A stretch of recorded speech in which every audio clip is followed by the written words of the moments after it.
Hello there.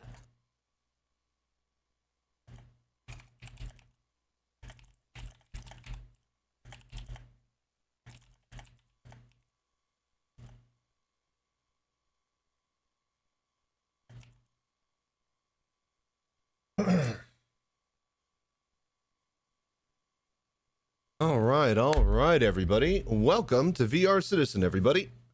We're going to be doing some reaction content. We're going to be doing some Jumptown, maybe a bit of TarkoVR later, but probably just a regular medium shortish day so I can get some other crap done. Thank you guys so much for doing the voodoo that you do and watching, and let's get going, shall we?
Hello there.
Hello there.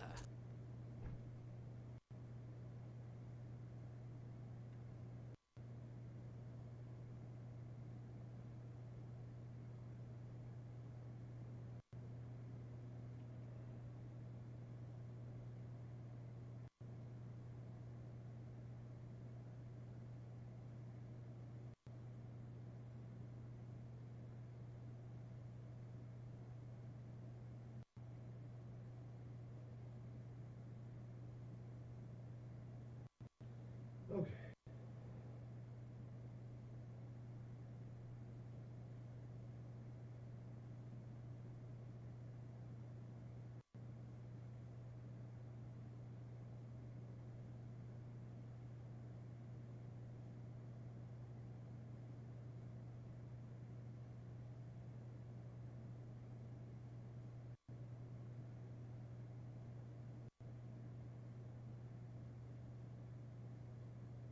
Hello there.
Okay, okay.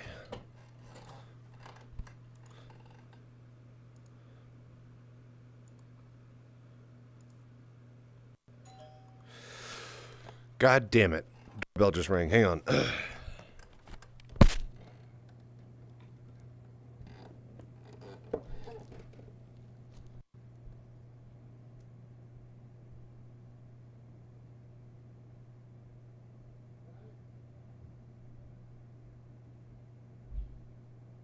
there.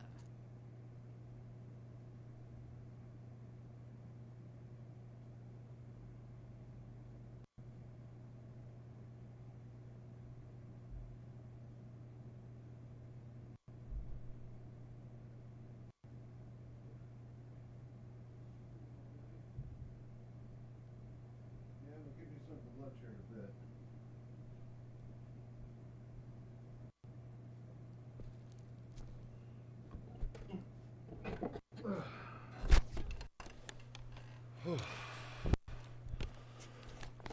Okay, okay.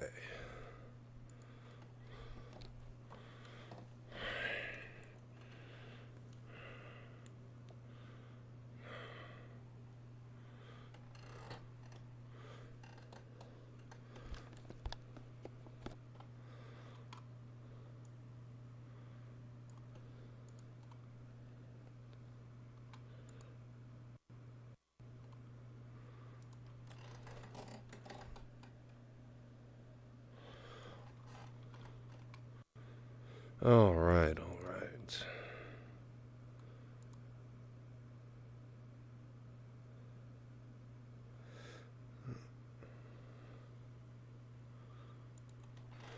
Alrighty, alrighty.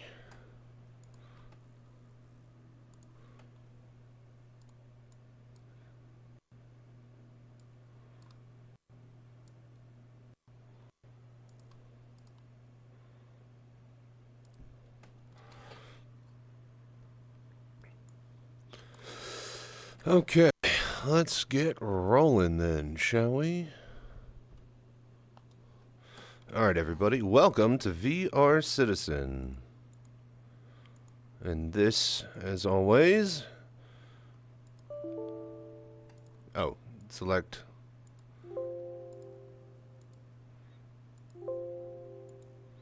Okay. Hello there. Alright, can't wait for everybody to be able to use that.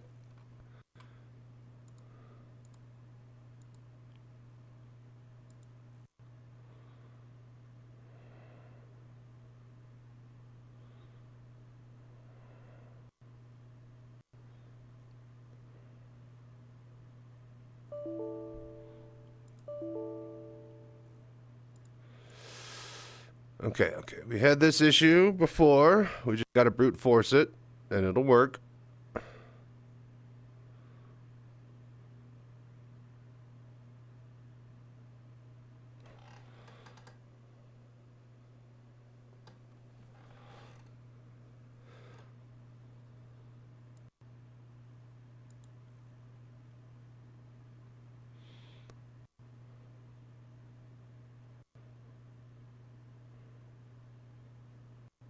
Hello there.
Harbeck Weathers. Yo, Yeah, I finally got a Quest 3 on the way Sunday. Excited to try SC out in VR. Dude, hell yeah, man.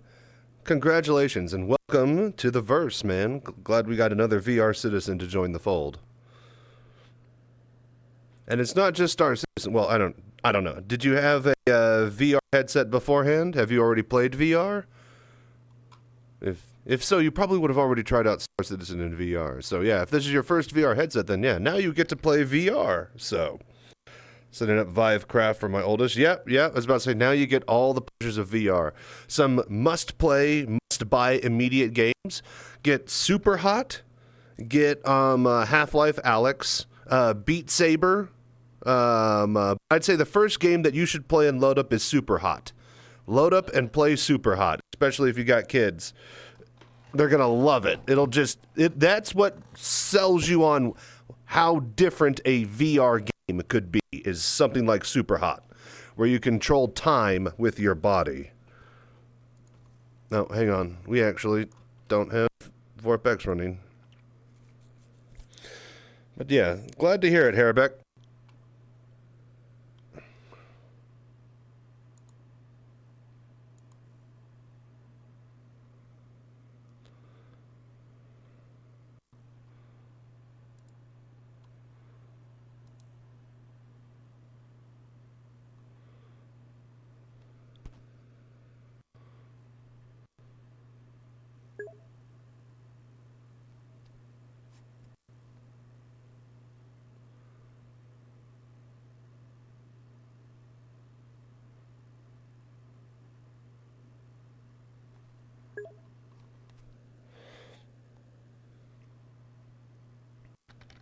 Hello there.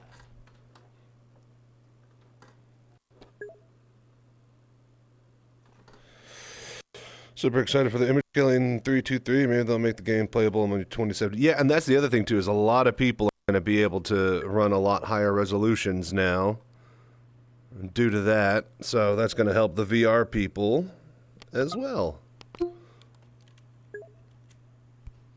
So that's cool. Yeah, 323 is going to be big. Alrighty then, let's just go ahead and head into the PU.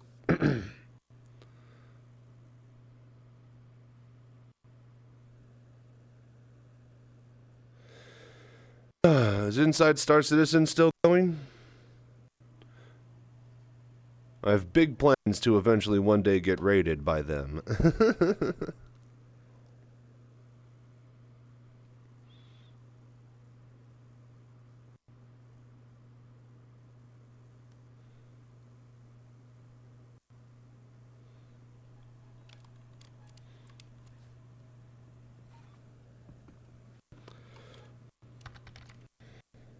Hello there. Oh, Jerem D. Thank you so much for the follow, man. I really miss my in-headset VR alerts. They don't work anymore. Hello there. Welcome to the stream, buddy.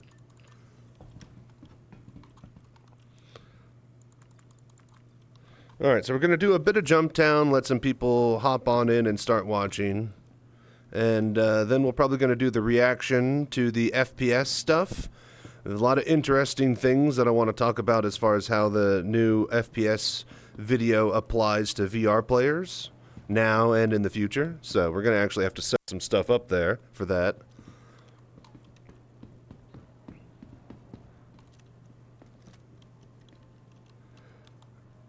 Does this have my long gun? No, I need to find a rifle.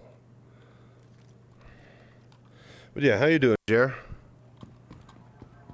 Alright, so where are we? We're at Microtech, huh? Okay.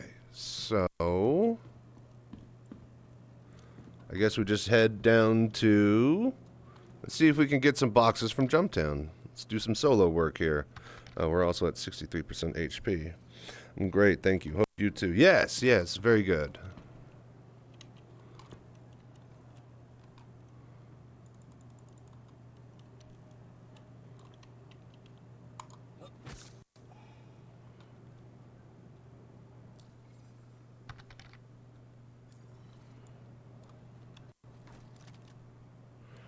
I think that healed me.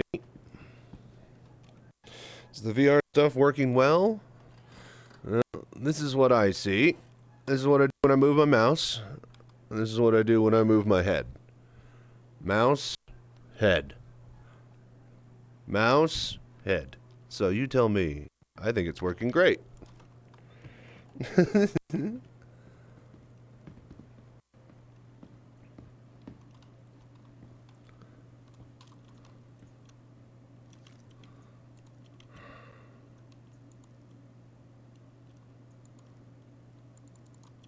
Damn it. Alright, hang on. This server just might be completely shit.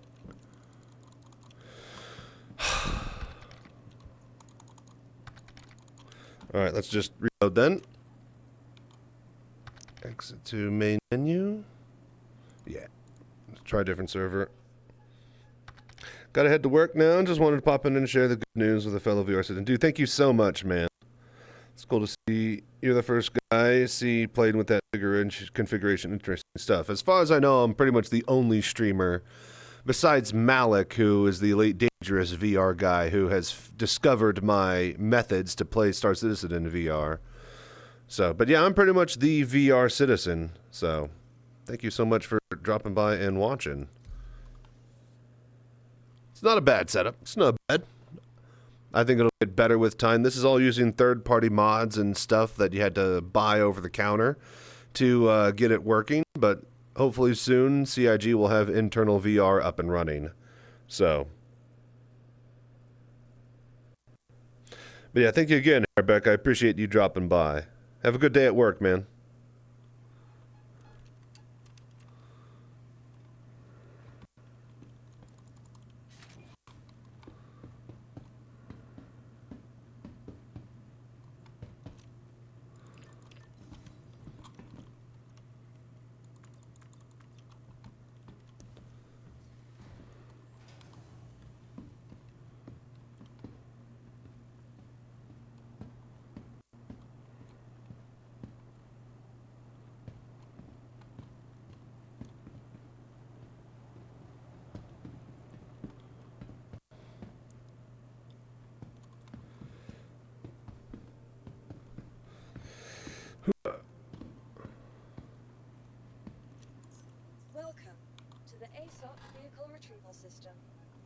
Alright, there we go.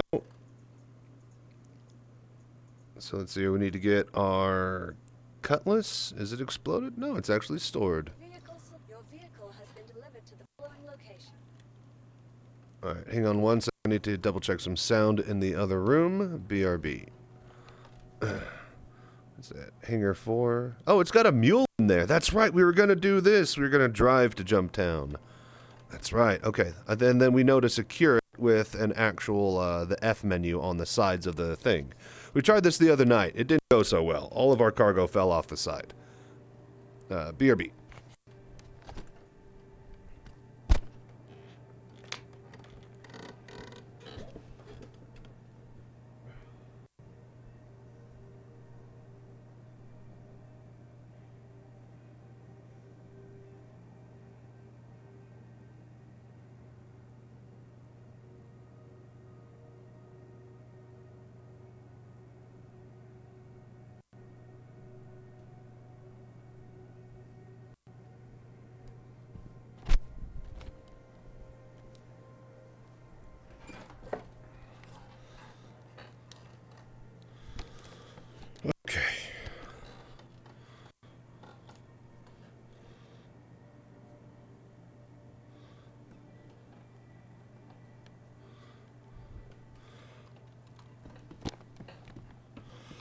Okay. Oh, no. We don't need that. We need to go straight to Hangar 4? Okay. Alright, so let's snag the priority mission. Priority, confiscate contraband. First in security. As explained in the initial mission brief, an automated production facility will be producing illegal contraband. Oh, it's over at Hurston today. Okay, so it's at a different planet. Confiscating as many of these packages as you can obtain and delivering them to a Hurston security. Alright then, we could do that. Good luck.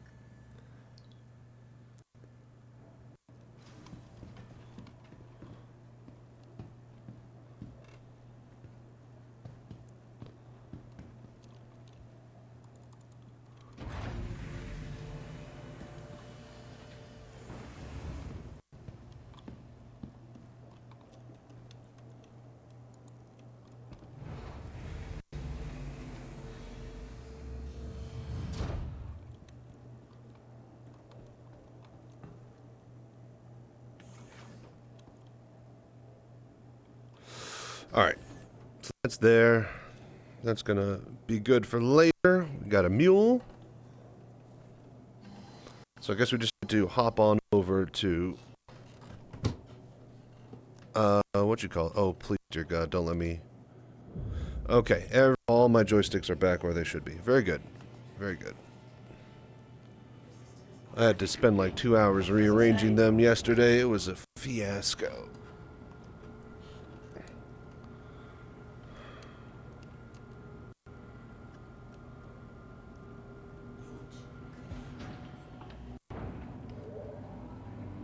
Hello there.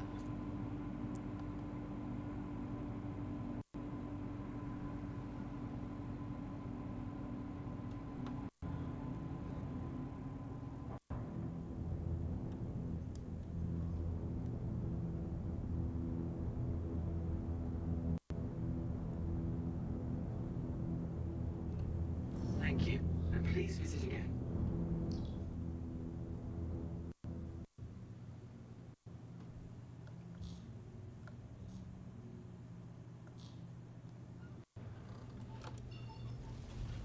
Okay, head over to Hurston.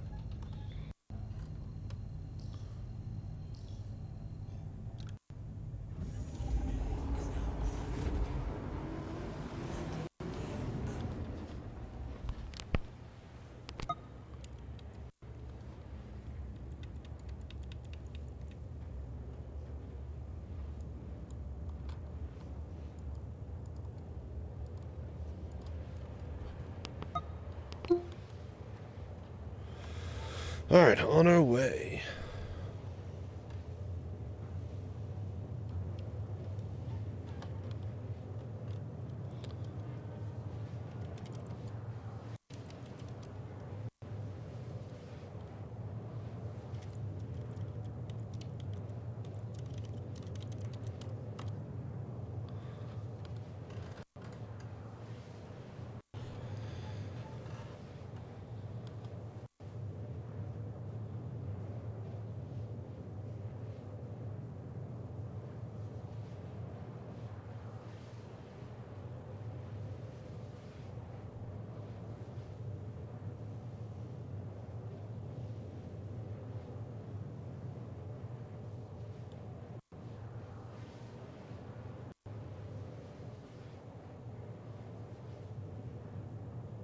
Hello there.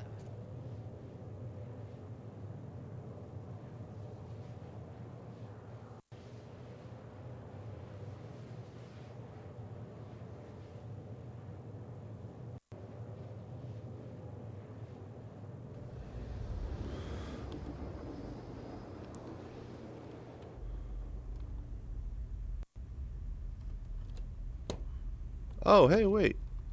My mouse does both now. It wasn't doing interesting.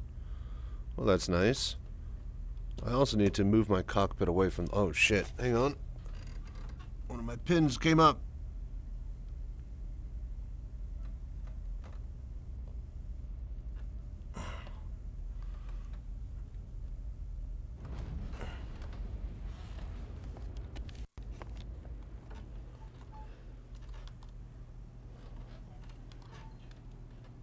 Okay, so contraband drop-off is going to be... Don't tell me it's at Lorville. Oh, no, that's Everest Harbor. That's Lorville. Okay, good. Thank God. I was about to say, there's no way. Alright, we'll warp over there. Halfway through.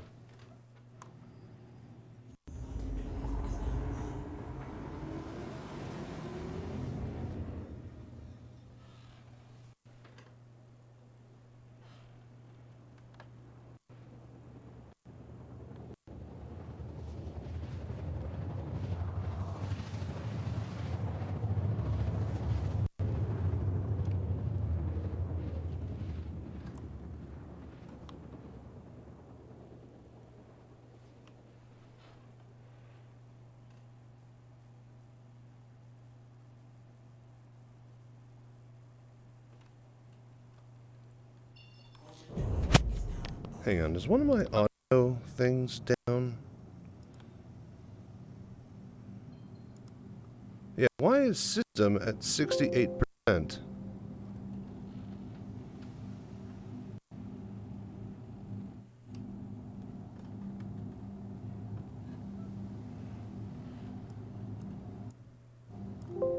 Okay, that should help.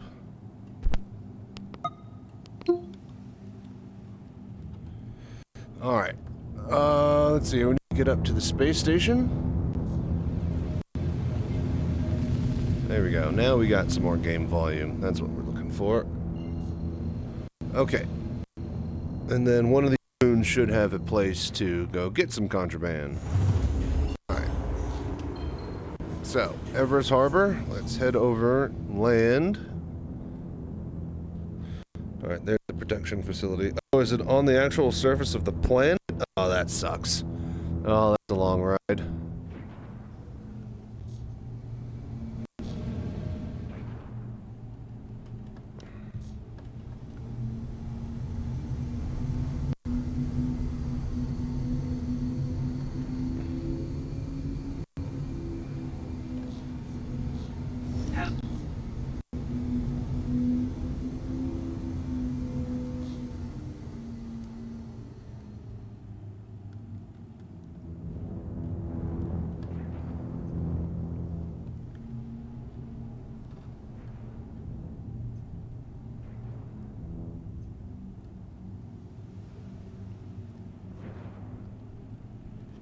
Please proceed to assigned landing bay.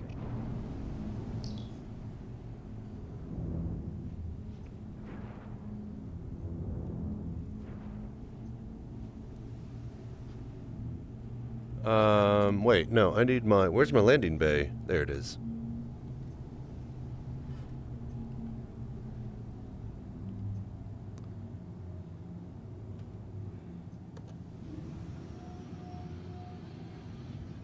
Landing gear down.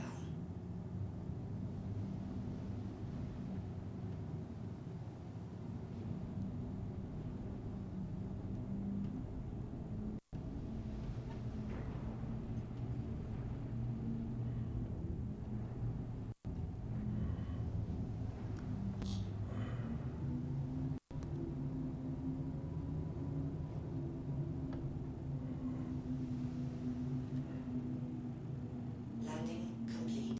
Landing complete. Have a pleasant stay. Okay, let's head to the medical bay.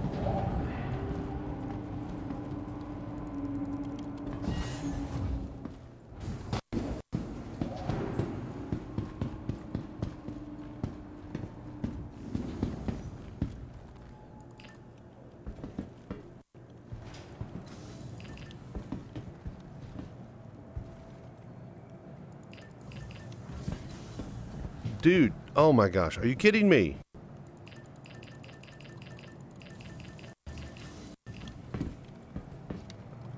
For fuck's sake. Alright. Let's go.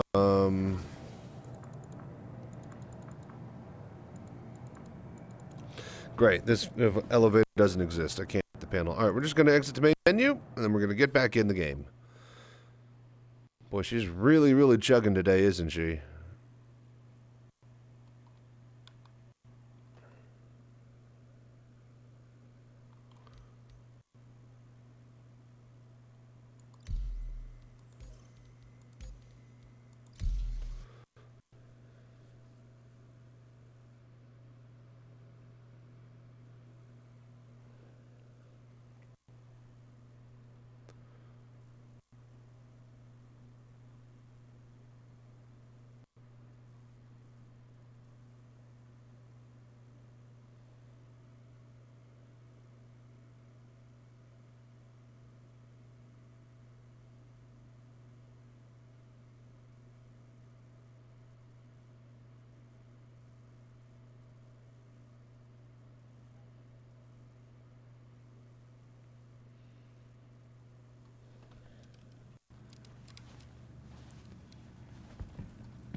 Okay.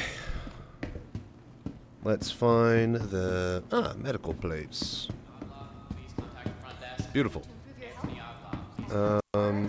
We need this. And they don't sell weapons here over what you call it, do they?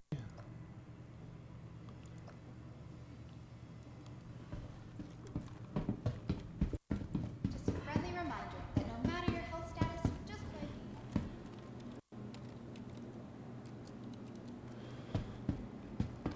Alright, let's see. I doubt there is a weapons place, but if they have armor, they might sell some weapons. I need to get a scope to show off some stuff later.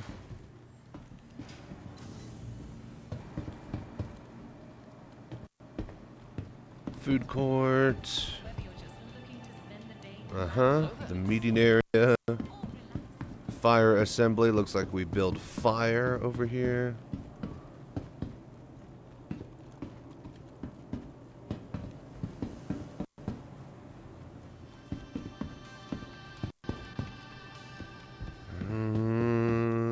Okay, here we go. Armor and guns. Indeed. Alright, perfect.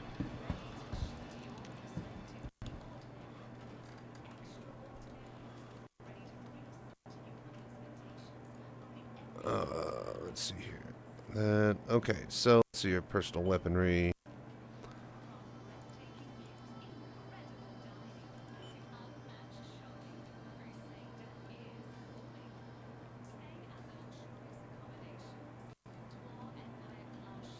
Corner rifle, knife. Alright, I think I get a P4 AR here.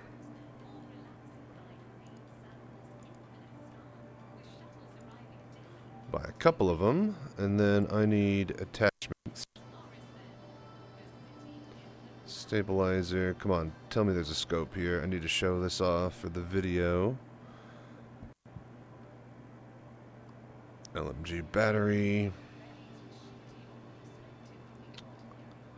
Okay, 2 times holographic.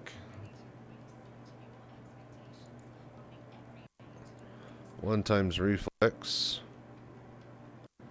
And that's it. There's no actual scopes here. Okay, okay.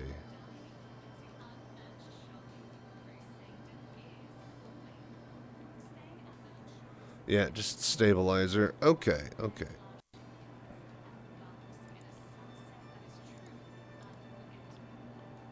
Hello there. Then we just need some ammo. Yeah, P4 AR magazines.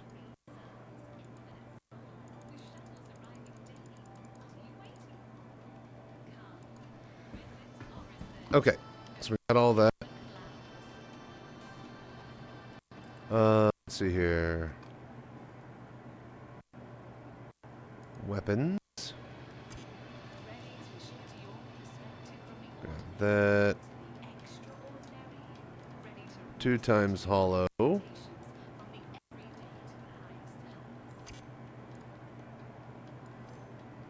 times. Really? That 6 won't fit on there? Stabilizer 2, size 2. So what does... Alright, you know what? Whatever. Move all. Utility. Slap one of those there. We got our gravity gun already. True hold tractor beam. Cuddy.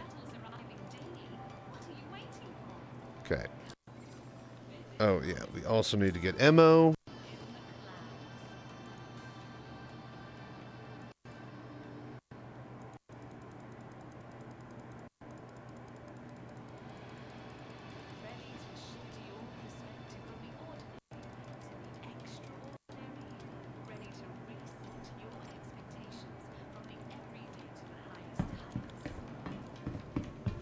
Ah, oh, come on.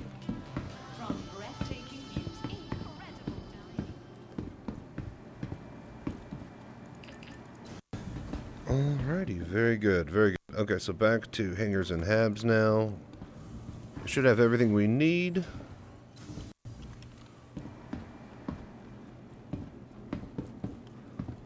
Let's go spawn the ship and then let's get rolling. Ooh, first a burrito.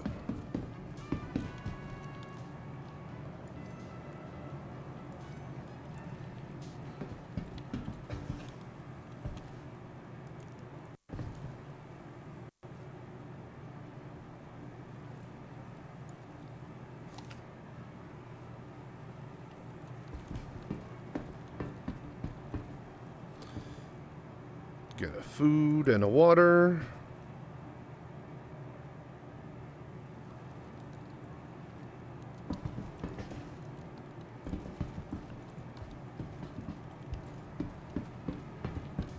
I think I'm still attached to the... What the fuck?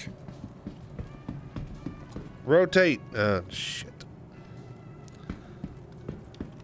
Oh, God damn it. Alright, well, we go to main menu again.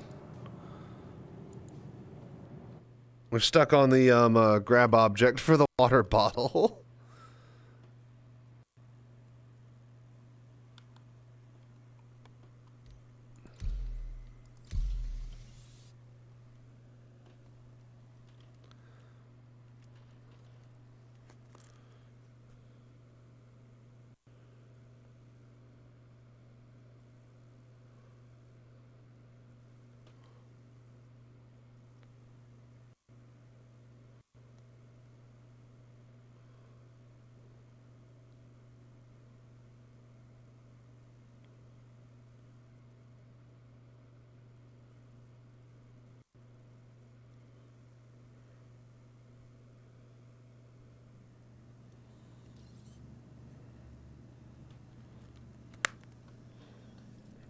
All right.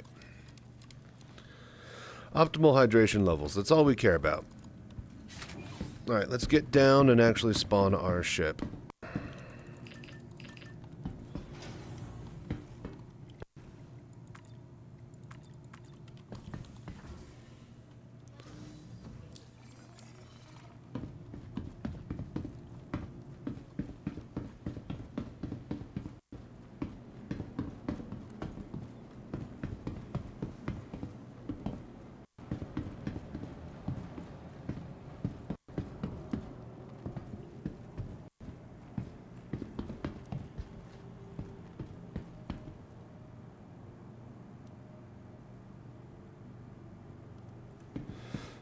Reading the lively chat comments. Welcome to the ASOP Vehicle Retrieval System. Okay, so the object for today is nice and simple. Going to get our Vehicle, your Cutlet. vehicle has been delivered Excuse to the following me. location. Alright, hangar 3. It's got a mule on it.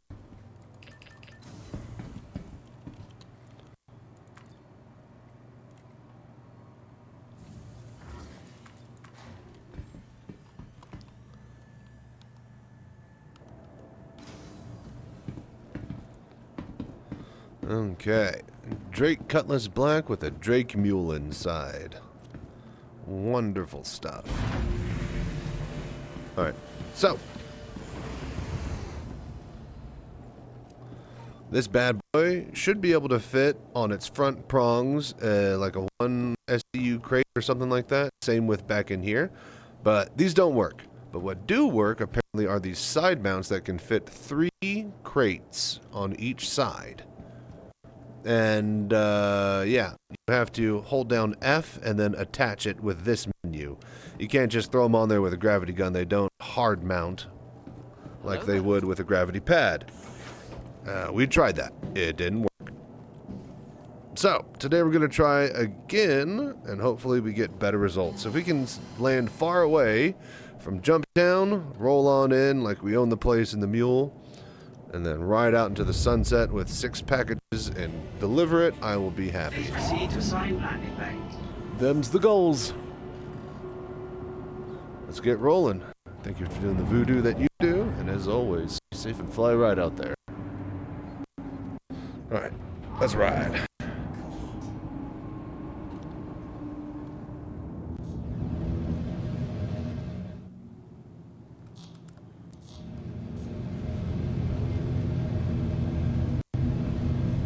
Thank you. And please visit again.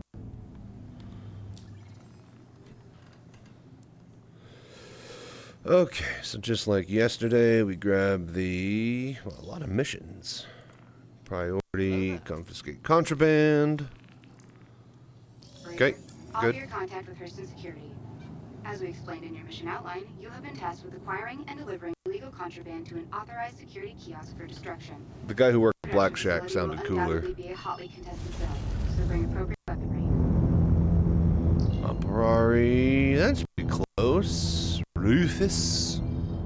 That's about the 15 hundo. I think we'll go with that.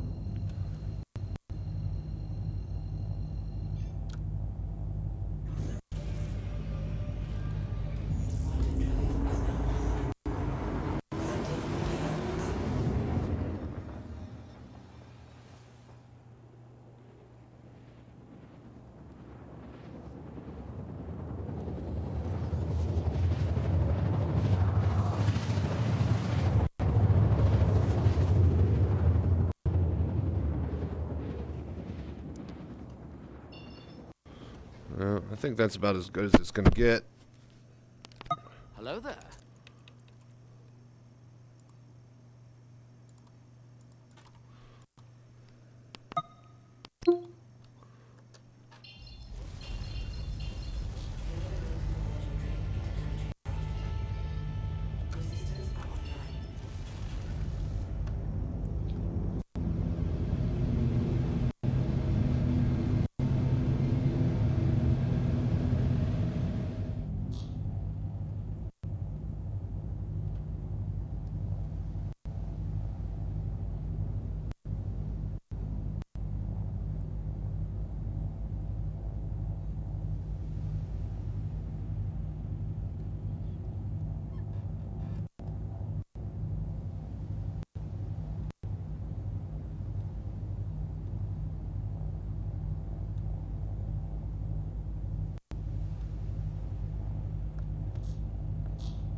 Okay, just full throttle here.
There's just supposed to be flares, but I'm not seeing shit.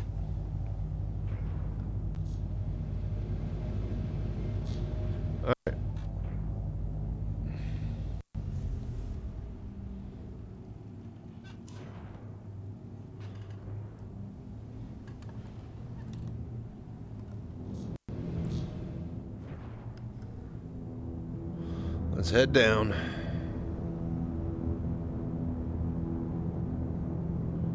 Alright, so we'll slip in under the cover of night. I actually don't know the layout of this one. Is it on a plain? I don't see any mountain ranges.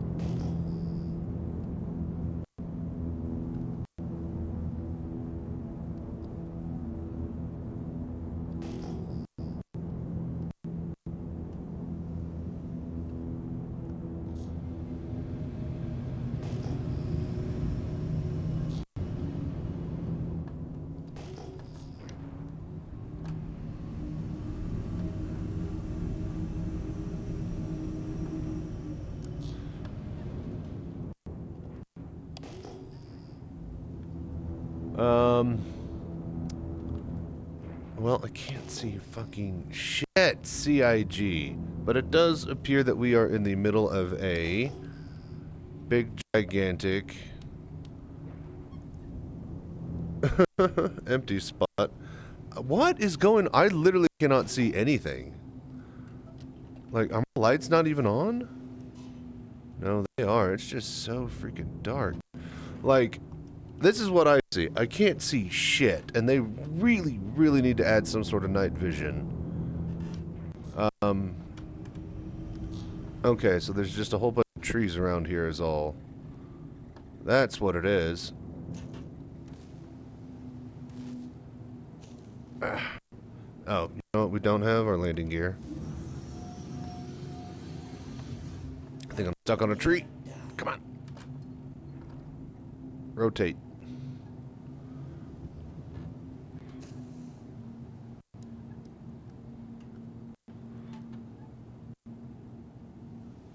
Hang on, I gotta set this right there. Okay. Engines offline. Alright, well, I didn't realize that the terrain for this one is on a gigantic plain. And I can't really park behind a mountain anywhere clever, so if I'm going to be seen no matter what, we're going to be seen no matter what. However, what I want to know is, at this point, is if I load up these packages on the mule, put this mule on this cutlass, and then go sell, do I have to sell out of the cutlass or out of the mule at the terminal? Let's go find out.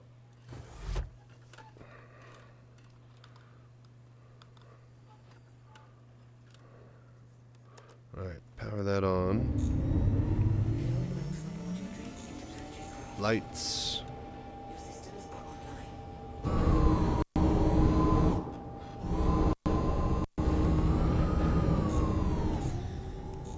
So can I get the lights? There we go.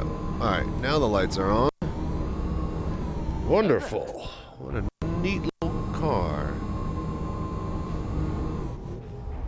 Oh, can't drive through that. Alright, right.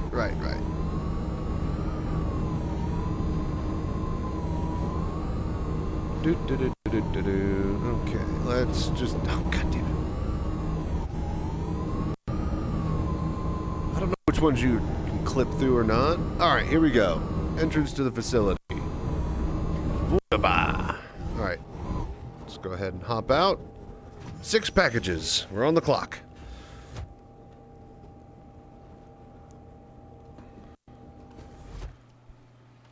Gravity gun this time. Yep. Alright. Hopefully we could find like a scope in here as well.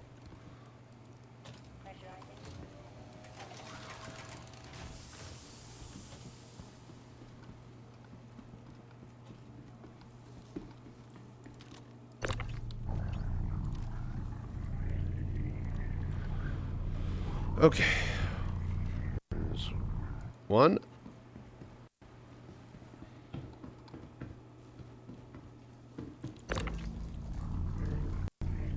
2.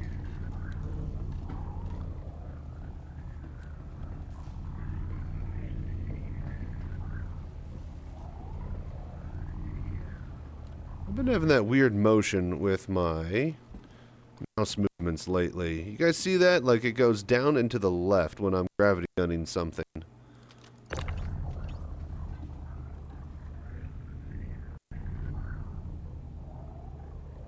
Like, it'll just... There, like that. Exactly like that. And now it just went back up? What the hell? What the hell? It's only when I ADS? Alright, that's odd. Okay, good to know.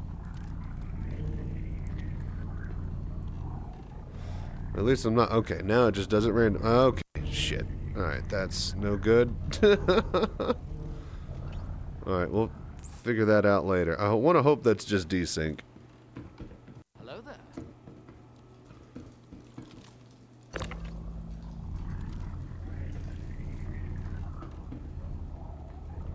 Okay, stop moving the box randomly.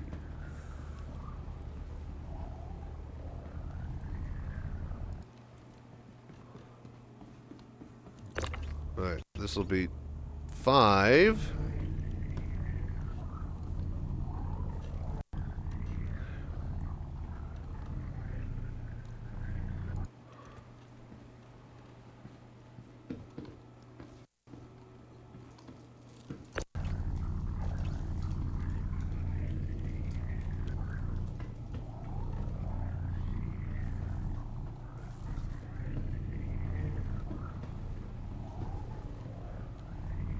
Alright, and then that should be 6. Okay, here we go. Open that. Move 1.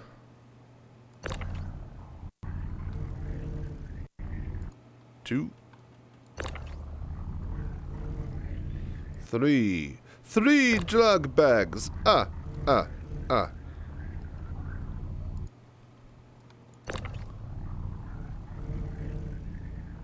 Bitch, where's my money? How many times must I slap you? 3. 3 slaps. Okay. Turn around and cycle. Alright, so now this is going to be the key difference between last night and tonight as far as succeeding versus failure with our little objective here. So, god damn, my gravity gun just moving all over the place randomly. As you will note, putting it in like this does not actually strap it down. And since we can't pull some ratchets out of our ass and throw them over the top, what you actually have to do is carry.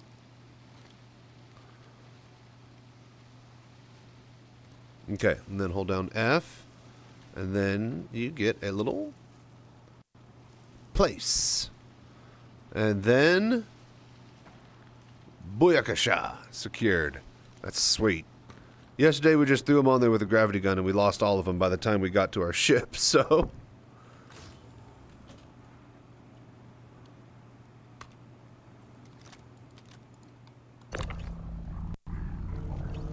Alright, we just rotate, move them all down.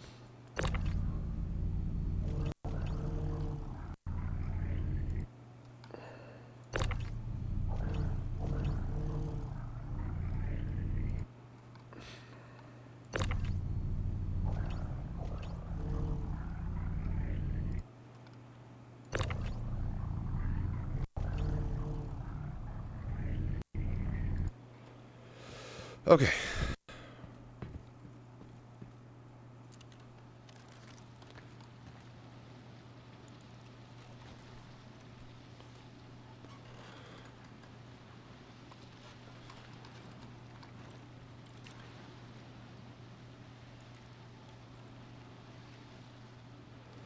Alright, that's number 2.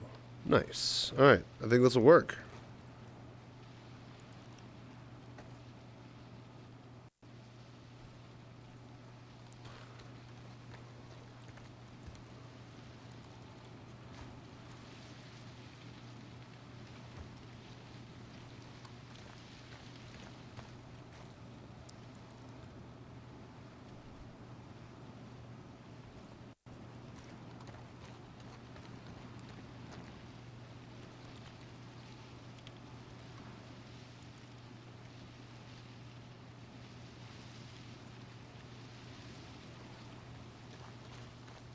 Hello there.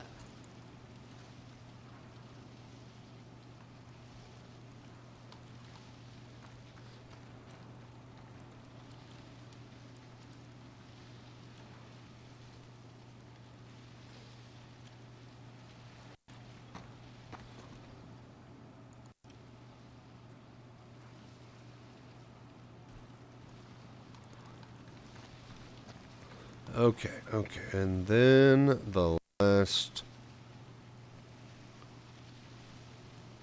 one. Alright, nice. Alright, let's scour the inside really quickly. See if we could find a rifle with a scope, and then let's get out of here.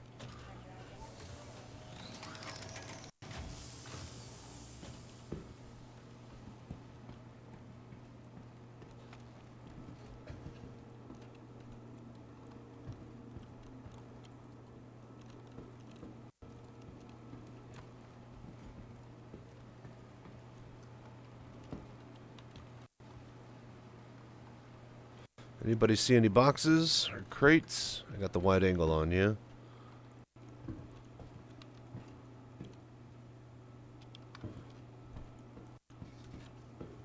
Surely there's got to be something.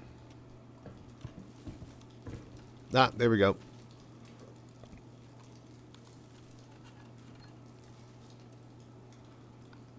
Perfect.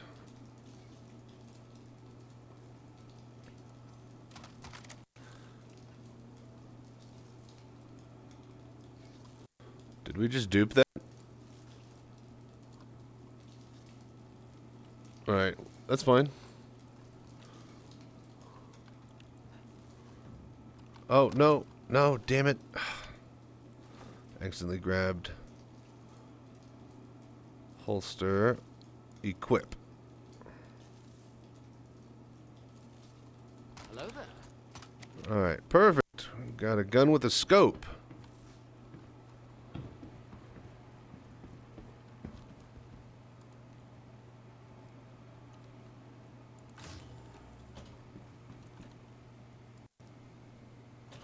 Alright, alright. This will be perfect. I can make this little clip now. Alright, alright. So, as Future Chachi says, we need to demonstrate what I see as a VR player currently through a scope. So, with that said, I can move my mouse like this, ADS, right, like everyone else. But I also have head tracking on top of this. So I'm not sure how this works for people with head tracking at the desktop, if they get the same thing as those with VR. But first of all, I need to zoom in and actually set it to full VR mode. So this is what you see on my desktop. This is what I see in my headset. Okay. And with a scope, what they mean by the planar view is that on the desktop, you just see the scope. But with head tracking, I can literally look around it. And what does this look like if I zoom out in my headset and what it looks like on the desktop with all of this? Well, basically, what it means is that with any big long zoom scope, there's this big old black border around it. But that black border is literally just hanging in space around the gun, and I can look off of it. This also means is that currently, I hope that they change this too, but I don't know how they're going to do that because they also have shown a zoom feature, so we'll have to see how that gets into our hands. But like, I have like binocular vision, so I can look over there and I can just, you know, while holding down ADS with head tracking, I can scope literally wherever I want to. And so I hope that they change it to where it's just an actual scope, then it just mounts, or it just rests your head. Here, hang on. So with a regular gun, you can ADS, right? And then you can move your head around the gun. So I hope that it just moves your cheek onto the back of the gun, and then you look down the scope, and that it doesn't give you actually zoomed in vision, because I want to be able to look around like this. But I don't think that's going to happen, because even with a 2x scope compared to a 1, you get a bit of zoom. So yeah, that's how scopes work now, and how they're going to be working in the future. And I'll take it back to Future Chachi. Thank you for doing the voodoo that you do. Be sure to like, subscribe, and follow him. He works really hard. Okay. I'm going to put down a marker. Alright, and I'll have that for later. Here's the thing is, I don't think I can equip that and then drive the car. I think as soon as I drive off, I'm going to leave that on the ground. So, we're just going to go.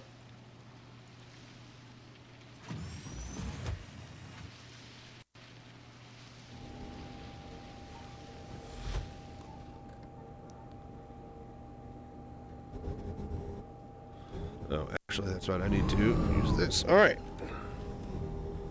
Oh, I love this thing. You can just turn 180. That is pretty handy.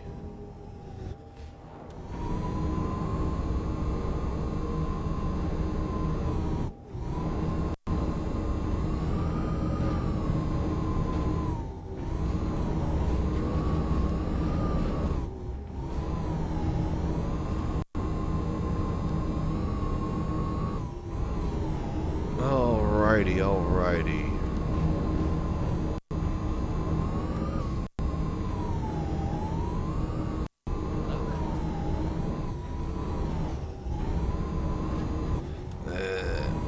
Alley-oop. And we're in the back of the gutty. What I love about this thing is the same thing with the Fury.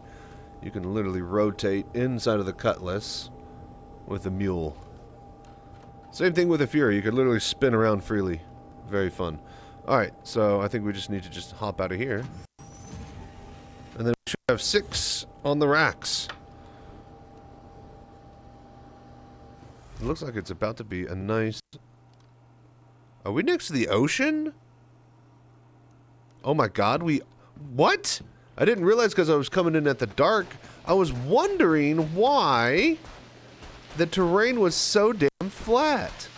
You're kidding me. We are next to a giant ocean, and there are mountains. There are lake. It's like a lake or an ocean with mountains in the distance. That's what I was seeing. Okay, so if I... Oh my god. If I literally had decided to land out in the what I thought were the plains, I would have gone underwater and I would have blown up my ship because I couldn't see at night. And I wouldn't have been able to know it was actually water. How funny. Okay. So yeah, looks like we can't... Alright, well, great. So there goes all my plans for landing far away and then driving up to the Jumptown spot. It's on an island, I think. Beautiful sunrise, though. Alright, well, let's see if we can sell from the mule, from the Cutlass. Let's do that.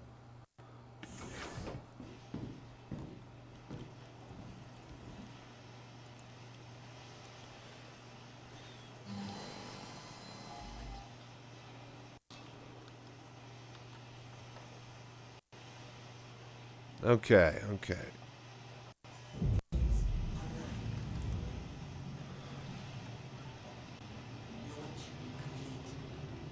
Hello there.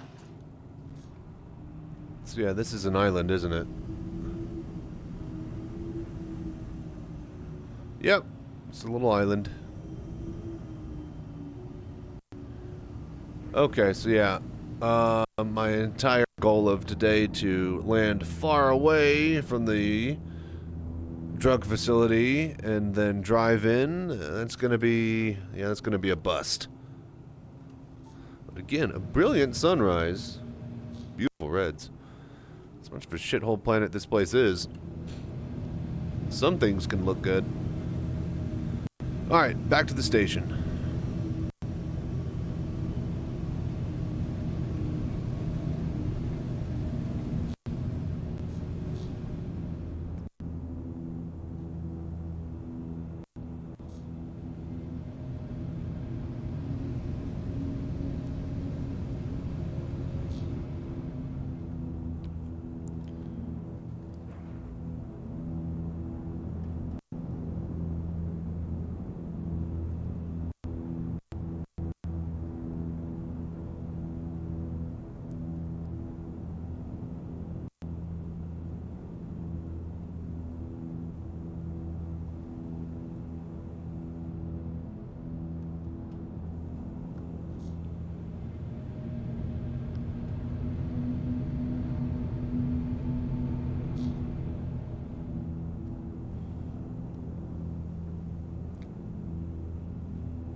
Okay, okay.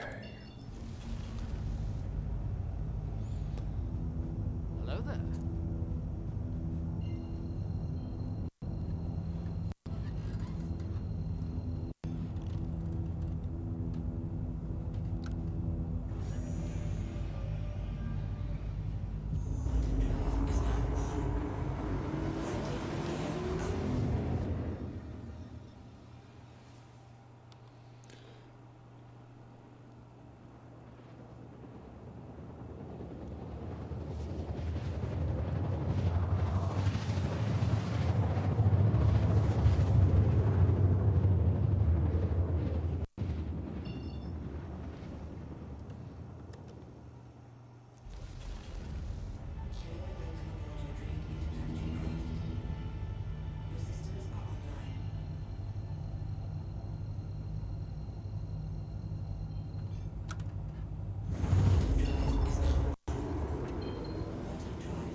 All right, let's head over to the station here.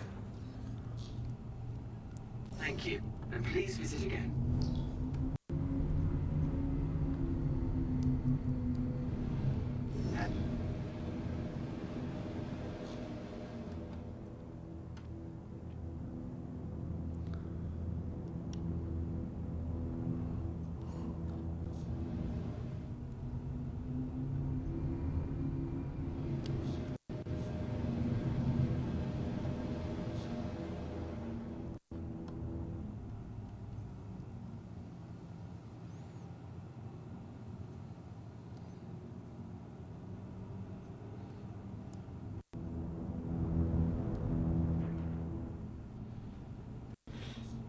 Hydrogen fuel is at 75%.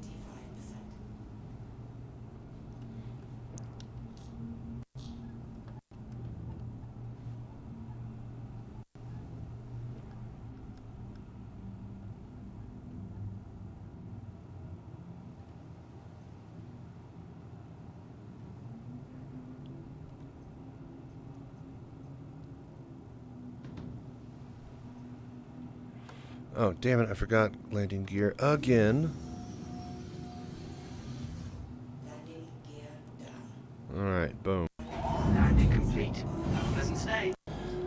Alright, now, let's see if we can sell out of the cutlass. Come on. Out of the mule.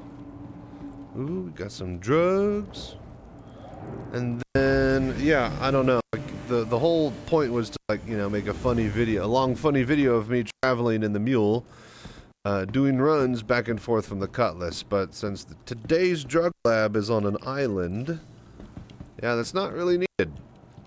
So, unfortunate. Let's get the admin. Let's get to the admin, shall we?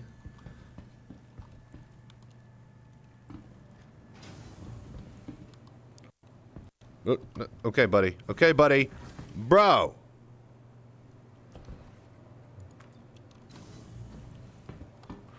For fuck's sake.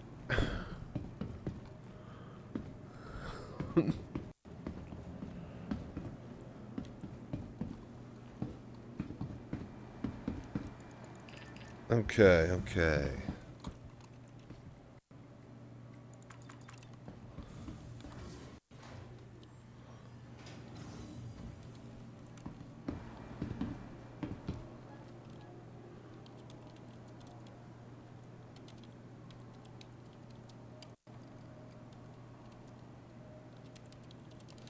Grimax, Boosie, Goosey.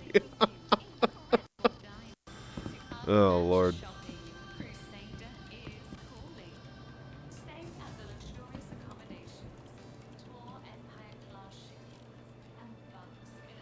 Okay, okay. So, let's see here. So, if we do Cutlass, does it show up in there?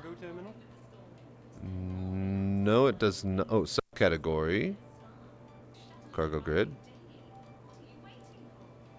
Okay, okay. So, I think we do have to do the mule.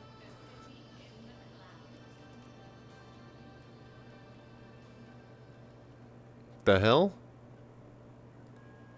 No demand, cannot sell cargo grid subcategory. Is it on the cargo grid of that? Drake Mule. Interesting. Okay, so it looks like we have to pull them off of the things. Looks like they cannot be sold. What we can also try is to technically move the mule out of the cutlass into the hangar, but I think that might be more trouble than it's worth until we get persistent hangars at least. Let's just drop all the cubes on the floor and then sell them.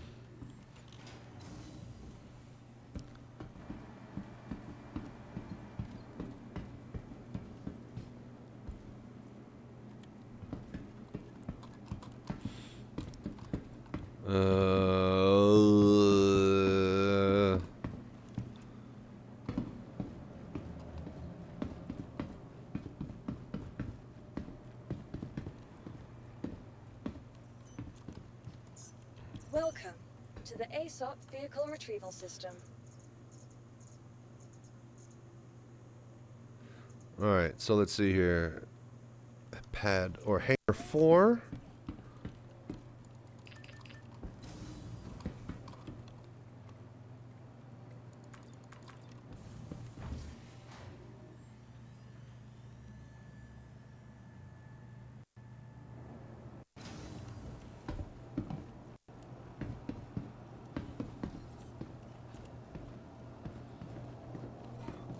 Okay, can I just...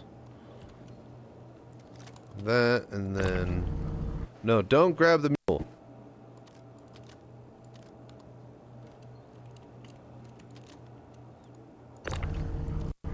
Really? Ugh. Stop grabbing the mule. Right, okay, so you can't do that. Looks like you gotta carry each one. I guess that makes sense because it isn't a gravity pad. Otherwise, you'd be able to lift and you'd be able to set down onto those with a gravity gun and have them lock.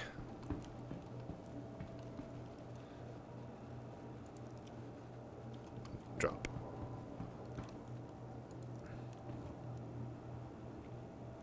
Hello there.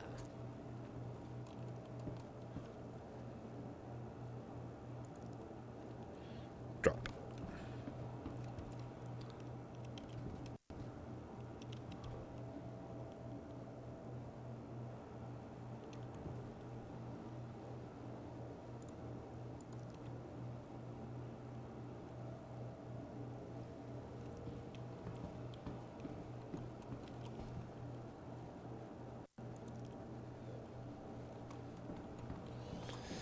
Okay.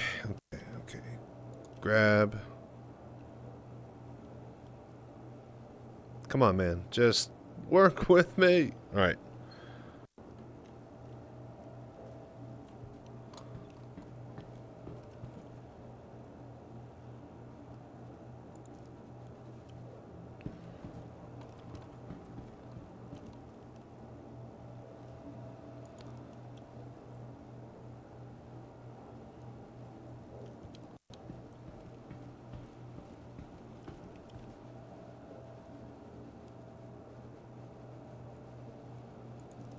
Drop. Boy, people really like mulch on this planet. I go crazy for this stuff. Never seen it packaged in bags like this, though. That's an interesting way to do it. I guess people are really into gardening. Look at all this mulch. Alright, drop. Cool. 6 packages.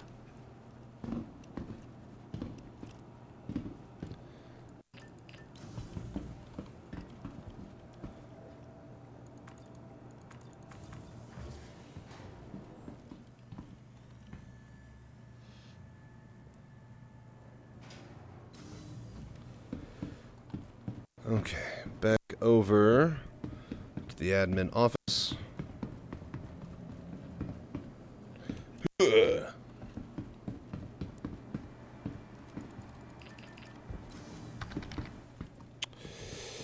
Hello there. Thank you for doing the voodoo that you do, Skill07. Welcome to VR7. Oh, wait. Is that just skill with 3 L's and then that 07? I need to actually put a space in the message. I think that's what that is. Anyways, welcome, buddy. Galleria.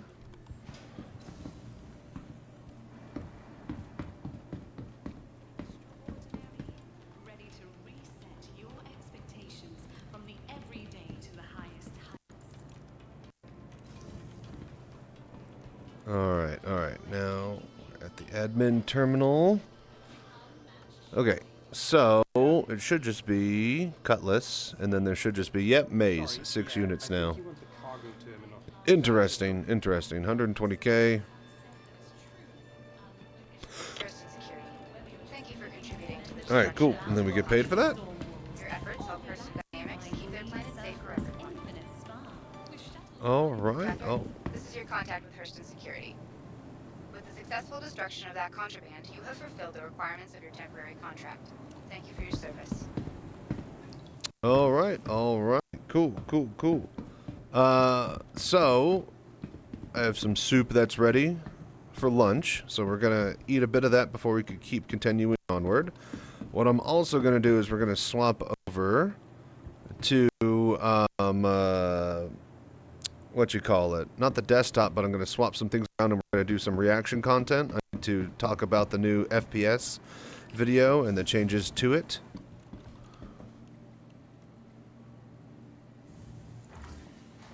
So, yeah, if you guys will just stick with me for a little bit while we record some of that. And then I'm going to eat some soup, and then, yeah, we're just going to, I guess, do another run or go find something else to have fun with. Aren't we supposed to be at Hurston? Shouldn't we be able to see Lorville below?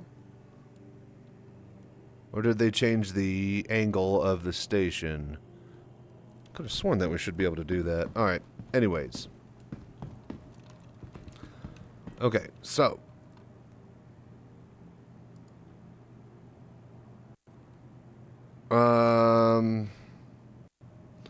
I think I can do this by just going to main menu here.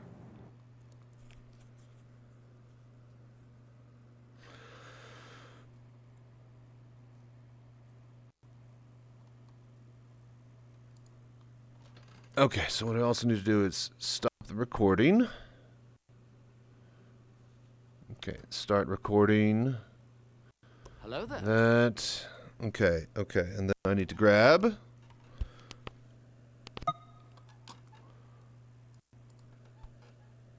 Alright, second monitor. I gotta go get that footage that I just pulled. Actually, I think I can have that ready and handy here by doing this. Okay, OBS recording. We need the stock footage folder. Alright, so this one. If I get this ready right now.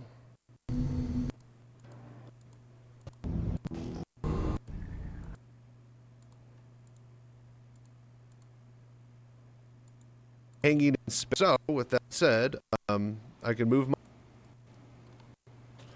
Alright, cool. Now I have past Chachi ready to rumble here. So now I can minus that.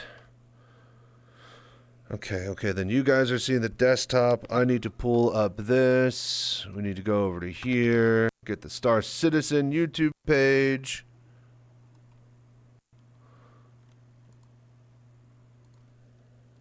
Skill, hi, Mass. Inside the VR, you only see the game, right? Let me show you really quickly. Hang on one sec. We're about to do a reaction content to the next FPS thing.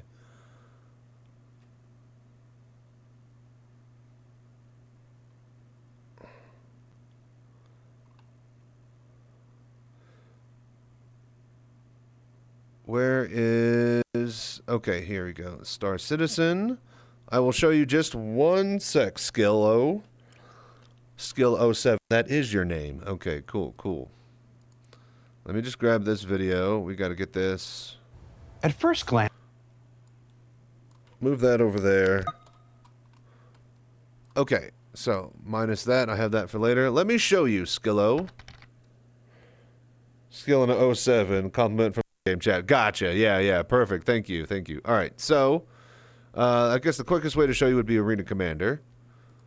So we have offline mode, free flight, and then any ship, any map. We'll go to Jericho, right? And then server, doesn't really matter. Launch. All right, so what you are seeing right now is a cropped image of Star Citizen, right? If we go to my desktop, oh, how do I show this? Okay, so FPS scene. So this is what you would see if I were at my desktop, right? If you're looking directly at it. Star Citizen runs in a window that we have tailored to set the size and borders to for your headset, right? So whatever VR headset you have, you basically set the resolution and FOV to match that, right? Then we do a whole bunch of other stuff that basically gets it to bypass the anti-cheat. That allows this program called VorpX to actually run and play the game. VorpX is the program that turns the 3D or the 2D game into 3D VR. And then when we go into the game itself, so this is what you see if you're sitting at my desktop, right? This is what I see in my helmet, okay?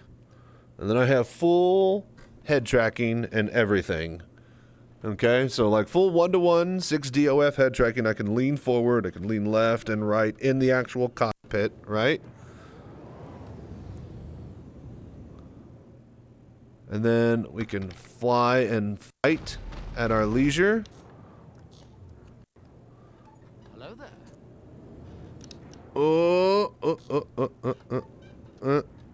And then we put down the landing gear. Landing gear deployed. Takeoff complete. Okay, and then we land. Power off the ship. Offline. Then we get out of the chair. And then for some reason, I still have a rifle in this mode. So I can aim with my mouse.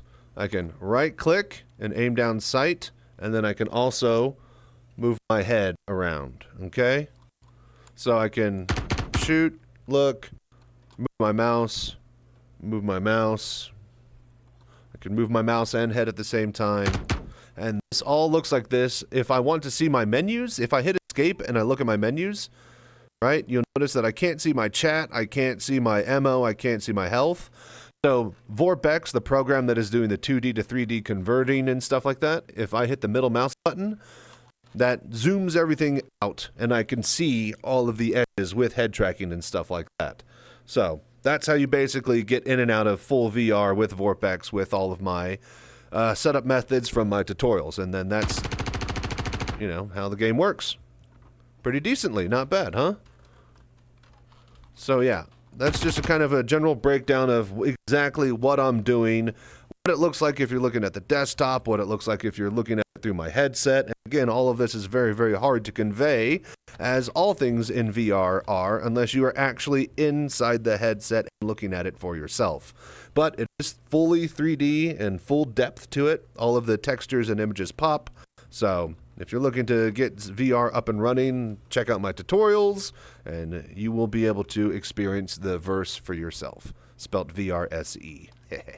Anyways, let's go react to the latest FPS video, because we got some issues with how FPS is going to work and how VR is going to interact with it and everything in between. So I'll let me take it away. Thank you, me. Okay. I think first thing we'll do is we'll just go to main menu here. Then go to zoomed out view. Okay, so I need to see my desktop. I need to basically alt tab over to this. All right, so let's talk about first person shooter stuff. Let's talk about how VR is going to interact with all this. Shall we? Thanks for the time and info. This is very interesting. Thank you, thank you. That's what I do. I'm the VR citizen, as it were, so. Star Citizen is a game about space. All right. At first glance, Star Citizen is a game about spaceships. But when you look under the surface, really building a How's that universe good? of the... Is that good volume? Does that look good picture? It's in 4K quality, but it looks like shit. Did they use a bad camera for this? Look at this. They have better cameras in that First studio. person, with trading and... I think this is because I'm in VR. I think it's... There's no way. Right? I think it's because I'm looking at a virtual desktop in VR, and that resolution is... I mean, I'm like 6 feet away from my desk. Did they not have a good camera for this segment? It says it's playing in 4K. Huh. Yeah, that's good. All right, cool. Wait, hang on, I gotta re center. Okay, sorry, let's go. Relating, Doesn't matter. exploration, and devastation. And over the next few weeks, we'll be exploring such character-related features as the new personal persistent hangers, new visor, lens, inventory, and shopping apps. The character customizer, which is so good, I'm just going to already tell you we're covering that next week. I can't wait for the character customizer. But before we leave our combat era of ISC, this week we're sitting down with members of Team NUC. We really gotta get these new teams new names. To discuss all the FPS combat-related changes coming in Alpha 323. Let's find out more. As somebody who owns a prop helmet, you don't realize exactly how bad they are for literally doing anything. Like talking, breathing, it gets condensation up all over the glass, it fogs up, you can't hear anything. Like, a movie prop helmet is exactly that. It is meant to look like a spaceship helmet or a stormtrooper helmet. It is not at all able to function like one properly. Like, there aren't padding inside the top of your head, so it like doesn't fit properly. Like, everything about prop helmets is very underwhelming when you're actually wearing it and using it. But if it's on a wall, let me tell you, or on a shelf somewhere, like I have over my computer, it's good shit. So, this guy's awesome. And, full disclosure, I've already seen this. This isn't a reaction video. I don't think I can actually do reactions because, like we're about to see, I need to set up clips and show you how the game works now for everybody else, how it works now for us VR users with third-party mods, and then now we speculate with how it will work with full VR from CIG in the future. So that's basically what these come down to, is we don't react, I have to physically show, which means that I have clips that I have ready for this, and so yeah, let's go. Go on then. Get the power shot. These sunglasses, these are the most square-edged sunglasses I've ever seen. They're not aviators, and they're not the Terminator 2 ones. They're just some sort of, like, if you go to the eye doctor and you got your eyes dilated? Yeah, dilated. I was thinking of diabetes. You get your eyes dilated. These are the type of fakes, the shitty sunglasses they give you at the doctor's office. Sitting down. Hello there. Oh, wow, dude, you're so cool. I know. My mom thinks I'm wicked, mate. My mom thinks I'm wicked, mate.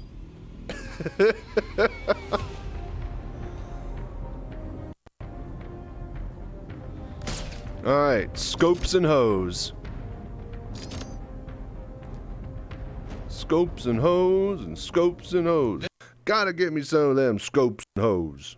This game is 930 years in the future. Why does reloading matter? Reloading, I think, matters because the first word in that sentence.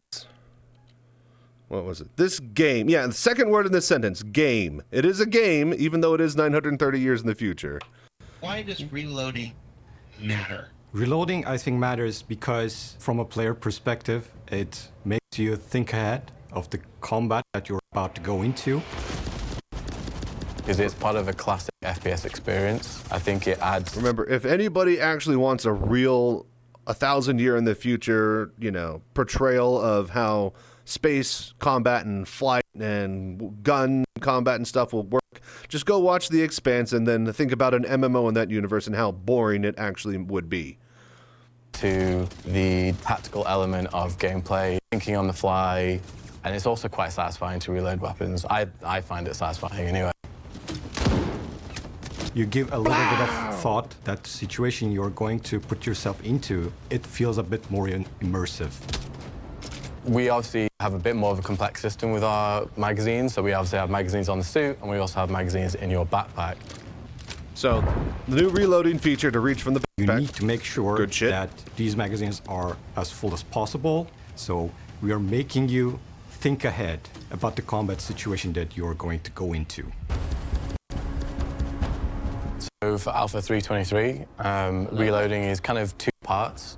First, you've got your backpack reloading, and then you've got your ammo repooling. So backpack reloading solves a problem where, for example, you find yourself in a situation in a combat and you need to reload, but And here's the thing is that I think this is great. It's a solid in-between solution to a problem that they could have gone full-blown Tarkov with. Like, they could have literally made you... any spare mags on your suit. They could have literally made you open up your inventory, go to your stack of bullets, and then manually pack each one individually. Or, like, you know, pull out a charge handle and then, you know, rev the counter on your battery for your energy rifles, right? So... the fact that we don't have, and that's the problem with Tarkov, is that, okay, well, now you have your armor-piercing bullets, and now you have a stack of, like, you know, bleeding bullets that split out and do, you know, more bleed damage. And then you have, you know, the 9x19 round, which has 20 different fucking, you know, different ammo types for it, and all of that just bloats the game. It is cool, and it is realistic to how there are that many different types of ammo IRL, but in a game environment, again, the second word of that sentence, game, you get a bunch of bloat. And nobody uses like 90% of the 9x18 rounds in Tarkov anyways. They use like 2 or 3 different ones, and that's it. But you have in your backpack. What you can do now is pull additional... And then the developer will go on the counter and say, well, if all we had is the good ammo, then everybody would only run the good ammo. And that if people are, you know, if you have to weigh a container with sums of their spawn rates, right? If you want a Bitcoin to spawn in a container that is like a 1 in a million chance, then you got to have a million other things that spawn in there potentially. Because if it's only just Bitcoin and some other stuff, then Bitcoin is at like a 1 in, you know, 4 or 5 rate instead of a 1 in a million. So you need to flood the game with bullshit ammo and a bunch of crappy stuff to make the valuable things feel more valuable. I get it. It's just... magazines from your backpack at the cost of an increased reload time. It was just filling up a lot of your inventory, so we basically decided with backpack reloading that we wanted to kind of condense that gameplay and just do it more on the fly. It is These a camera reload, shots are but great. it takes a little bit longer. It's going to play a very simple animation. So the combat flow isn't broken, but you still need to think ahead because this long reload duration can be painful in the combat if you're not careful. Because we really want to incentivize players to think about when they're going into combat, what they need to think about, how much magazines they want to keep on them, and how much... So you guys aren't seeing this, but in the bottom right, they do have... No, stop it. So in the bottom right here, they have going into combat, what they need to think about. And I'm sure that they're going to zoom in and show you better, but they have a lot, like there's the 273 and 45. 45 is the ammo on your person, and then that 273 is the ammo in your backpack, and there's an icon that represents that too, so. How much magazines they want to keep on them and how much they want in their backpack. The last thing you really want to do is pull out, you know, open a UI and pull out magazines from here and move them across there. This allows you to keep in the combat, in the action, without having to go through inventory menus.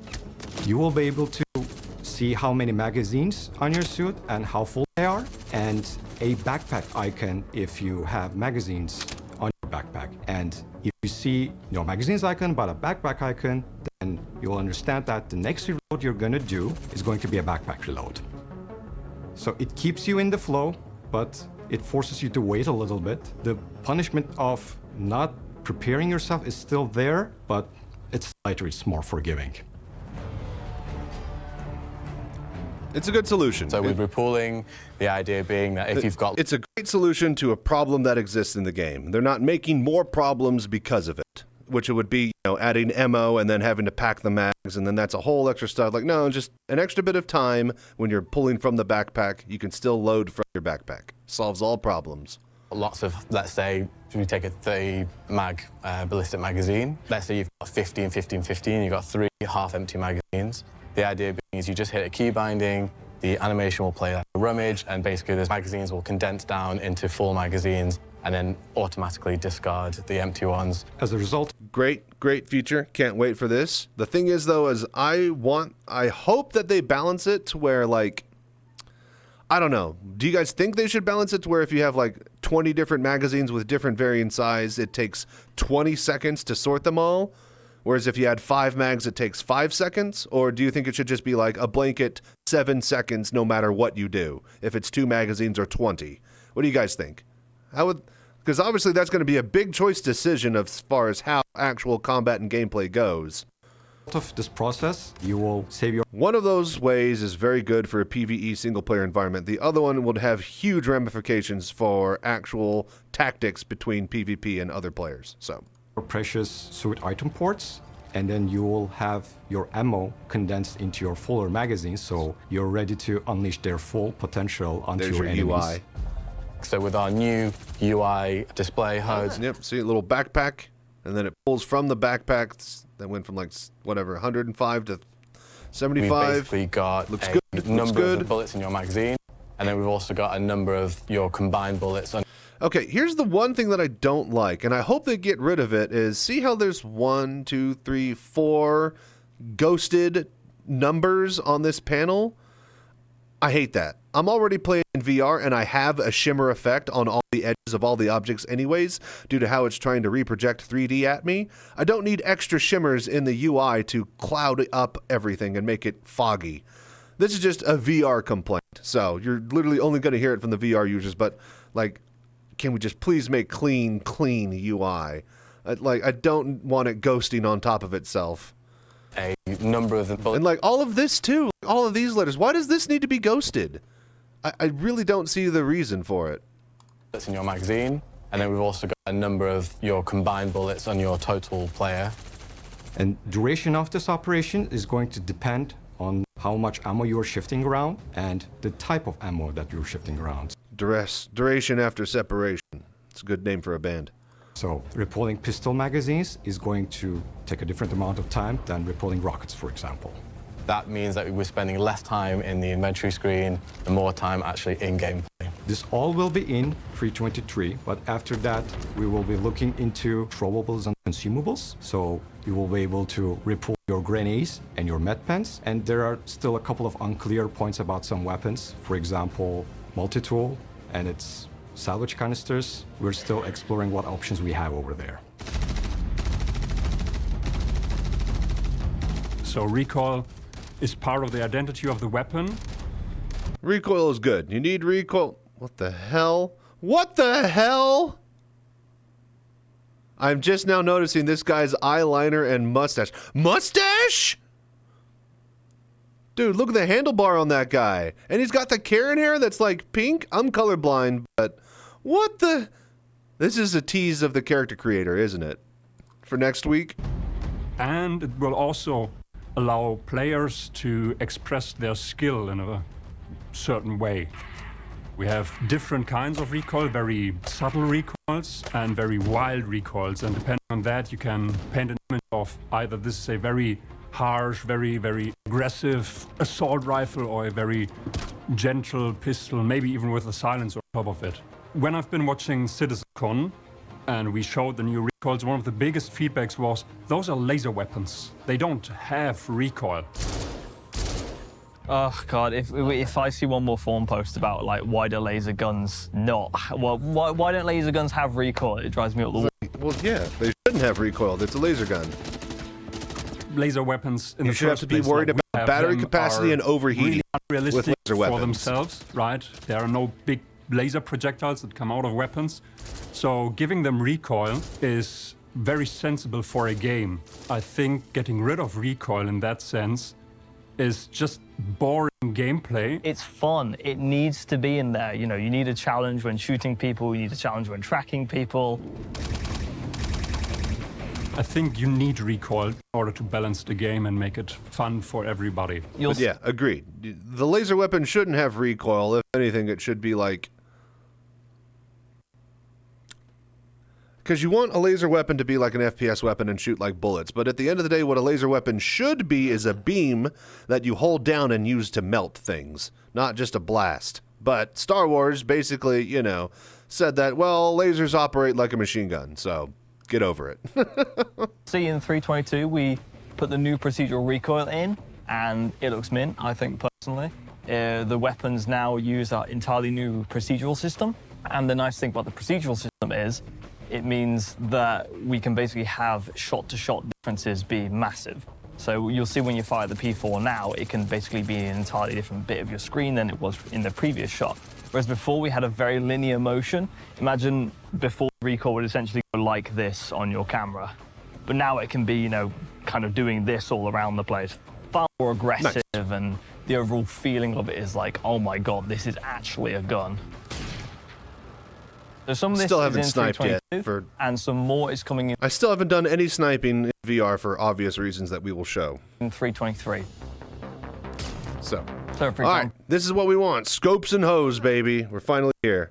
For the sniper rifles, these are going to have, the majority of sniper rifles have the new procedural recoil, and the majority of the pistols will have the new procedural recoil. So you'll see some of the pistols, their personality will have changed a little bit, but their functionality will still be the same. And you'll see the snipers basically feeling a lot more powerful and angry, as we've seen with the other weapons that have had their passes. And with the new recoil system, this just feels like a real weapon, and it feels like this thing just has impact, right? You know, you want your weapon to feel angry. If the weapon is just stable and still on the screen, you'd be like, oh, this feels pants.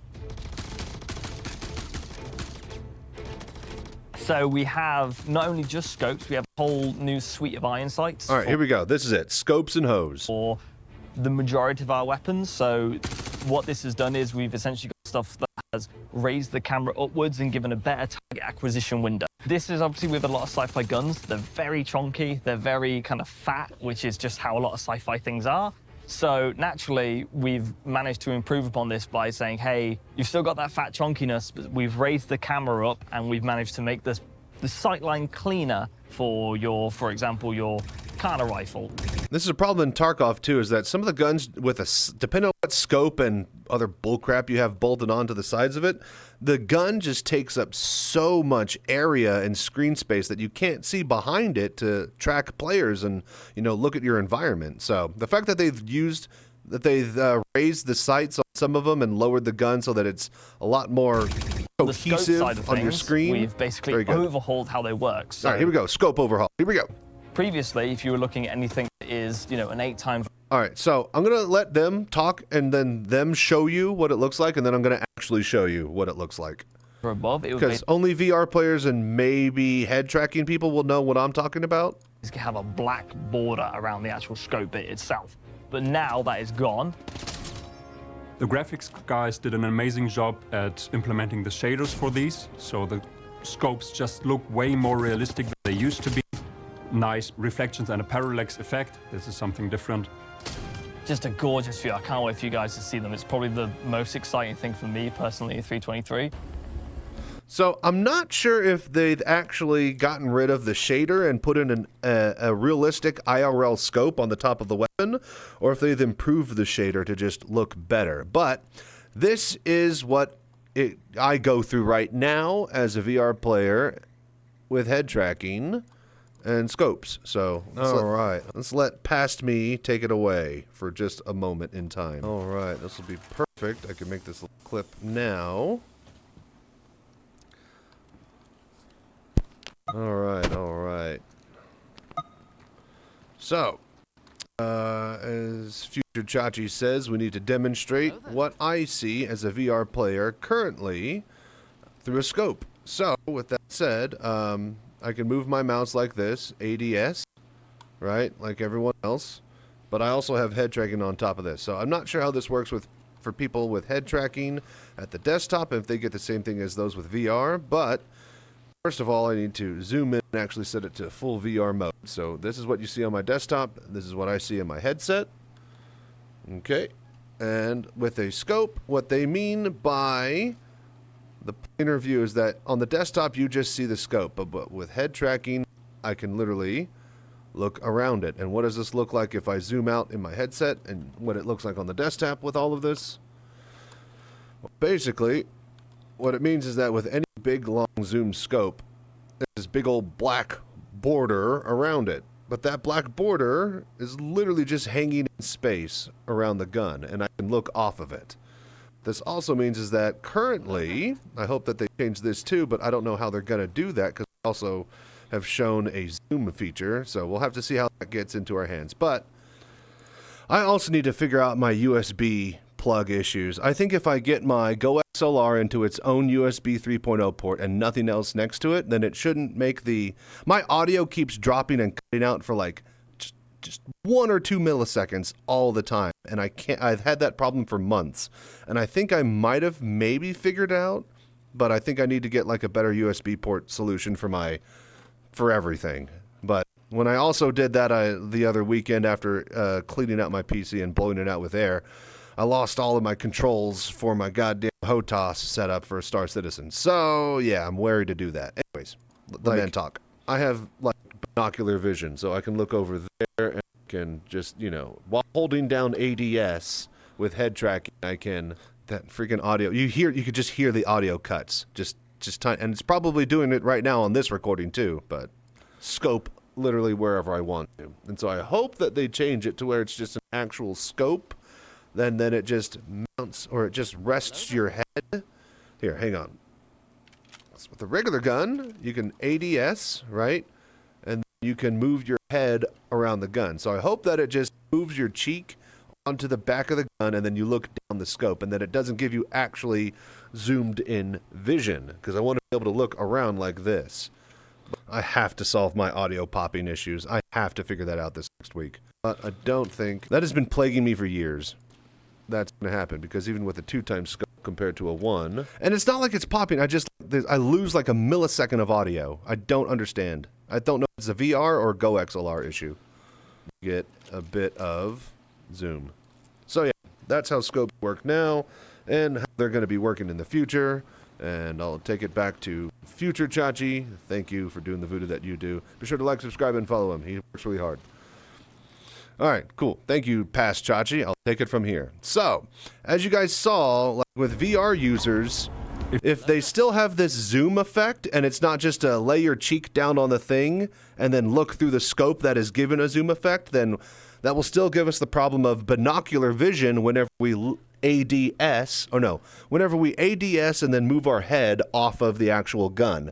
I don't know if there's gonna be a way to fix that for VR players, but we might just, be able to cheat like that and scope up looking down at the floor and then binocular vision 12 times or 16 times or 24 times off into the distance.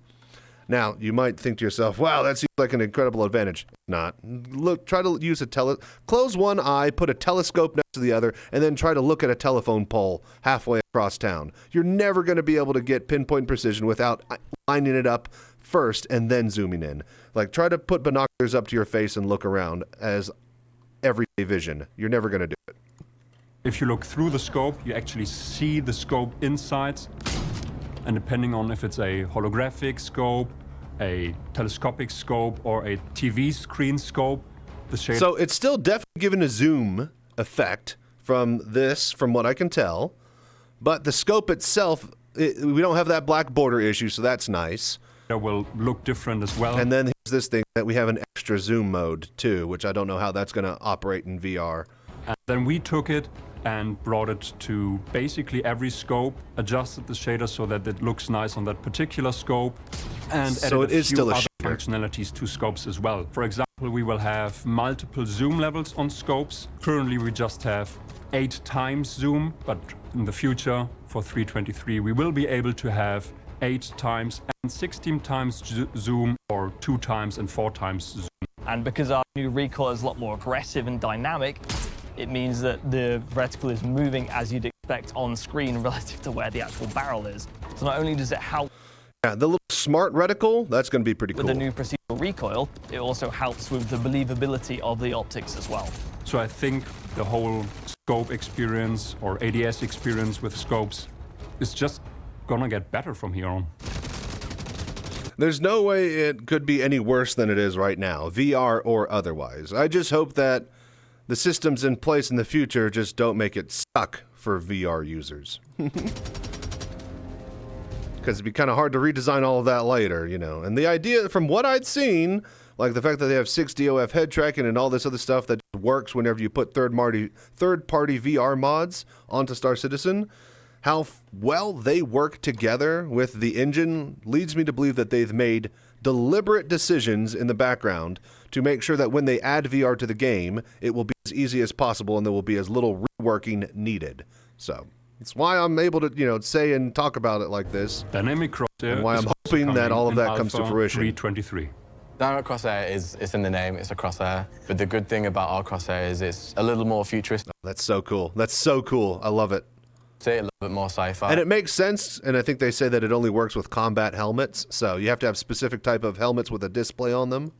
So in 3.23, when you equip a combat visor, you'll have a dynamic crosshair on your screen. This follows the barrel of the gun, which is really cool because if you're reloading and you pull the gun up like that, the crosshair will actually go off screen like that. So it fits into the aesthetic of Star Citizen because it's grounded in the context of where the barrel actually is, which is really cool because if you've got a pistol which shoots a bit more up like this, it actually follows it as you would expect. Previously, you were always kind of point shooting. It looks good. And it causes a problem in not knowing how big your crosshair actually is for your weapon. So we had to make the spread on the weapons a bit smaller than usual because if you're going to point shoot, you have the issue of like, where is my bullet actually going to go?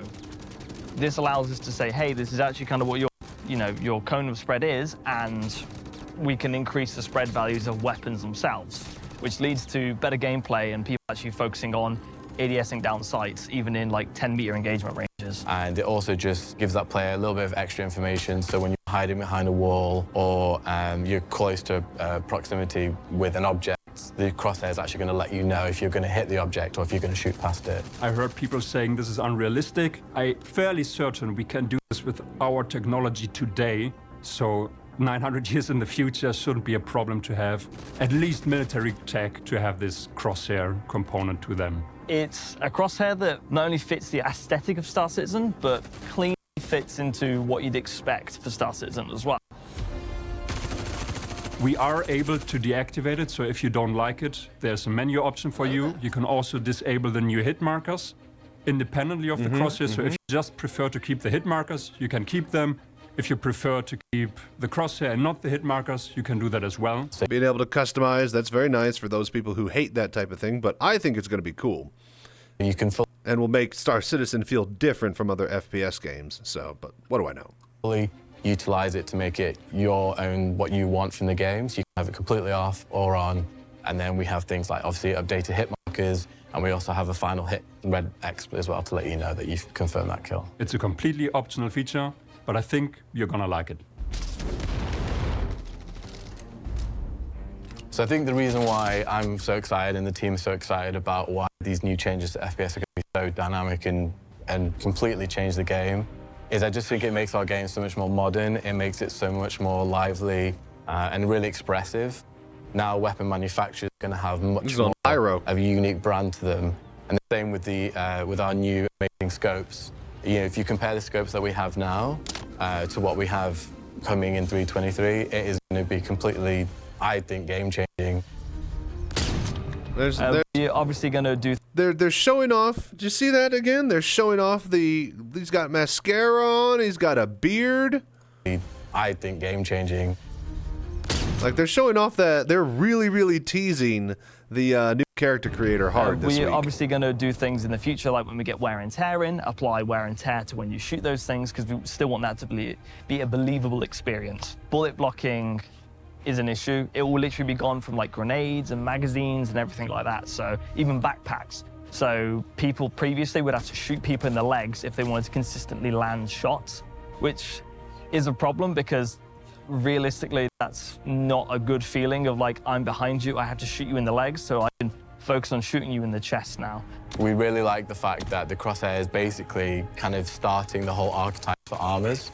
So as we move down into the P... This P4AR scope, how it sits so high, this is really good. Like, it's way, way higher with these little prongs. We want our armor set a lot less weapon in your field of view. to become more specific to their needs. If you look at our game, half of this is basically FPS combat. And these improvements will bring the FPS combat to AAA standard and make it feel like a more polished experience. It's not something that you can put into words, but something that that you will appreciate while playing our game. And I hope all of these changes make your time in the verse more fun. I think this just is so much more about gameplay. It's less about getting bogged down in menus. It's more about on the action. And it also integrates so amazingly with our HUD. A fluid experience, which is what we're aiming for. Which is what Again! Look at that! Look at this guy. Amazingly with our HUD. A fluid experience, which is... Look at that mascara! It's the same guy with this beard which is what and the purple hair. we, really want to deliver. I'll see you in a bit. Oh, I have to get the microphone. Yeah. So, what did we learn this week? No, Probably can't do this No, now. you're gonna have to take it off. We learned that procedural recoil system reaches all FPS weapons in Alpha 323. That the dynamic crosshair will enable some occasional hipfire goodness. That new scopes means better ways to refund your enemies' lives. And that reloading changes means more of the pew-pew and less of the few. Sometimes I hate me too. For Inside Star Citizen, I'm Jared Huckabee. Thanks for letting us share the process of game development with you, and we'll see you all here next week. For the character customizer. Hello there. Wonderful. Good episode. So yeah, like, subscribe, comment down below, let me know what you think, and thank you for doing the voodoo that you do.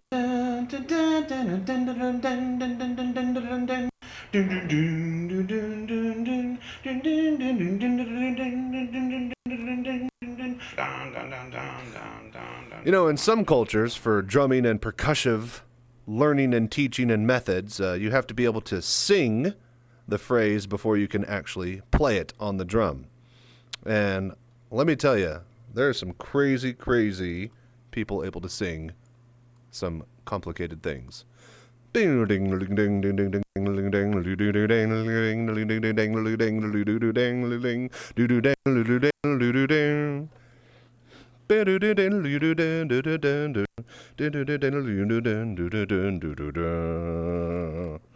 right. You guys have a good one. Thank you so much for watching. Stay safe and fly right out there. I'm going to cut the recording here.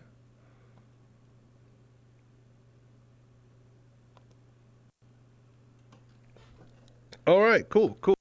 Well, that was a reaction video we did. Wonderful. Let's get back into... Hey, Ixion. Hello there. How you doing, buddy? Okay, so we're going to get back into Star Citizen. Turn to game, Everest Harbor. All right.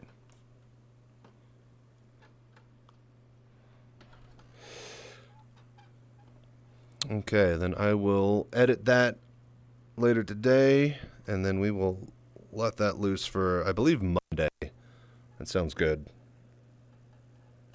So how's everybody doing today?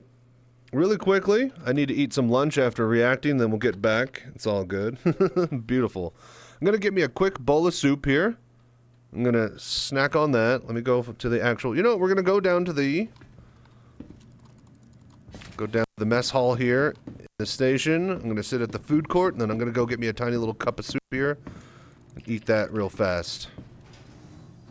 And then, yeah, we can keep going here, doing more stuff. But yeah, welcome.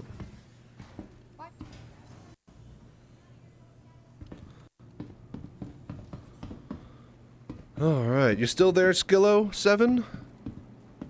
Any other questions or, you know, have any information that you want as far as how the VR and stuff works? You have your own VR headset, you're looking to get it working? You can hit VR setup tutorial if you're curious. Welcome to the ASOP Vehicle Retrieval System. We need to get... Oh, no, we're going to the food court. Right. Hello there.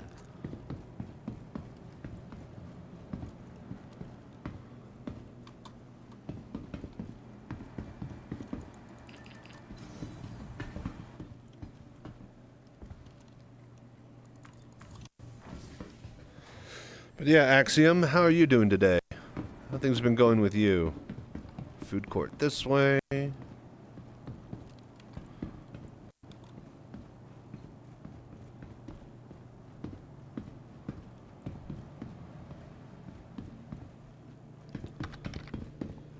No bombs today, at least. There's no real point.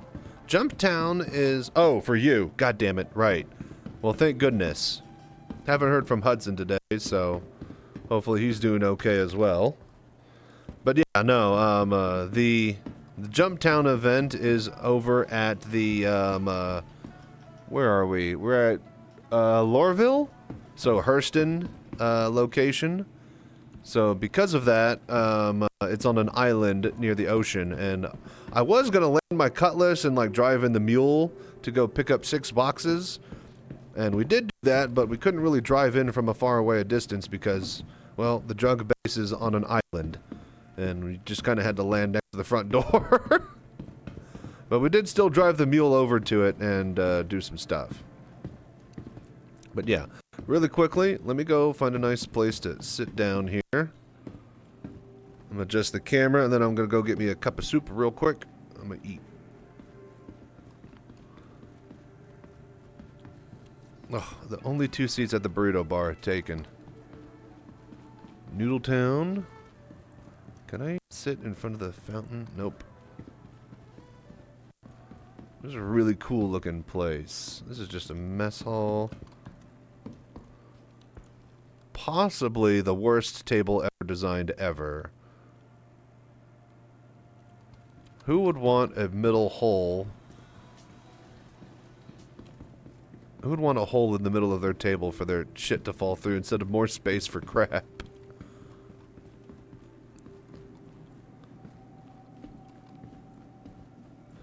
Alright, I think we'll just get a nice shot. Can we sit here? Yeah, this'll work. Alright, sit right here.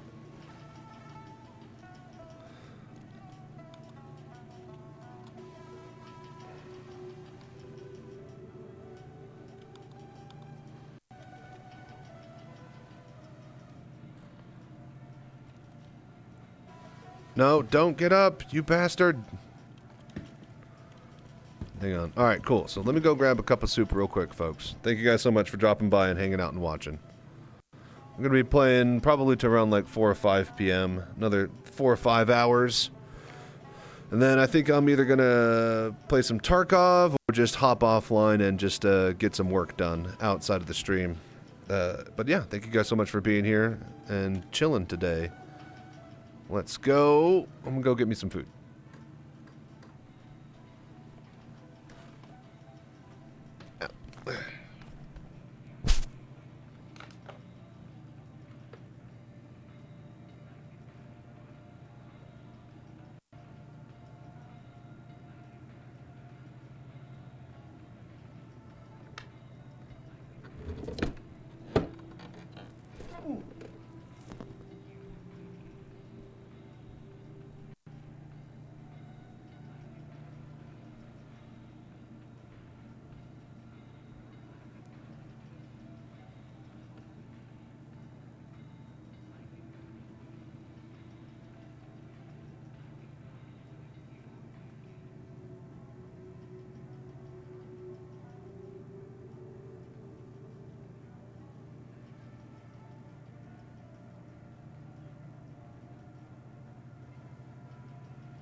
Hello there.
Okay.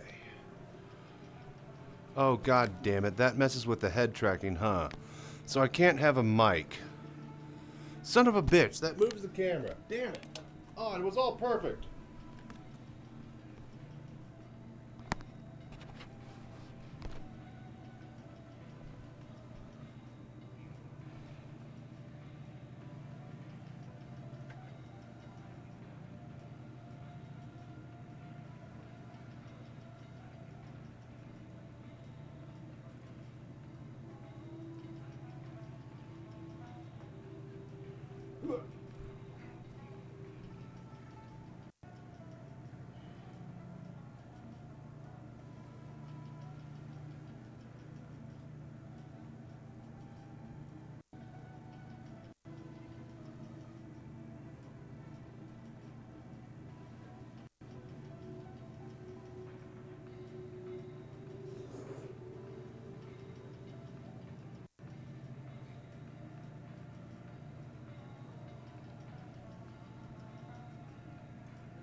Let's see here. Not sure I had green chili. Green curry is real nice with chicken. Yeah, green chilies come out of New Mexico, Colorado area of the United States.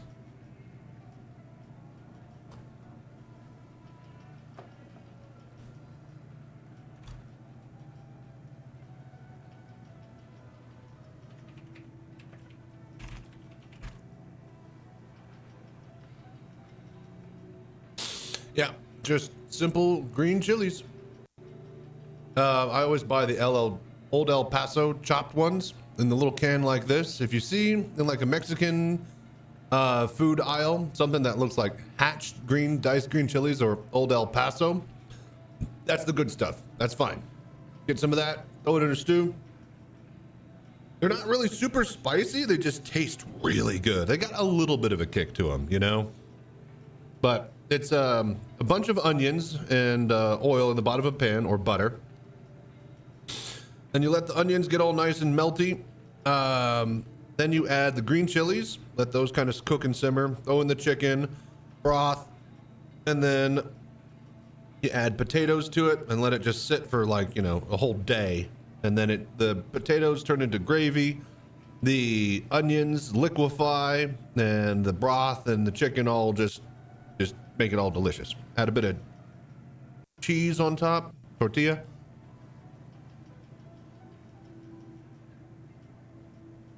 Real good chip. All right, basically done with this. Let me just polish this off here. It's still hot.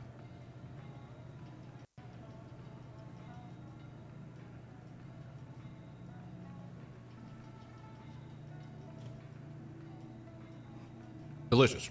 All right, BRB.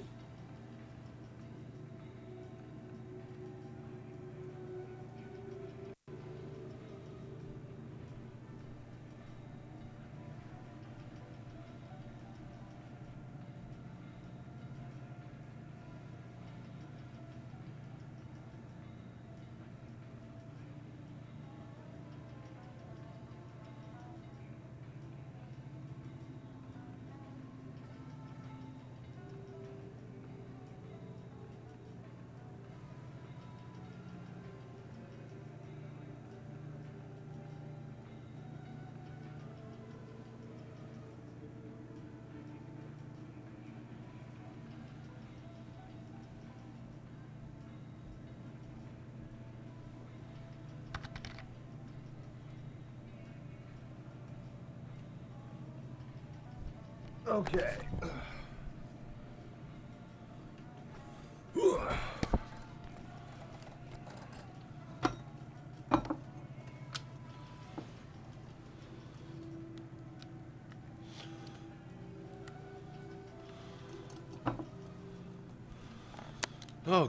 Okay.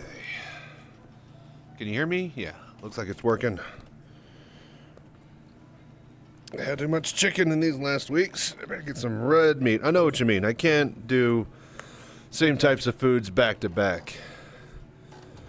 Like, I love delicious food, and I tried to I'll just make this one really, really delicious meal a whole bunch of times and have that for breakfast every day this week and have this lunch I like every day this week, and yeah, all of that shit. It's horrible.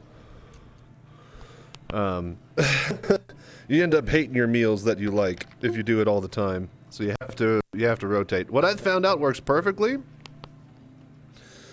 not everybody's able to do this. Oh, hang on, I think I need to click. There we go. Morning, Snarfster. How you doing, buddy? How's the car? But yeah, what I like to do, or what I've found out it seems is best, is that you, my mom had to swap her diet, and so she's like no gluten or whatever for health reasons from her doctor. So she got this food delivery, make your own meals service, and they're shipping her all the ingredients and stuff to make these really delicious gluten meals. So we'll do those for like 3 nights a week or so, 2 nights a week, have leftovers and stuff the other 2. And then on a couple of nights outside of that, then we just, make something delicious, like a burger or a steak or, something that's really, really delicious that you would get sick of if you ate it over and over and over again. So that way it forces me to eat good, healthy meals, and I get to have a treat. And doing it like this, I've lost like 60, 70 pounds, so it seems to be working. All right, hangers and halves. Pretty good. Some small things I want to update. Did you already get your sound system worked out?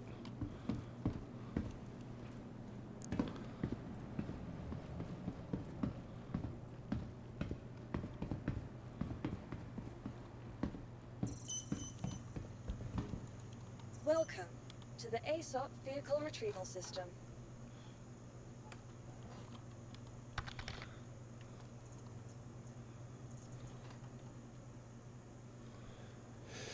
Your sound is not clipping now? Are you kidding me? Was it clipping earlier?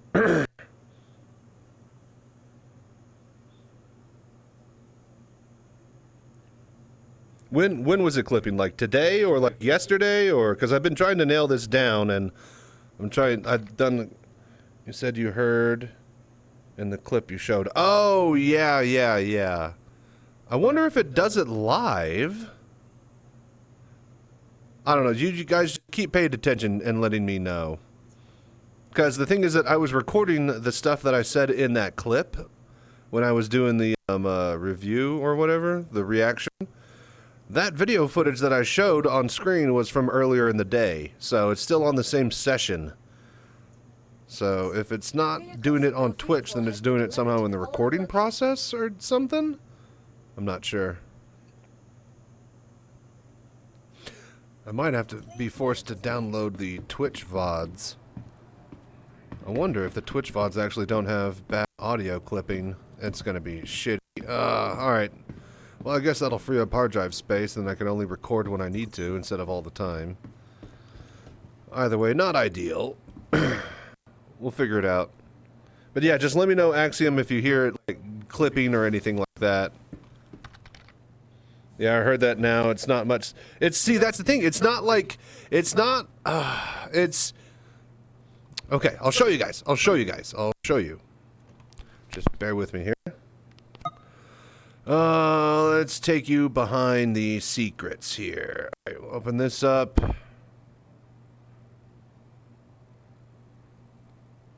Okay, we pull up DaVinci. Getting a little sidetracked here, but I gotta show you what it looks like. So it's not like the audio like beeps or it's like cutting out for like just a fraction of a millisecond, and it loses all sound. It's not just the mic. It's not just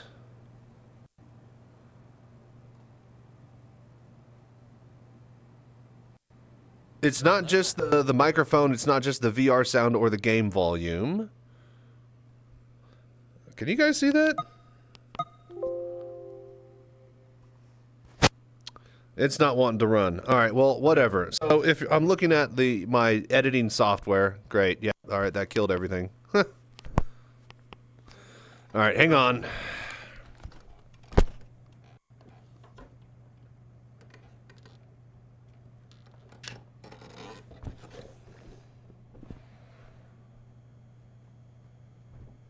Shit, that killed everything. Hang on. Close that. Got to restart VR, I think. Yeah, and Chrome died. All right, so, well, I got you guys here.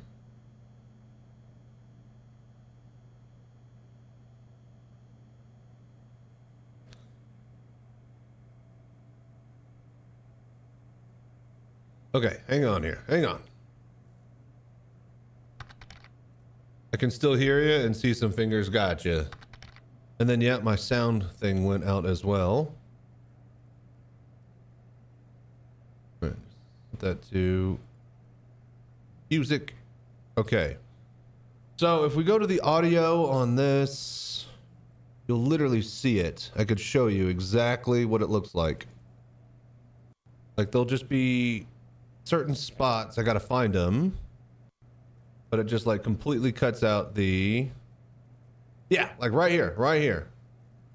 Okay, do you guys see that? Do you see it? Just this little gap right there. And if you're listening to it, like if I play the exclamation mark prize, and it's just a little cut, like there's zero audio. There's nothing from the game. There's nothing from the mic. It just cuts. And it's not even it's like 1 or 2 milliseconds. Prize to the exclamation mark prize to sign up.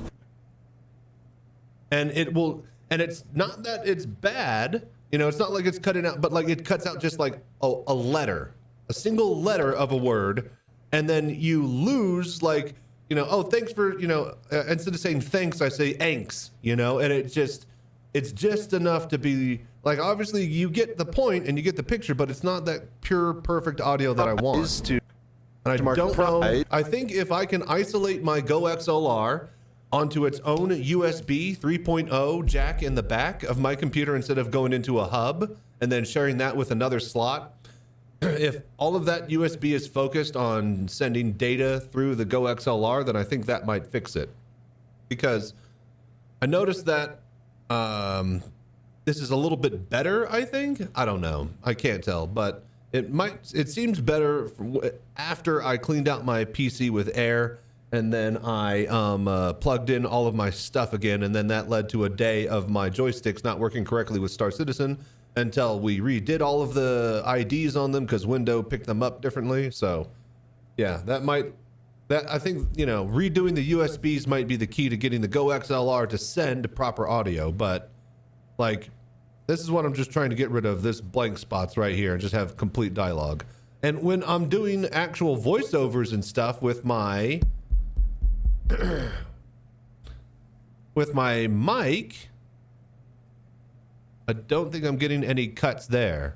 Like, yeah, if I'm just talking with my mic and stuff. And in today's Jumptown highlight, we figure out the subtleties of A2 bombing. Related to VR. And I just got to hit the mountain because it's only cutting when I'm doing VR talk. First thought is that something loads or saves at that time. I do not know, but it seems you are here where you sit now. It does not happen. Yeah, exactly. It doesn't happen. It's only in VR.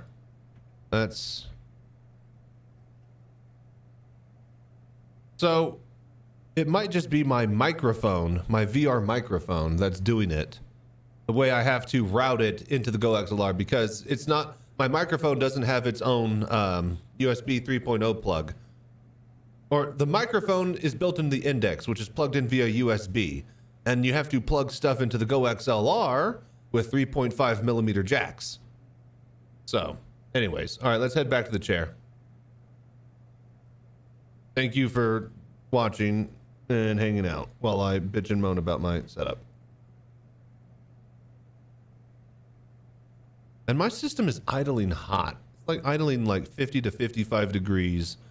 It should be 40 to 50 with water cooling.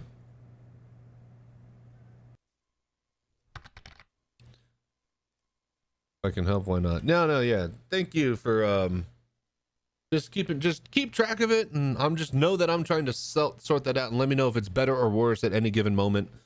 Here's the problem, is that I need to do all of these adjustments in between streams, and then I just forget to do them because I'm editing and doing other stuff, and then the next day starts, and then I just start streaming, and then I still have the same problem.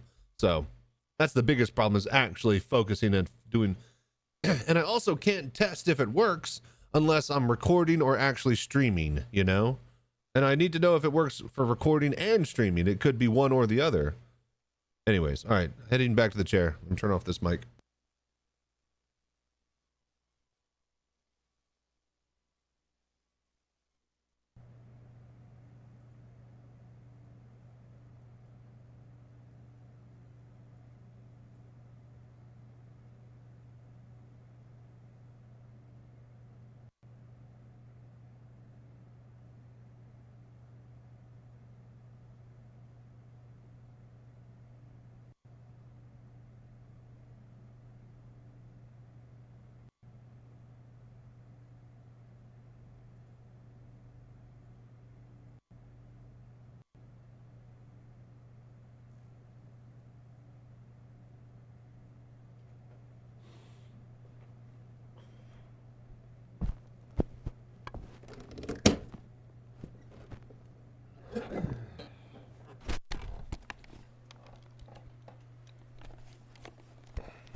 Okay, we're back. Can you guys hear me?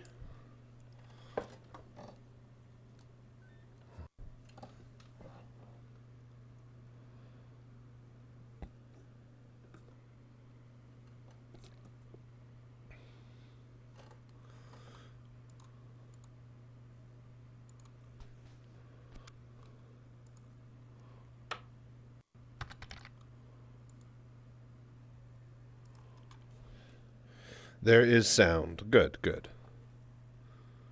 Yeah, I was talking to chat like for 2 hours the other day. A noise, at least. Wait, can you hear me? Hello? Hello?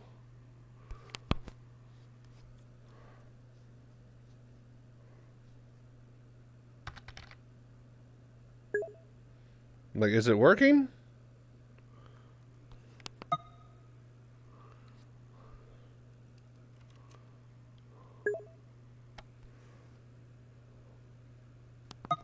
Hang on, I can tell right now if it's working or not. I go to this, I go to this. Hello, testing. Alright, I can hear myself when I check that button. It should be working. As soon as you put that on, there's a buzz when you touch it.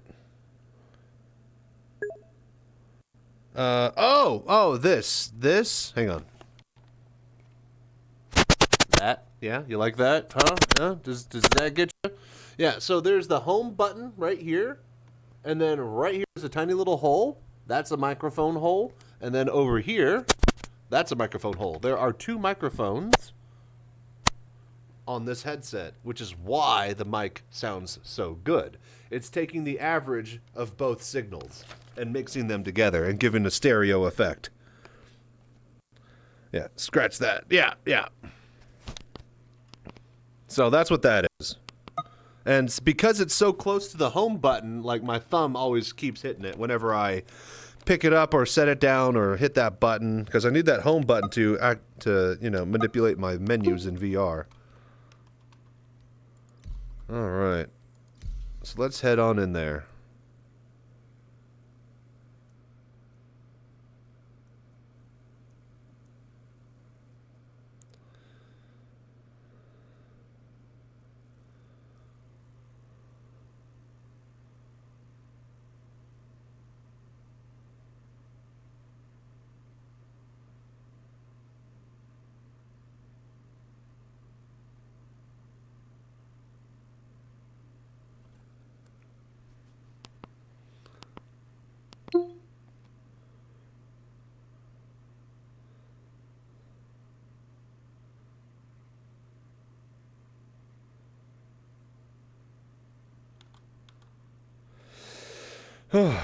So, how's everybody doing today?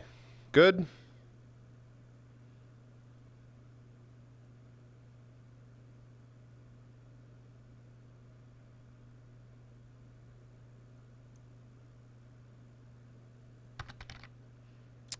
Now it is? What, good? Or the audio? No, the audio is probably still going to clip. Okay. Supposed to. We still talking about audio? No, it'll clip. Just watch. I just need to talk long enough. It's got to be something with my VR. And I wouldn't really even know how to solve it.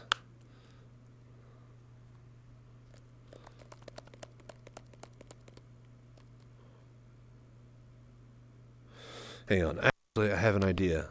Let me look at a couple of things while we're loading in here. Alright, so if I go to here and go to sounds. Okay, so playback.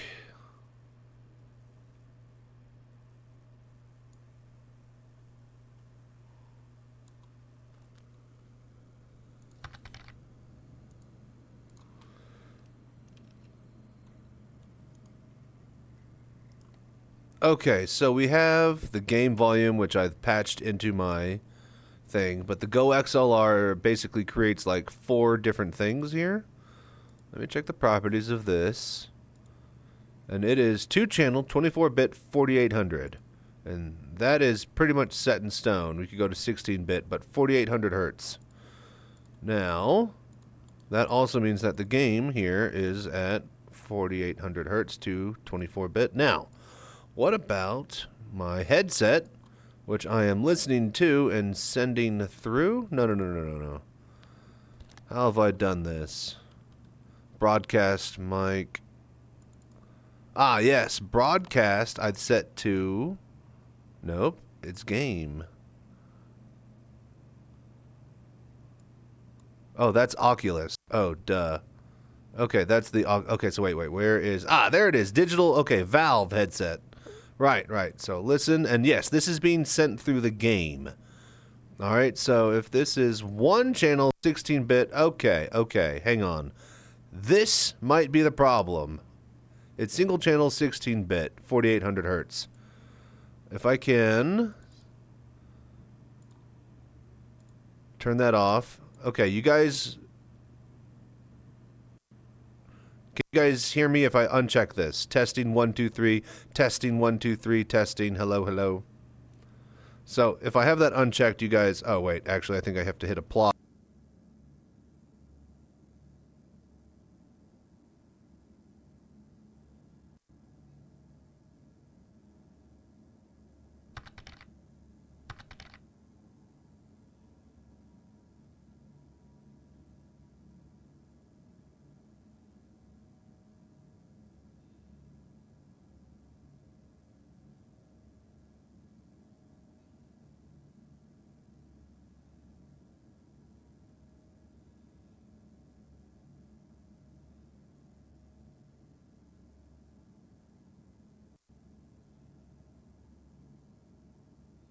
All right, yeah, it won't let me use this drop-down box. I think what I need to do is I get my audio on my headset to match the same 2-channel 24-bit 4800 hertz as the actual thing, because I think that's the problem, right?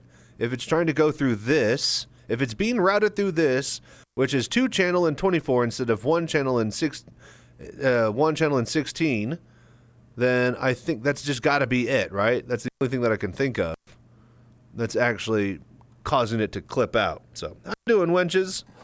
What's going on, man?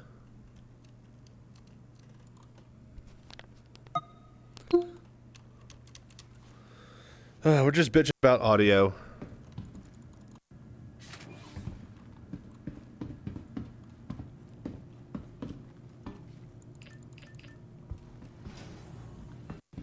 But yeah, how are you doing, man?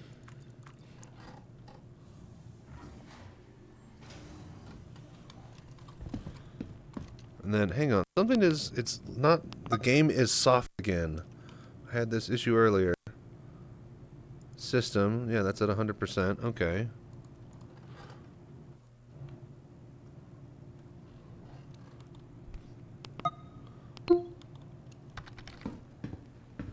Going to spread some democracy in a bit. We got a mech today. Is the update today? I thought the update was going to be next week. Alright then, yeah, I'll be down to spread some democracy. Here in give me another half hour or so. We'll play a little bit more of this, and then yeah, I think I'm going to swap over to... I was either going to do Helldivers or Tarkov all night for funsies for Friday. Maybe we get more next week, I hope. Okay, so they did drop a mech today. Interesting. Everybody said that the big update was going to be next week for more content. But if they already gave us a mech, then I'm happy with that. Even if it's just a sneak peek. But yeah, wenches, I'm down to spread some democracy with you. If you want to team up. Okay, so what were we going to do now that we got back in the game? Welcome to the ASOP Vehicle Retrieval System.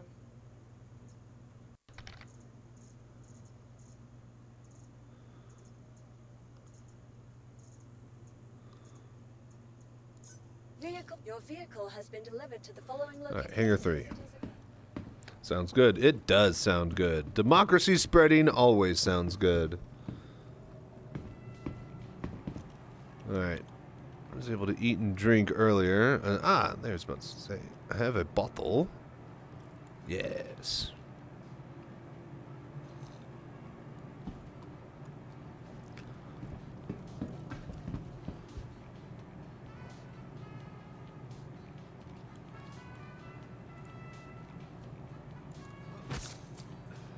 Okay, that's good. Give me a can of Pips. We're out of here.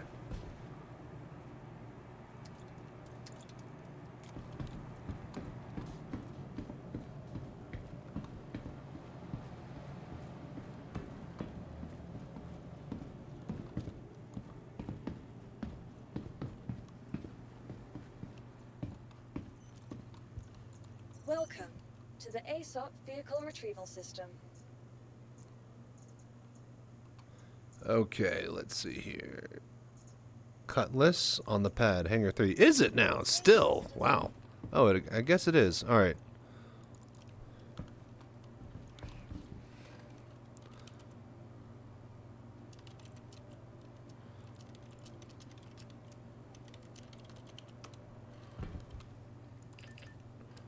Hello there. Today. Come on. Let me in.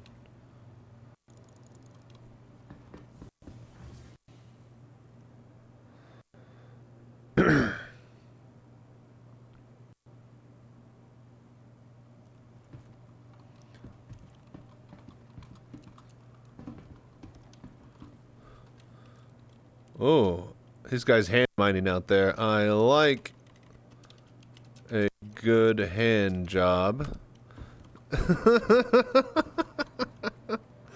Okay.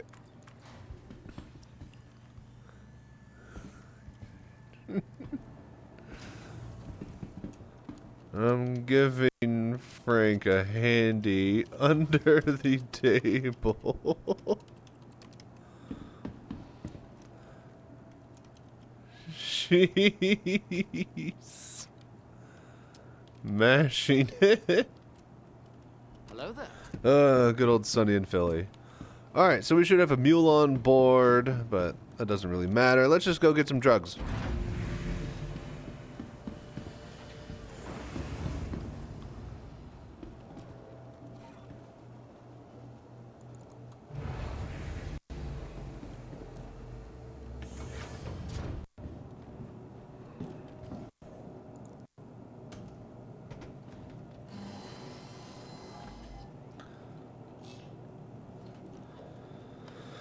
Okay.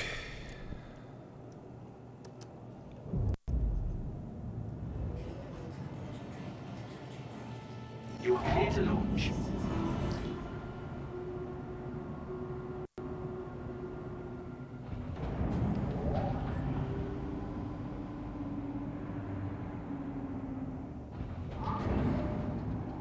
Hello there.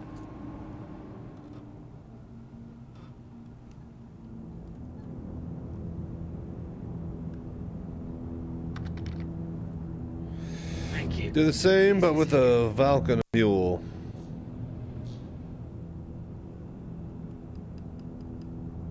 Do what now? Do the same what? Taking off? What did I just say? Got a lot on my mind. What were we talking about? Who are you?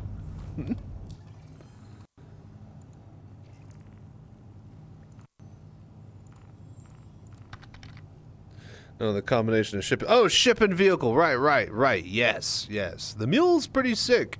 It can turn on a dime, so you don't need to, like, you know, back it in and out like Austin Power style.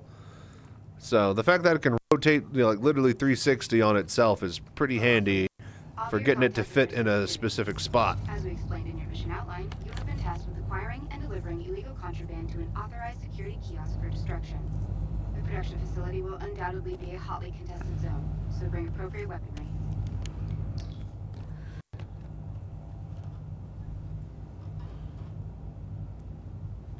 Okay, so there's the contraband drop-off, and there's the production facility. Looking like the other side of the planet. I think we just go to Operari. Seems to be close enough.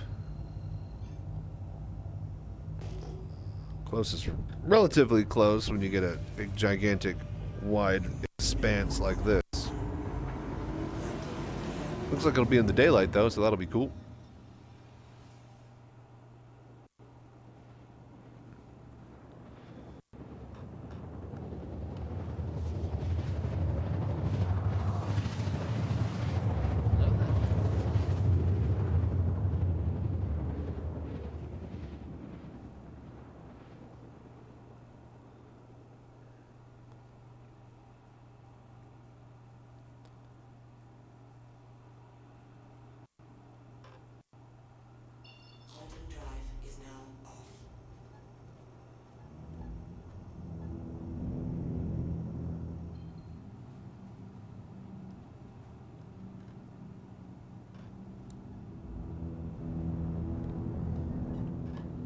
Oh.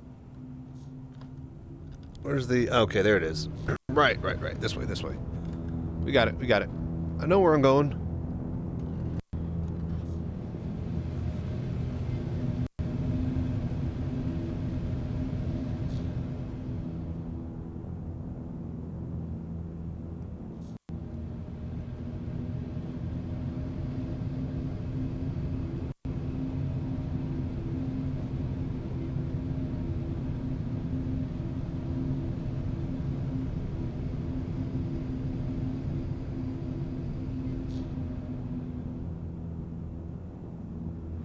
Alright, it's going to take a while.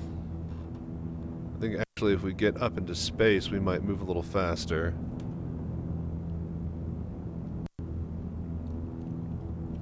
Don't I have this? There we go.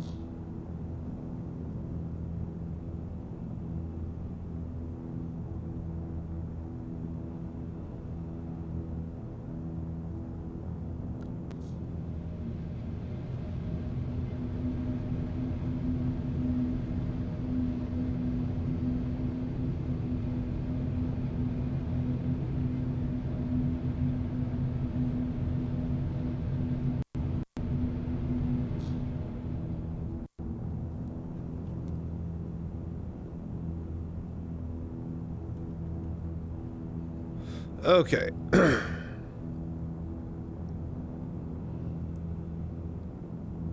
Is this still not in daylight? How's that possible?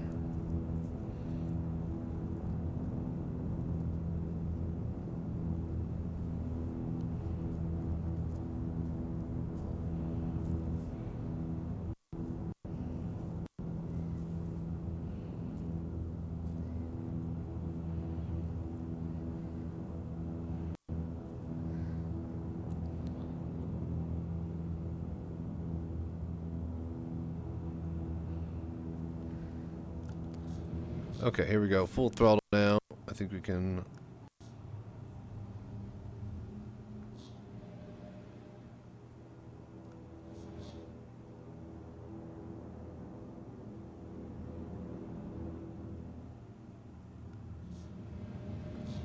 Alright, cool. Heading to the facility.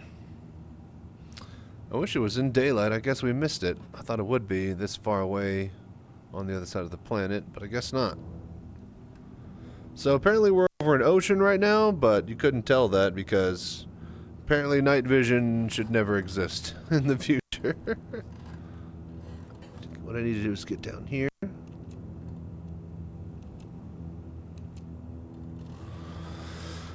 And then now I'm above the cockpit. Isn't that wonderful?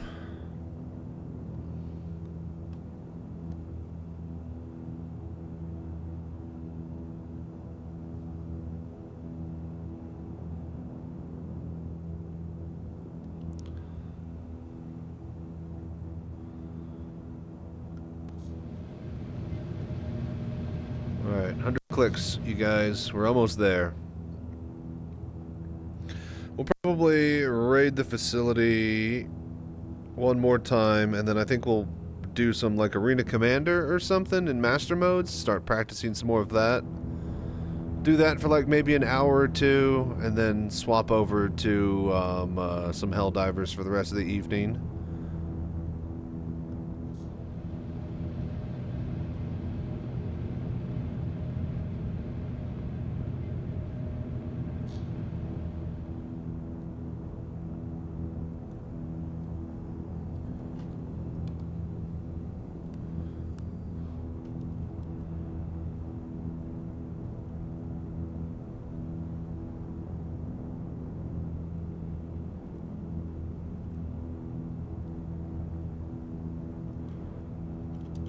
It took me a week or two to finally stop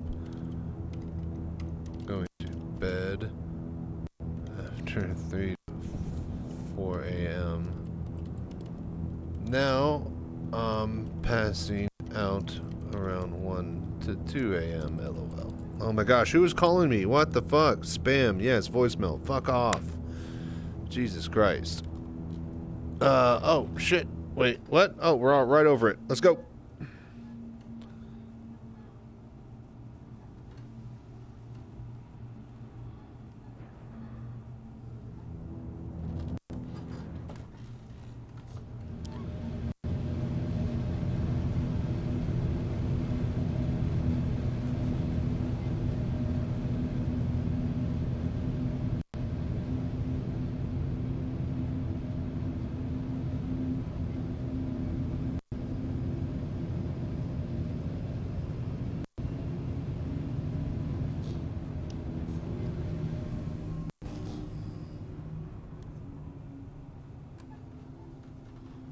Seems to be some people here.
Alright, easy does it. Oh shit, I don't have my landing gear.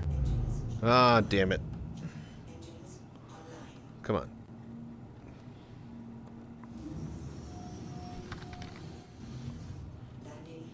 Hello, Sky Fox Official 39944. How you doing, buddy? Alright. Alright, cool, cool. Landed.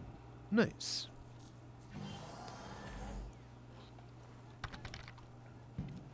How do you do, VR Citizen? Can somebody hit him the command, exclamation mark VR setup? That will be the guide to letting you know everything you need to know to get it set up and working. And we are also working on an auto installer that does all of those steps by hand automatically. But here, let me show you. Thank you for following, I appreciate that. So if you go to this video tutorial, that is the manual setup method. But the guys on my Discord, drop by there if you have any questions on getting it working or need help with the live troubleshooting channels. But the guys from some of my Discord are making a program that does all of those steps from that video automatically, and it looks like this. And it should be able to work with any headset that you own and is on the market. So, but yeah, basically, I'm using this program to get it to work, but the program is doing those steps for you automatically. So, holler if you have any help or questions or want to know anything. And yeah, welcome to VR Citizen.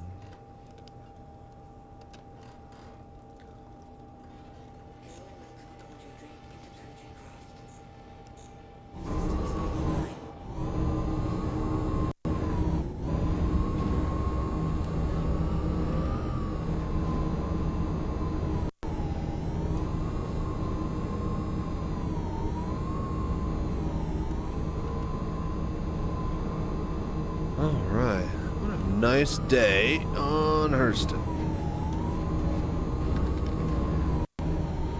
Long running VR Citizen who's been running the game, what I know. Yeah. What do you know, Axiom? Nothing. No, he's right. There have been other people who've done VR stuff and content in the past, but most of them have been basically using my tutorials and methods, or revisions of them the entire time. And by now, I'm still just the only person actually doing it and the main guy who's running the, you know, VR community, so.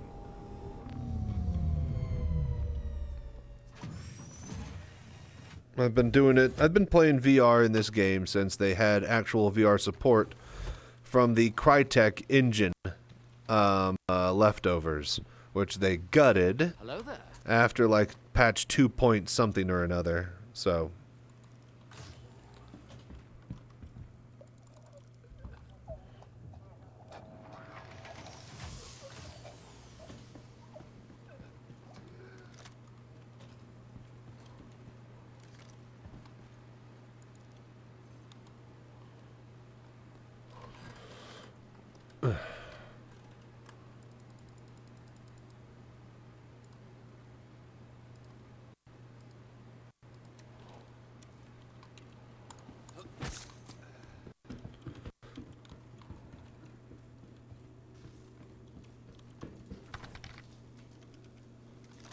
go. Come on. Come on. Oh, come on. Oh, no. There we go. All right, we got it.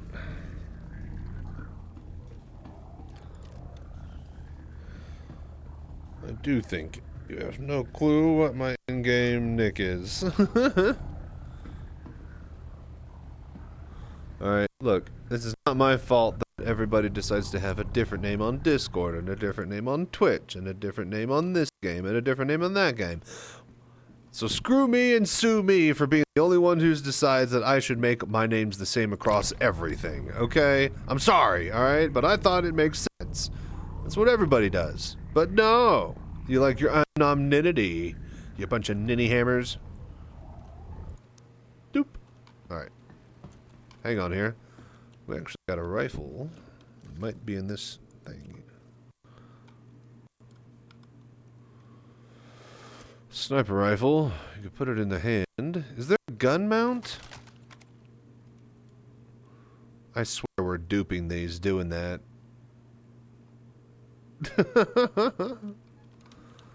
Is there a gun rack on the mule?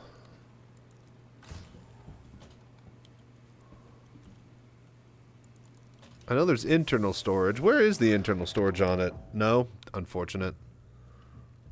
Alright, so we did a video already about this, but you guys see the scope tech? This is what they're talking about. If you watch that video, this is the... See this big old black edge? That's just like literally... So yeah, if you have head tracking in VR, it's a little bit different. I was looking for that as well. If you want to tell me, damn it, you're the one who's supposed to know. It's supposed to have some internal storage, but I actually don't see where. Unless, well, that's the battery in the power plant.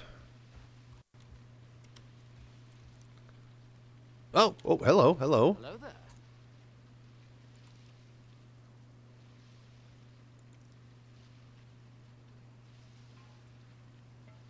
Okay. Oh, fuel port. Okay. That's cool. Leads me to believe they'll have hose tech someday.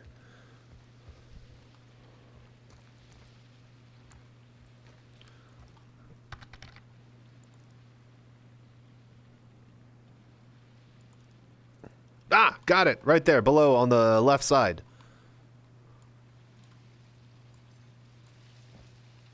Cool, cool, cool, cool.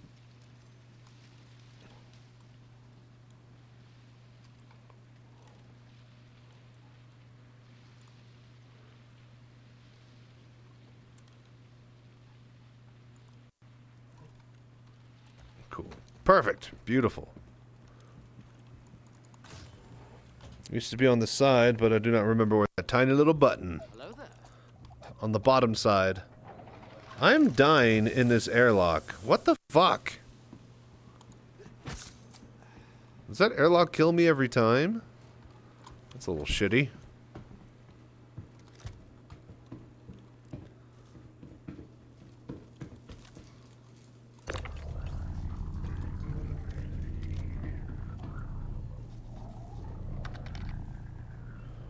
All airlocks are killing you if you wear no helmet.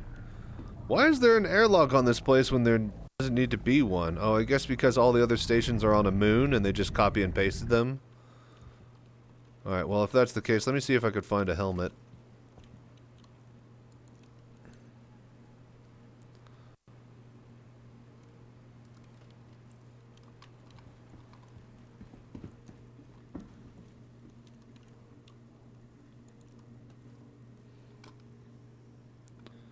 See, look, can I do this again? Whose gun is that?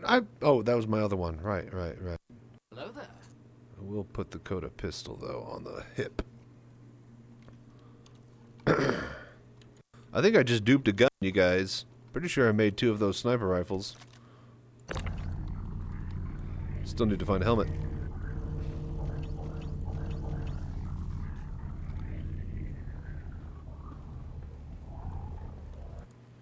Can we put the drugs in the actual cargo bay of the mule using that same system? Do you guys think that will work?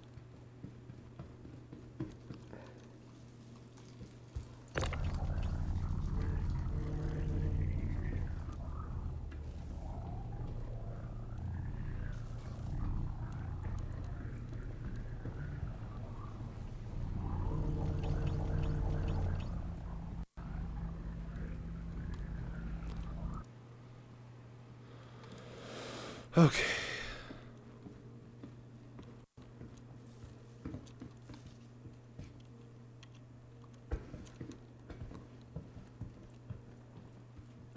Trying to see if there's any more crates.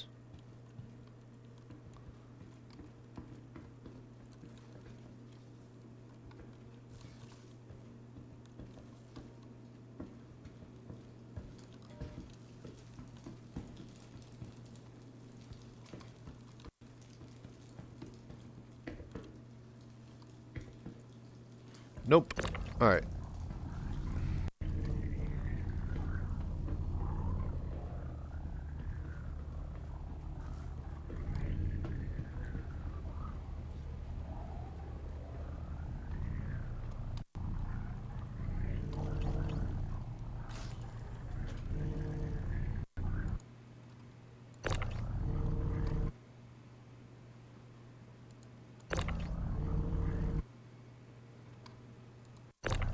Hello there.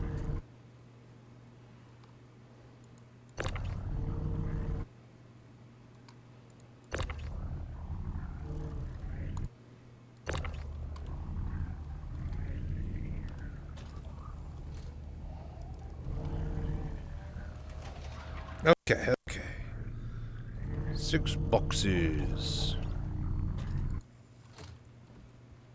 No, open up. Come on.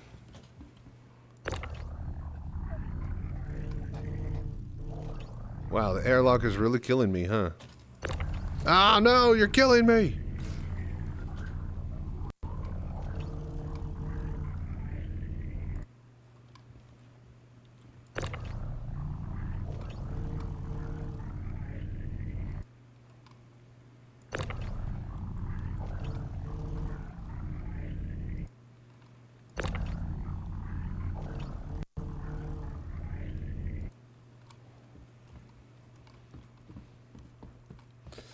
Okay, so if we pick up and carry one of these,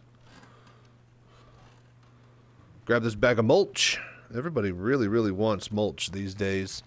I guess gardening is really important to people in space. And then right here, this little button. So can I don't think it works like that, will it? Can I drag in there? Right click, drag. No, I don't think so, you guys. Alright, so that won't work. Because the word amazing... Okay, you got... God damn you.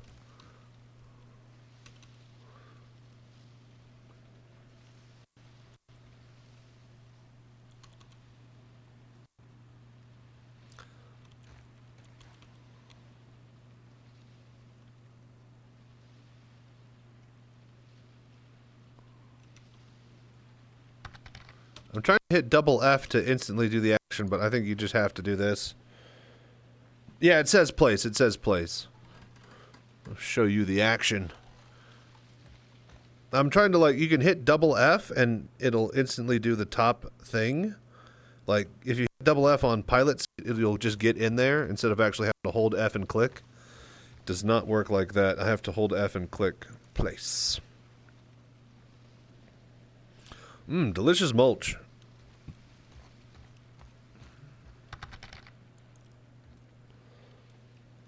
Igorpa, enjoy the giveaway. Place.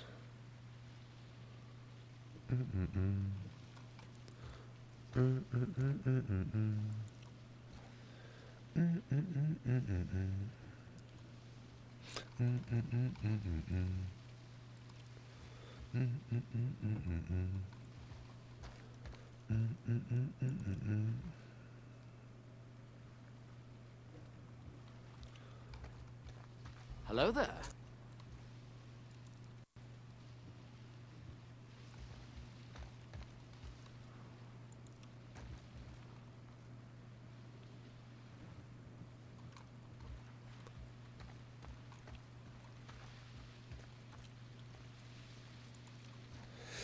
All right.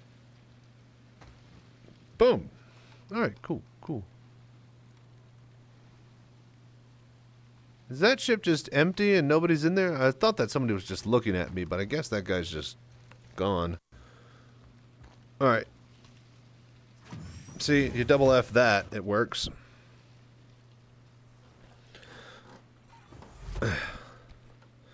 CIG sure likes their moving chairs for no reason.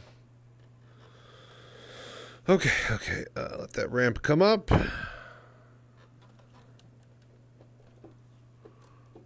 Do we turn this off? Yeah, alright, we're good. Get right here, and then let me just turn to 180. And go out the way we came. I love this thing. This is sick. Alright, so didn't we land like over there? Not for no reason, for a slower gameplay reason. Ah.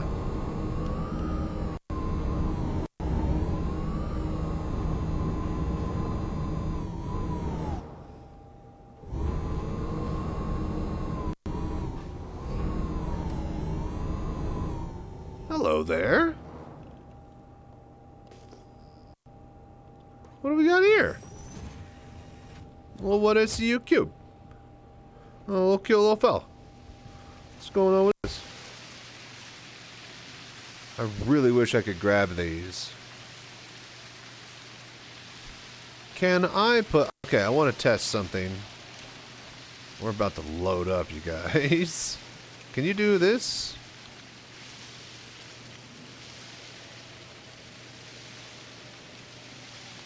The hell is that? Is that a gun rack? It is a gun rack! Hey! We found the gun rack! Oh, that's cool! Oh, that's really cool! Is there one on the other side?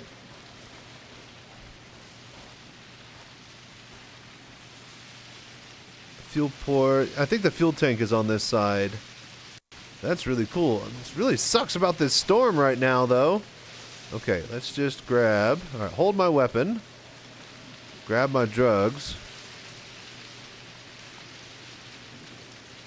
Get it? Hit drug mule.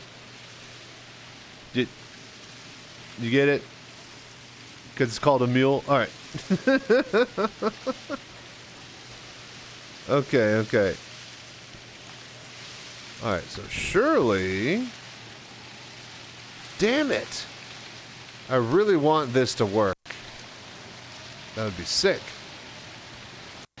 Alright, well, either way, this thing should have the ability to pick up a 1 SCU crate with a little forklifter on the front, or hold one clearly here in the back. Wait a minute, can we...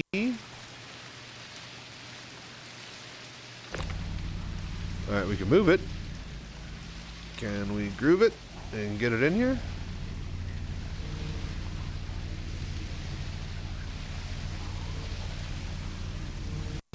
Okay, if you want to put cargo in and out of this thing... Odd design choice having this crossbar right here for no reason that blocks it. Alright, well, we can't really do anything with that. As much as I'd love to have that, you know what, we'll come back for it. I need to just drive this to the ship for right now. Explain. Explain what?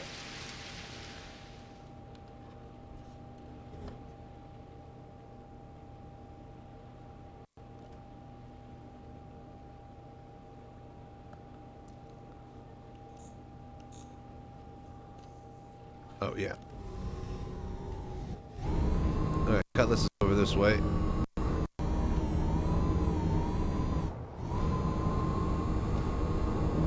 Ah! We got it. She's a tough little mule. Oh, drug mule. Explain! Yeah, because it's... you know what? I'll let your imagination handle it.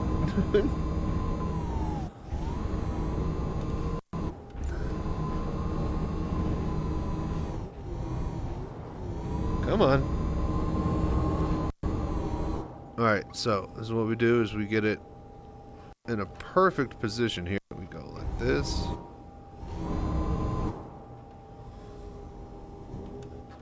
And then we just go gently right into the corner. And then we just rotate to where it faces out.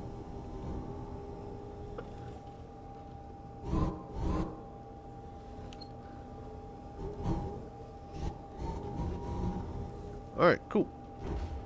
And then power. Oh, whoa, whoa, whoa, whoa, whoa, whoa, whoa! Oh, fuck me. Do those work? Or do they just deploy? Rear. Retract. Can I hit the rear button? I don't think I can. It's only the front. Can I, like, turn those on? Is there any way to activate those?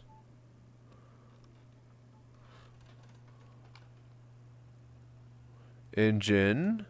Power. Lock, unlock, open, exit seat.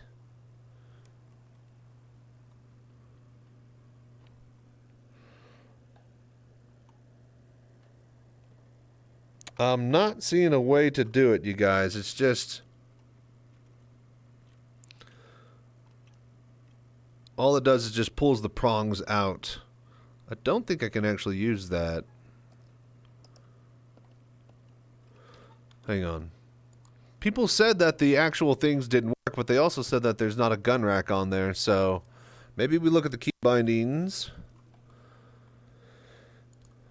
Ground vehicles, ground vehicles, ground vehicles. General, horn. I need to bind that.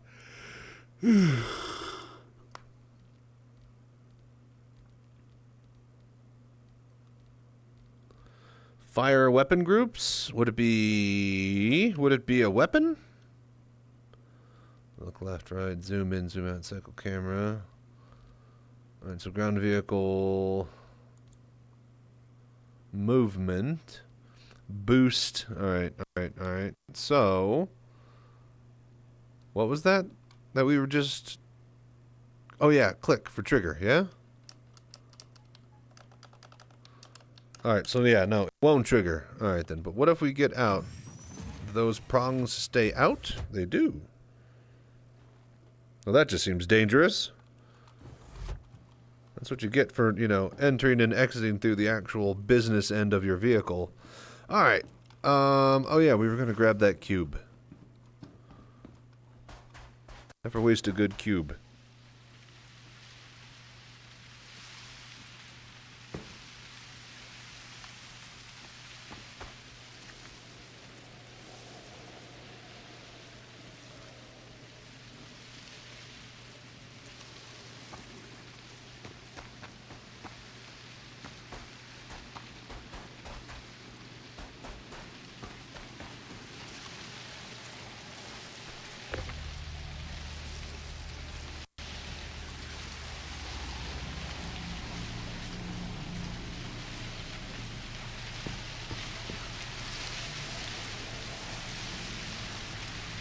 Let's climb over this.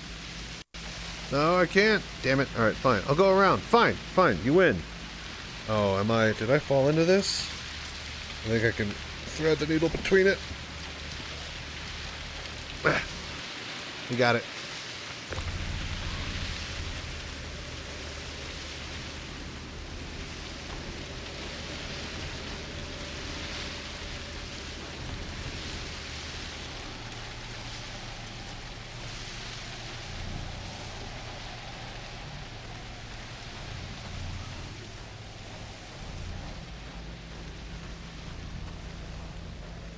Okay, okay. Got a nice companion cube to... Ow! Cactus! Shit, you betrayed me, companion cube! Why didn't you tell me? Talk about a landing, though. Damn. Can I put this in there now? No, we'll pretend that it works. See? Look how cool that is. Look how cool it could be someday. Alright. Let us get out of here and head to the actual turn-in.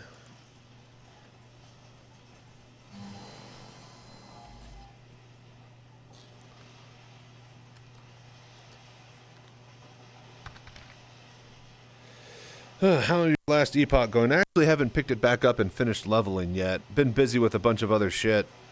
I think I might grab some of it next week when things slow down, and since we're all kind of, it looks like all the other VRs. This looks like all the other Star Citizen streamers are playing like Helldivers and other stuff too. So I should be free to just chill and relax and play some other games.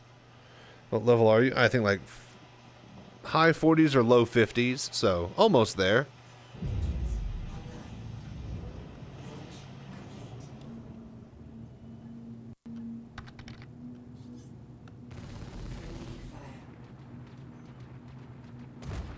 Security calling. Your recent crime stat is a violation of the employment guidelines described in your contract. As such, we cannot keep you as an active employee until it is resolved. Oh, those bastards. They canceled my contract because I was cleaning the area of stuff and blew up somebody else's ship. Okay.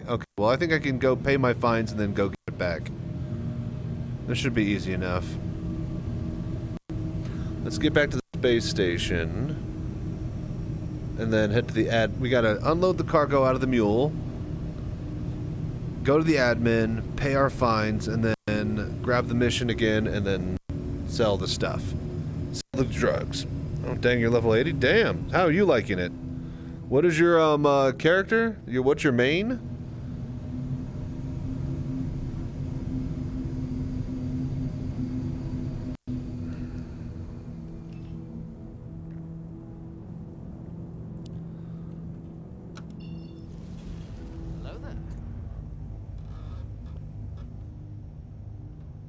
Uh-oh. Oh, no, we're good. Oh, maybe not.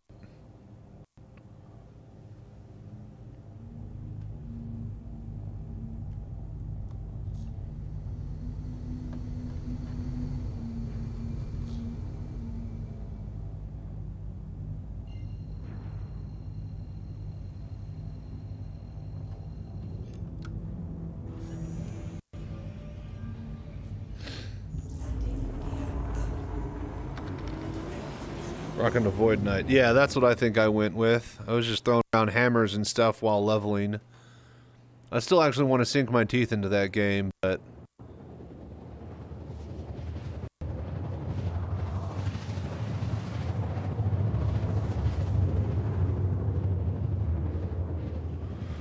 on my day off this week, I went and I saw Dune 2 and helped my buddy, take his truck into the into the thing. So yeah, that was a fun use of my time on my day off. But I think if I have a day off, I think I'm gonna just play a shitload of Epoch and get a little bit ahead on that. I don't think I want to stream it until I get deep into the, or not deep, but I'm cresting into the end game stuff. Not a very big draw to my channel. And we're finally really just starting to do okay decently with the VR Citizen stuff, but even that's trailing off like all the other Star Citizen content because everybody's waiting for the next patch. So I am interested in this Helldivers 2 update with the mechs and more content and stuff, so that might be interesting.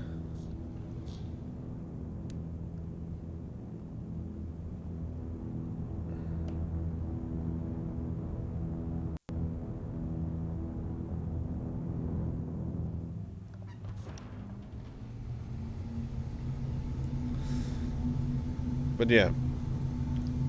So what you been up to besides Epoch, Smokey? Please proceed to assigned landing bay. Hello, and thank you for contacting EDL Landing Assist. How you been? Good, I hope?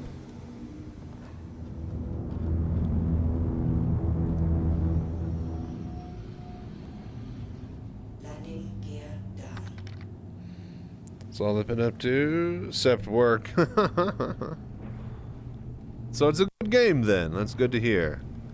Yeah, I haven't heard really a shitload of complaints other than the launch was rough. Fucking hell. See that shit? I'll have it set there.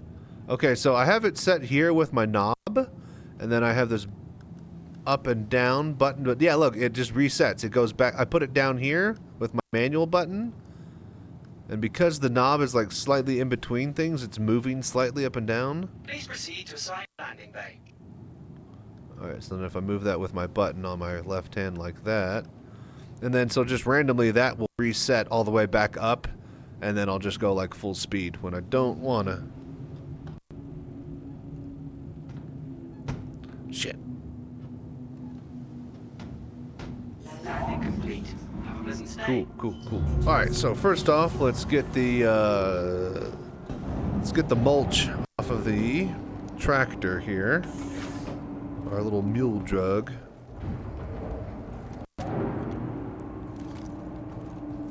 Or drug mule. I know what I'm saying.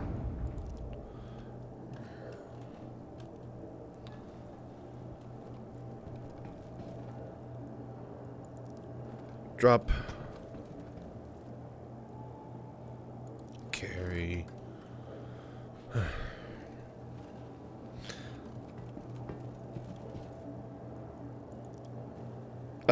So Smokey, you would probably know. When is there going to be? Are there leagues or seasons with Last Epoch, or have they said they're going to start doing that, or what are the plans for the future now that it's out finally?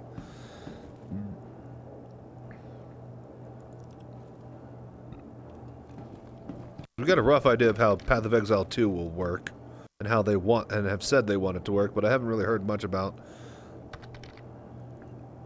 Oh my gosh, come on, just let me!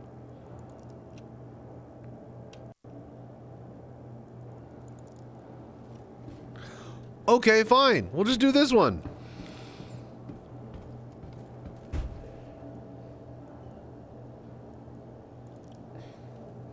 Right now, all it is a leaderboard. Okay. So I hope that they... It took a while for Path of Exile to get on the same footing as where they are, to get on the footing that they are now as far as their endgame content. And they definitely had to make some mistakes along the way, but I hope that Epoch people have already learned from them and have figured out something, you know, that will be good to keep people drawn in and really want them to push their characters, other than it's fun and the gearing system is good.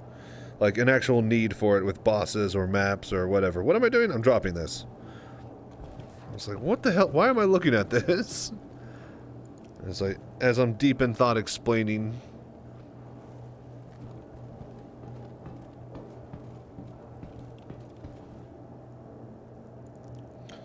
Okay, that's all 6 of them. Now we gotta go pay our fines at the admin, and then we just sell the drugs there too. Easy peasy. Lemon squeezy. Let me squeeze. Easy peasy. Let me squeezy.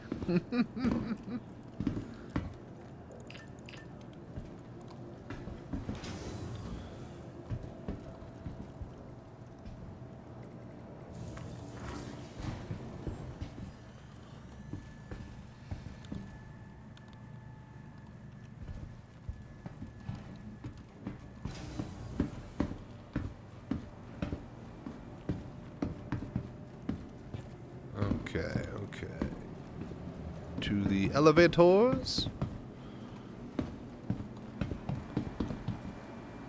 Okay, not that one.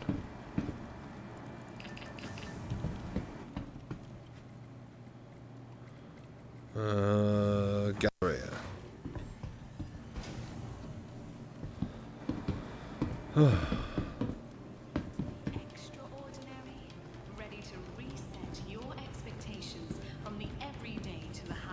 Can they not play that ad right there, please? Dear Lord. Alright, destruction of vehicle. 32,000? Jesus. Did I see those zeros right? That's crazy.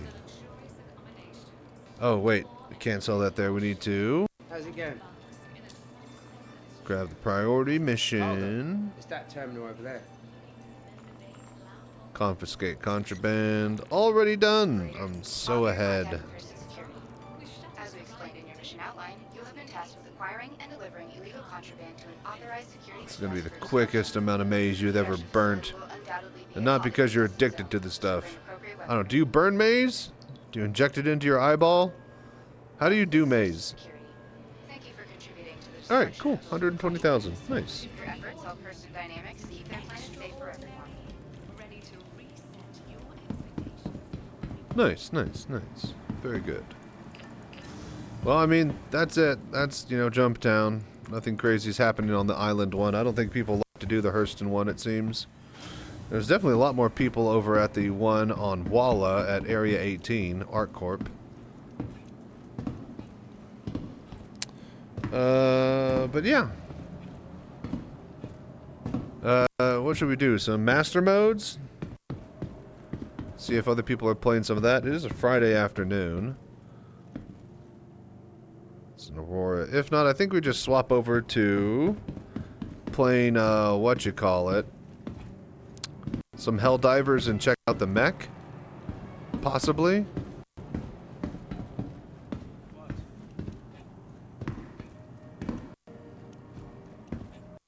What do you think? What do you guys want to see? I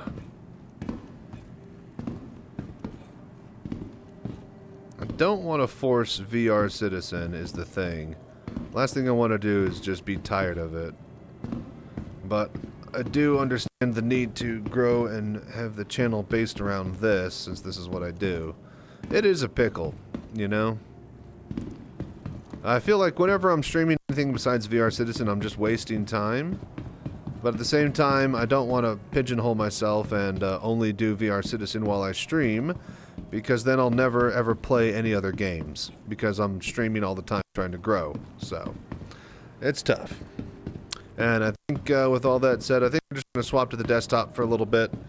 We're going to make it a short day. That way I can keep editing some more stuff. And tomorrow, I'll see if I can wake up early tomorrow and we'll do an all-day VR Citizen thing. Or if not, an early morning session, and then we'll have an open afternoon. Or, you know what? Yeah, I think open afternoon, I'll charge my VR controllers, and then we'll do an actual VR game tomorrow. We either continue No Man's Sky VR playthrough, or I load up something else. And then that reminds me, yes, we're going to start to actually, that's what I wanted to do. We're going to start to actually do VR games, as well as other third-party VR games. I think next week, there's going to be a Mech Warrior update, a Mech Warrior 5 update, and I think I should be able to use the third-party VR stuff to get it working. If not, I think the UEVR injector might work, because I'm pretty sure Mech Warrior 5 runs on Unreal. But either way, I think we're going to get some Mech Warrior in VR stuff done while they add the new update that adds an arena mode and a bunch of other cool stuff. So that's going to be on the future and the horizon to look out forward. So I hope we have fun with that. But yeah, I think I'm going to go ahead and swap over to the desktop. Play a bit of Helldivers for the rest of the afternoon. I think I'll be off for the evening. BRB. Thank you guys for watching and enjoying the VR Citizen portion of the stream.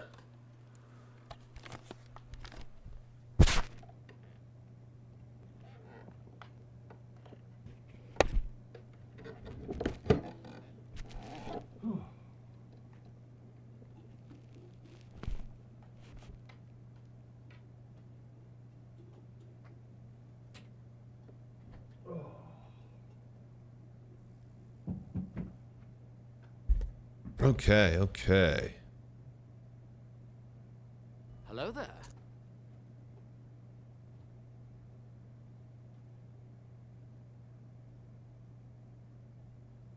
Alright, disable VR. Be sure to turn this off. Exit out of that. Exit. Yes.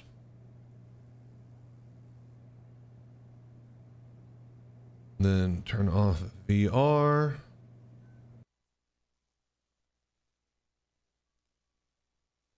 All right, and you know what? If you're still there, Smokey, I think we'll play. Do I want to? Yeah, okay. We'll check out some Helldivers, and depending on how that goes, we might do Epoch for the rest of the evening if I do play in the evening. If not, I'm definitely going to play it offline for tonight for a little bit and try to level up. I do want to hit that game hard and actually get to the more end game stuff.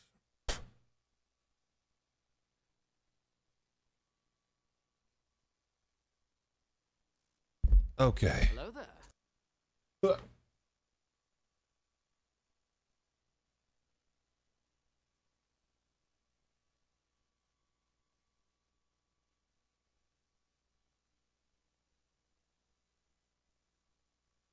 All right, so Helldivers 2. See if it's updating. Looks like it's already updated. Nice.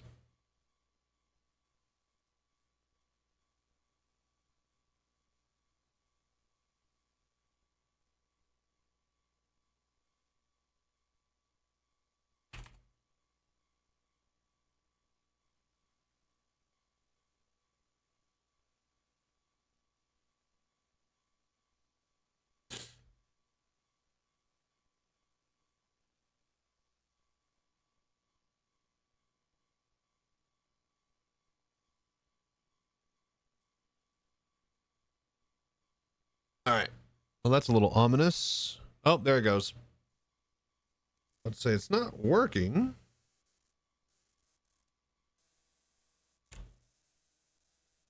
They need to make more of these videos.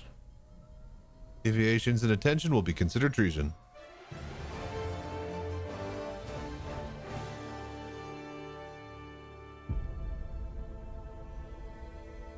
Super Earth, our home. Prosperity. Liberty. Hi there. Democracy. Our way of life. Oh, hello. Hello. Oh, my loving family. Doesn't come free. I love that face. No! Sweet liberty! No! Ugh. Look. An unknown error has occurred. Oh. Well, that's unfortunate. Hello there.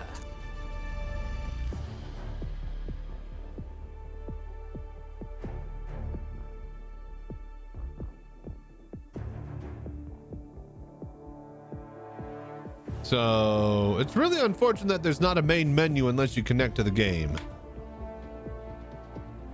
That is a really interesting design choice. But I guess they always assume that somebody would be able to connect to it.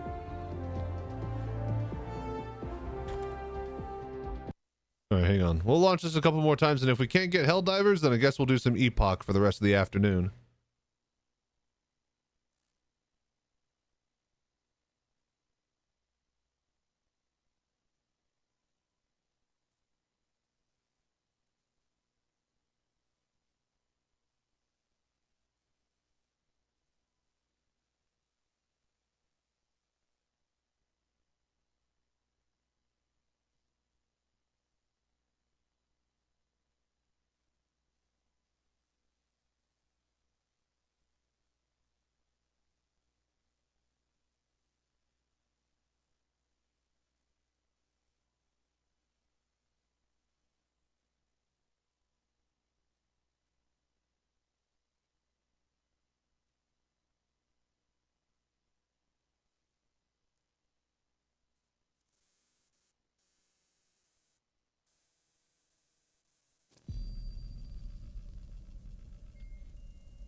Super Earth, our home. Prosperity. Liberty. Hi there. Democracy. Our way of life. Oh, hello. Yeah, it's just constantly loading to the top right. No! Sweet liberty!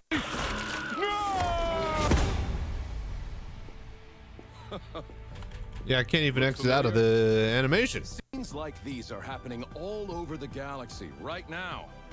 You could be next. That is, unless you make the most important decision of your life.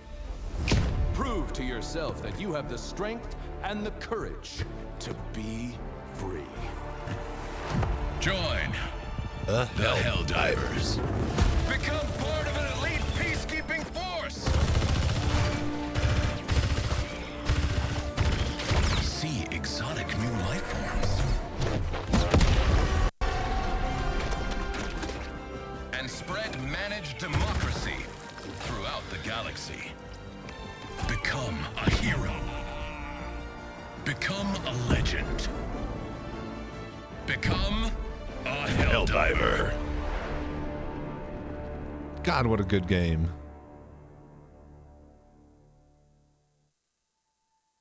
Unknown error occurred. All right, so looks like the servers are down. I can't play. I guess we'll go last. Starship Trooper. Dude, it's so good. They nailed it. Absolutely nailed it. So that's not working for me. Let me go look to see. Let me search. Is Helldivers 2 servers down? Really, somebody down detector. Yep. Oh boy, 2 p. Oh boy, yep. What do you know? Right as I try to start to play, you guys. 11 a.m. to 2 p.m. and we're spiking back up as of right now. So yeah, it looks like it's dead. All right then. Wrong choice. I guess we go last epoch. Let's go. Outer Wilds. Where is my last epoch icon? Ah, there it is. All right, we'll do this instead.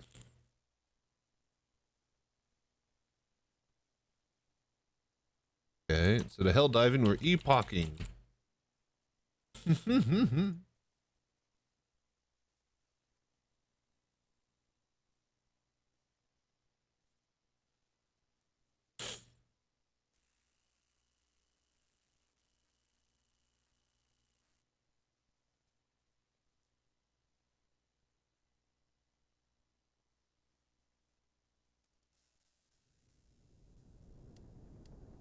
All right. So we're just throwing hammers around basically and just being badass for right now. Seems to be working well for us.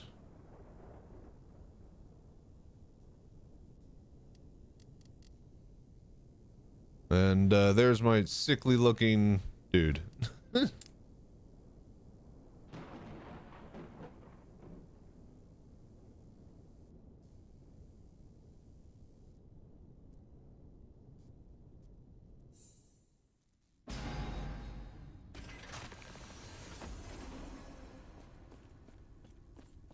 Okay, so I don't even remember what we were doing, but I guess it was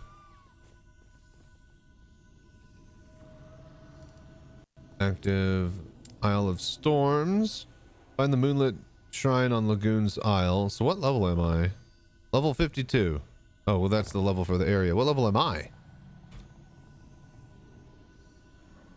A level 51 scaled, it looks like. Quick way to... Yeah, level 51. All right, so not bad, not bad.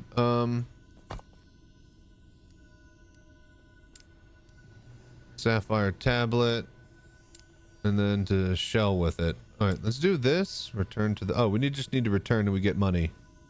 All right, so let's turn to this quest and let's go over to the other area and start finishing stuff up over there.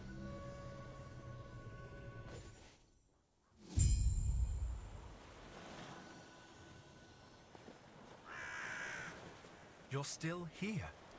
We should. Are you serious? Beyond him, she's an old Nagasa known as the Oracle.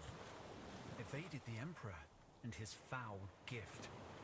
Even survived under Spy Master Zerek's nose.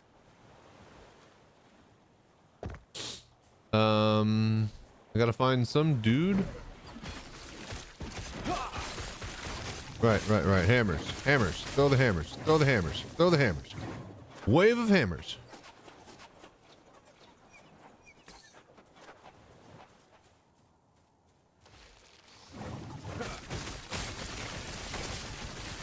Hello there. Just chunk some hammers.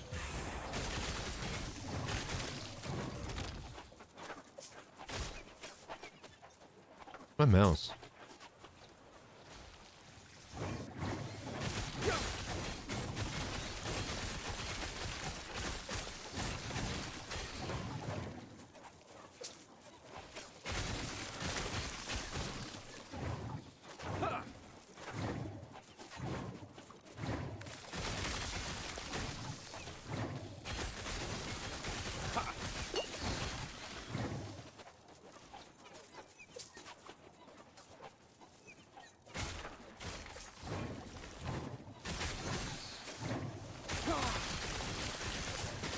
All right, need to adjust some volume real quick.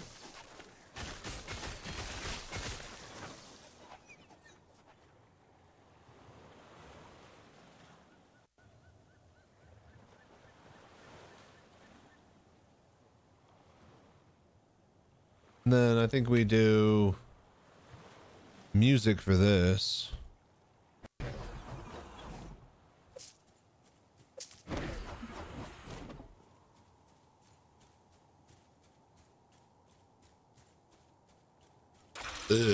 Excuse me.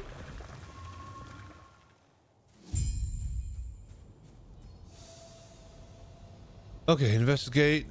Time rift for a way past the rubble.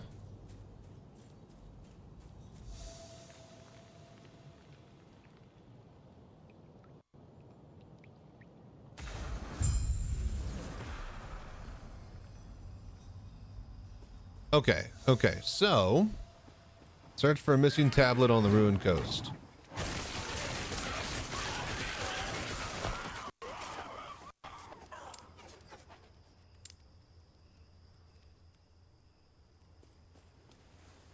Hello there.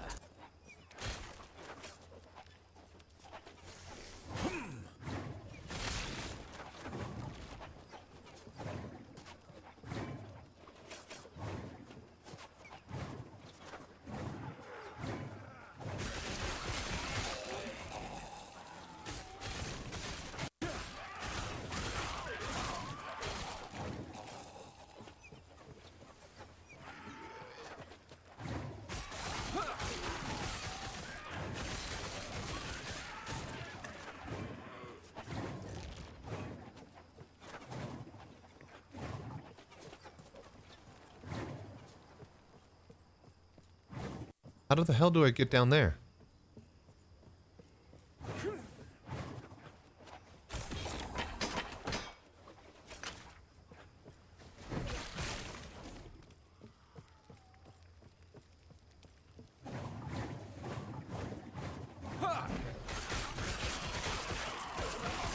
Hello there.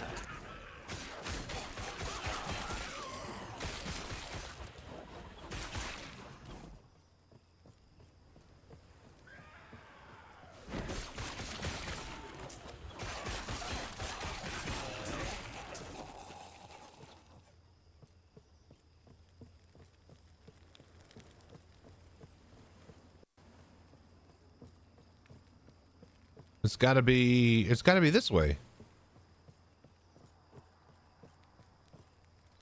How do I get right there? What the hell? Okay, yep, it is this way.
All right, cool. He's dead.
All right, cool. He's dead. Take the tablet.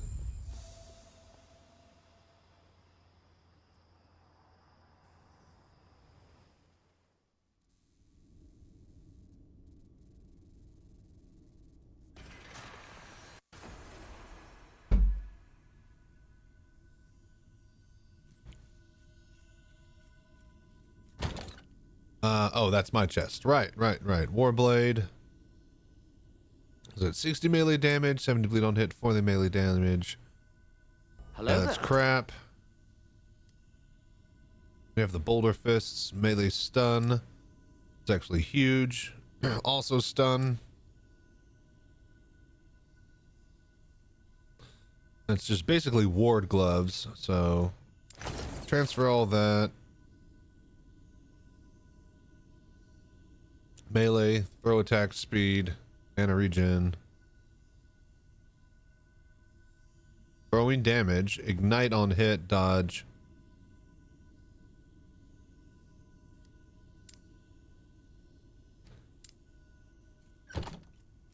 Oh, hang on one sec. I gotta turn something off.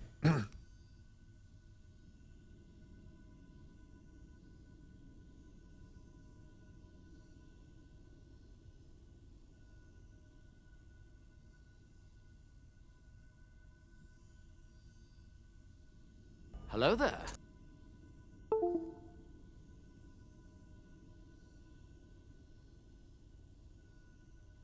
Alright, there we go. That should fix that.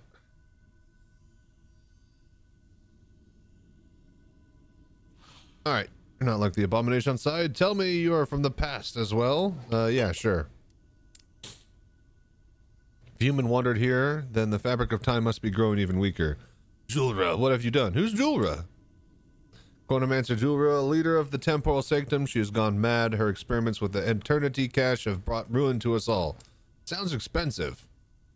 If only I could find a key. Yes, despite centuries of decay, the temporal sanctum is faced in this era. The door to its hall still holds fast. I found a key. If I found a key, would you leave here? No, perhaps this is for the best. Certain nobility is paying for my contributions to this disaster by standing guard, ready to warn. You know what? I really don't care, actually. Temporal sanctum. Each attempt in the dungeon requires a key. Dying or leaving through a portal fails the attempt. Alright. It's Lightless Abor key and Soulfire Bastion keys. I don't think that's actually what I need to use yet. I think this is the end game stuff. So we have now unlocked that. So I guess that's nice. Alright, so Imperial Error. Alright, let's go over here and then turn in this quest.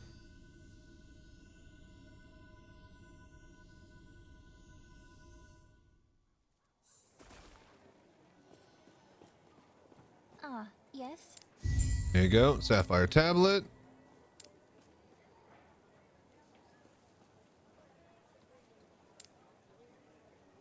Yes? Okay, that's good. That's done. Can I help you?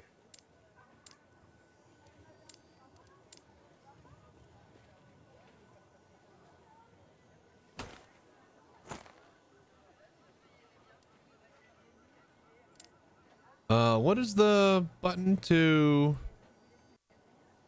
sell an item? Shift right click. Okay, there it is. Shift right click. Right.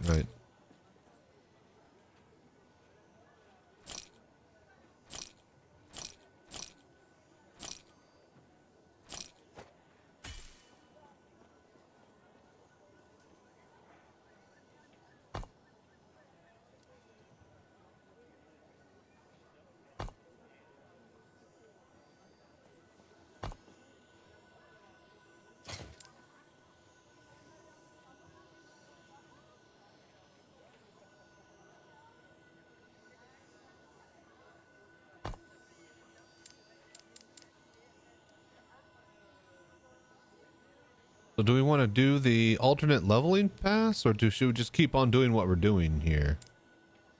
Are you even powerful enough for the alternate leveling?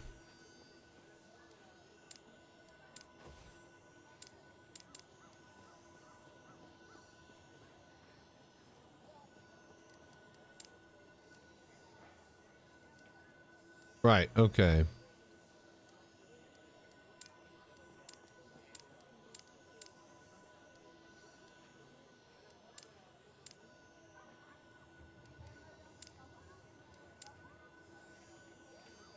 Okay, so we need to get to the Isle of Storms and we need to get to the Coral Pools. Okay.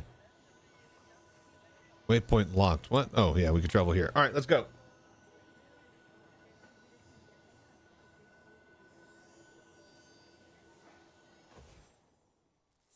Hello there.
Okay, not bad.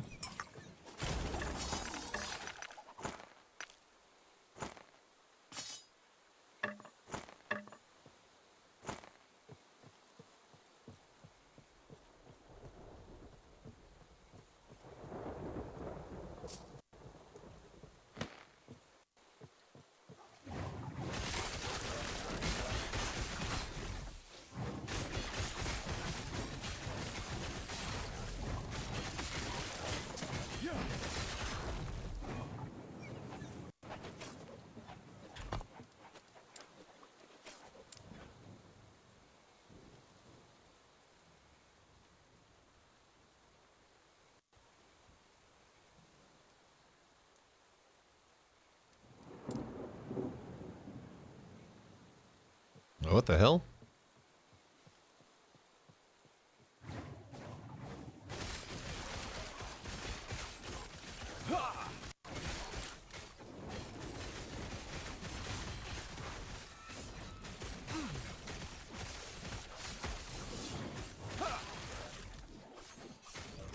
I cannot do that.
That's a big crab.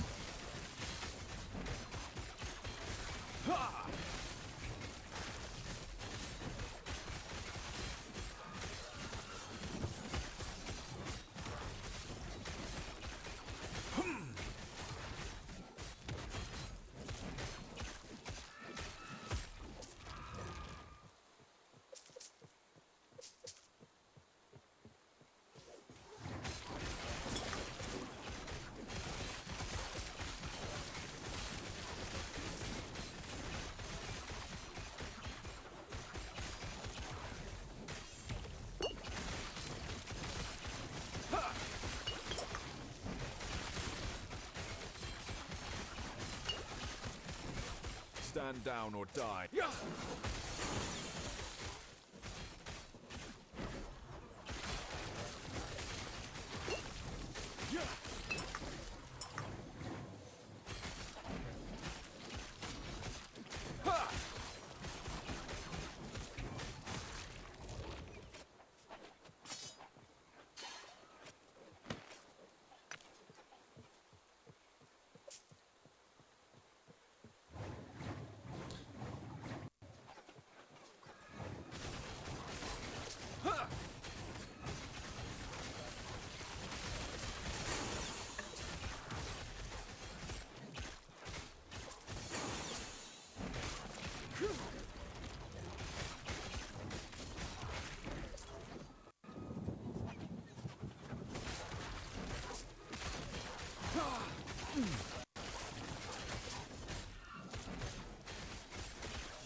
What do you want?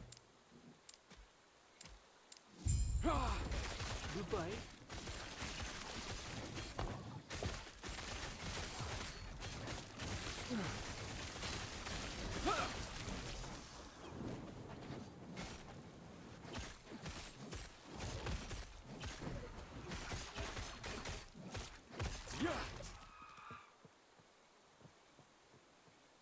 Hello.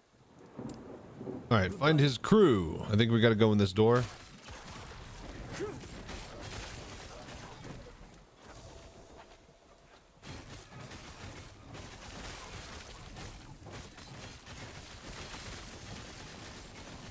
I cannot do that.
I think we found the captain's crew.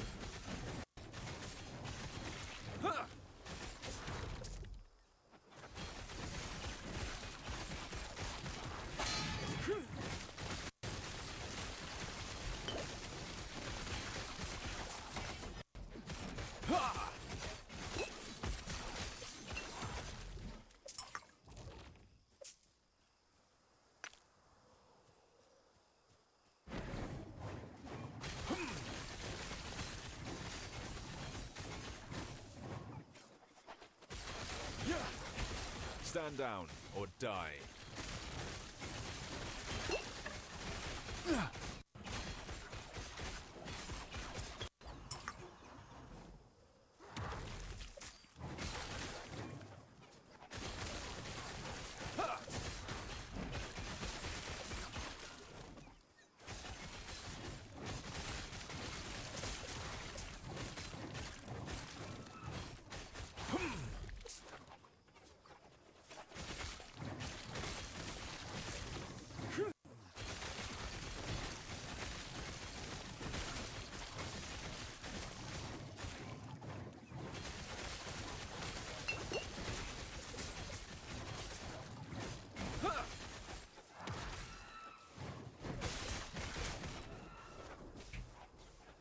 Oh, I'm out of mana.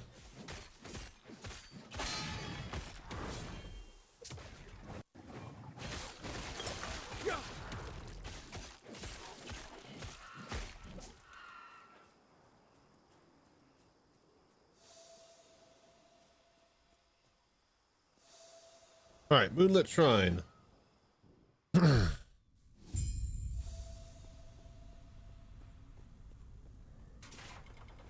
You were told not to come here. It would be wise to leave immediately. What did I tell you about coming here? I already shattered the moon fragments to that power of the pool, so don't bother trying to activate it. Leaving to consult with Lagon and Reyes. Aggression, don't find me. Let me find you here again. You know what? I go where I please. Broken moon shape. The damage seems recent.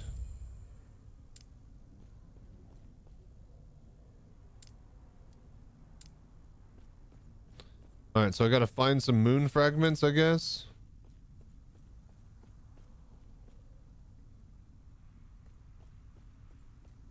Okay.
Okay.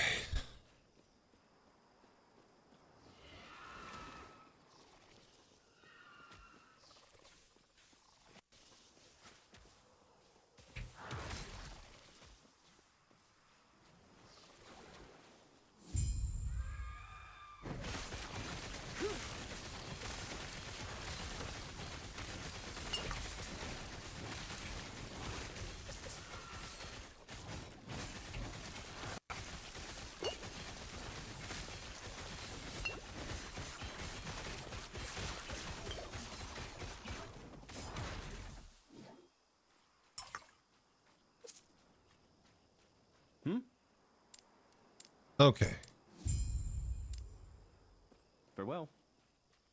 Gather crab eggs over here, I guess.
Okay, I think we go back. Oh. Oh, those are the eggs. Okay, cool, cool, cool.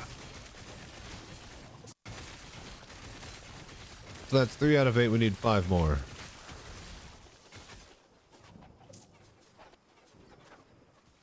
All right, 4 more.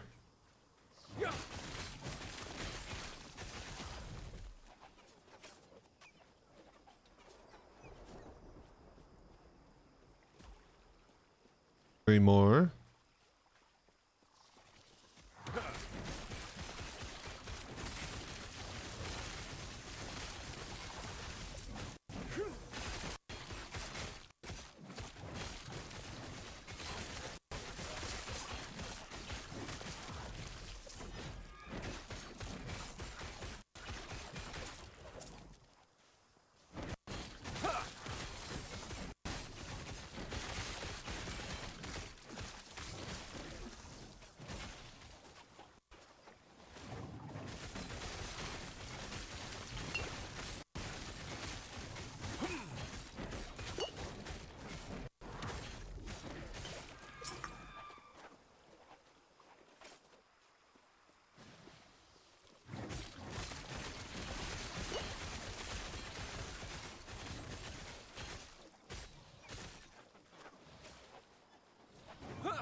Come on, one more. There we go.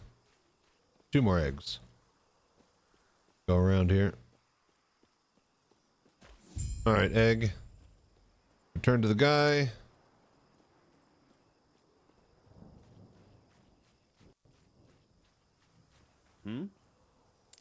Perfect. Get off this island. Take these shells to Melvin, let him know. He can shove them. Okay, cool, fine.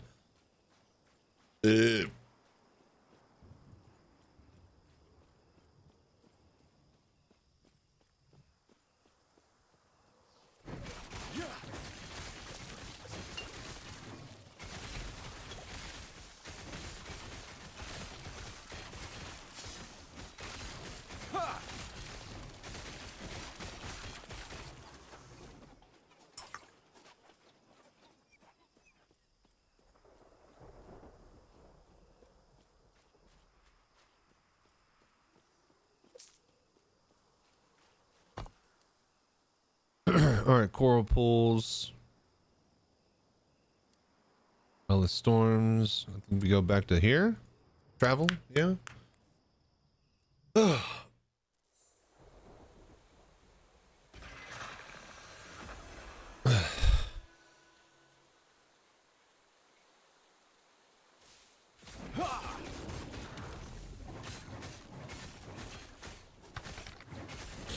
Oh dear, this sort of looks like me playing Hell, Meth, and Diablo 2 with map hack.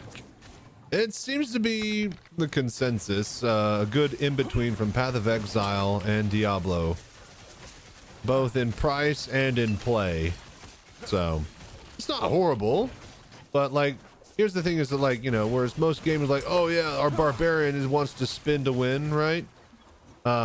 literally at level 2, you can start spinning and using your mana to just hold down the button. So other games will be like level 20 or 30 before you could even start spinning or be able to maintain it outside of like 1 or 2 spins. I just hold it down. Literally at level 2, I can just do this and aim. And so if you're used to D2, yeah, it feels good. Uh-oh, I got stunned. And what's really cool, look at the mana bar.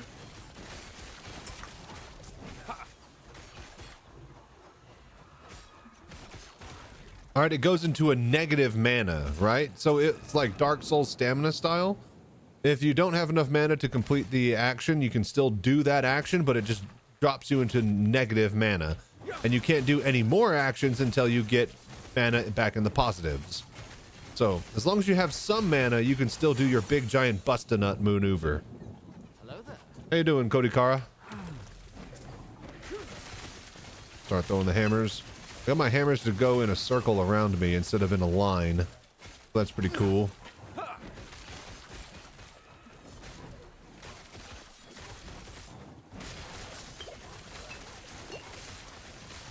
But yeah, we're leveling only like level 55, 53 or something. It's playing pretty well so far. I haven't gotten to the end game yet, but if you're interested in these type of games, I think it's pretty decent and worth to check out.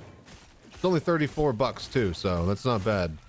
Been a lot of $30 games lately that have just kicked so much ass. Power Worlds, Helldivers, Epoch.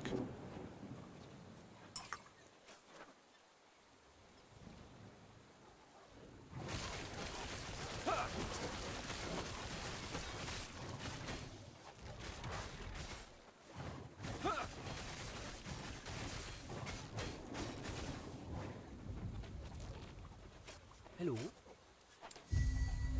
Okay, that's done. Bitch!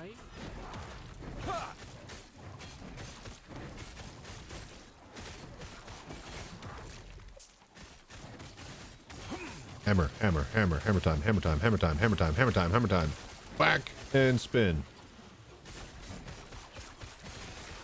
Whack. Or whack these guys off.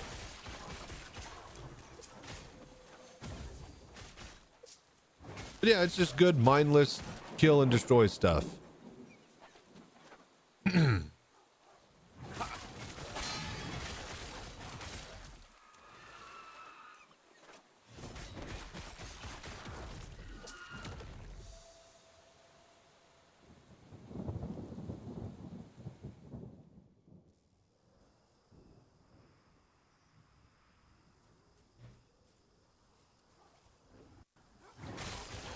Stand down or die. Yeah, Cody Kara. You ever play much Path of Exile, or are you still just wish for the glory days of D2? Or did you play any remastered? I never played any Diablo 2. Kind of got into ARPGs with like Path of Exile a few years back. Played some Diablo 3. Diablo 4 was okay, but like was really lacking with the end game and all the stuff that you kind of need to keep you invested in playing after you're done leveling. But I certainly like the idea of them. It is nice to just turn off your brain and just go.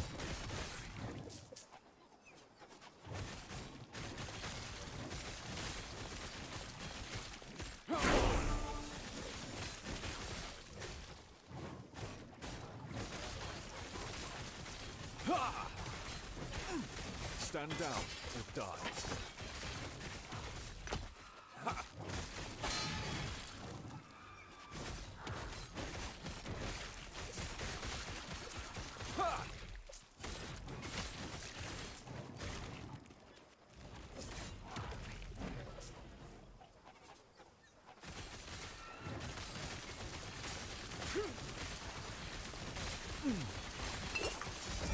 Stand down or die. Flightless abort key. Bitch. Got it. Hammer, hammer, hammer, hammer, hammer, hammer, hammer. And hammer time. And then spin to win, and then bust a nut. Then throw out some hammers, clean it up. Another bust a nut. Then the hammers just spin around me wherever I go. Hammer, hammer, hammer, hammer, hammer, hammer. Bust. Boom. Zip. And spin. Hammer, hammer, hammer, hammer. Bust. We bussin'.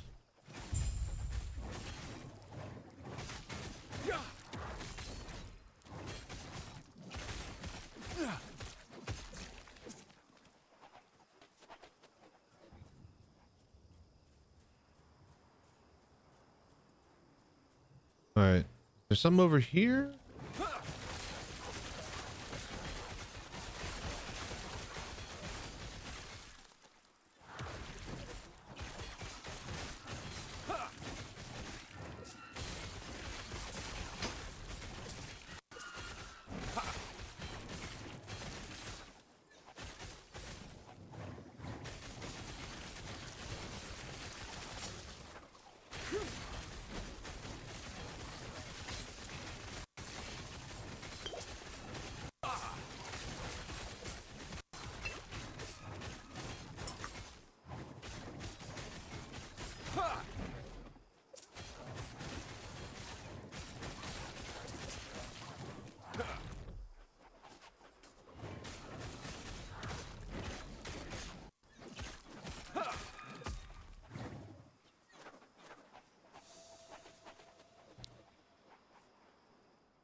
All right, so we got that. Moon fragments. I have warned you again and again, yet you persist. If you wish for Lagon's temple to be your tomb, then so All right, be it. I think we're gonna go fight this guy. Hello there.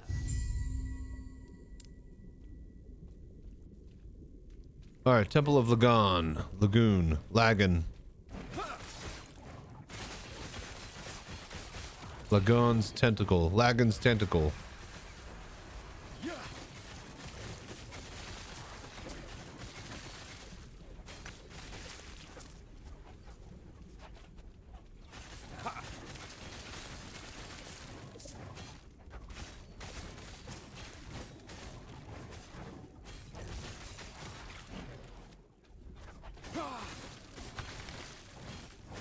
Well, no, RB will fire Marco, then Max will say goodbye and drive for Mercs next year. So this would be the Thai side firing Marco, just so we're clear, yeah?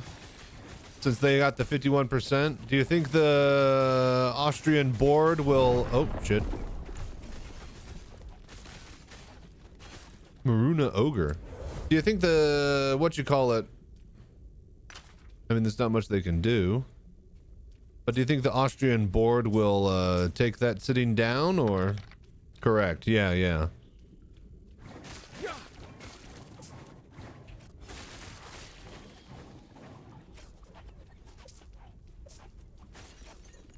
Yeah, it's a big shit show either way.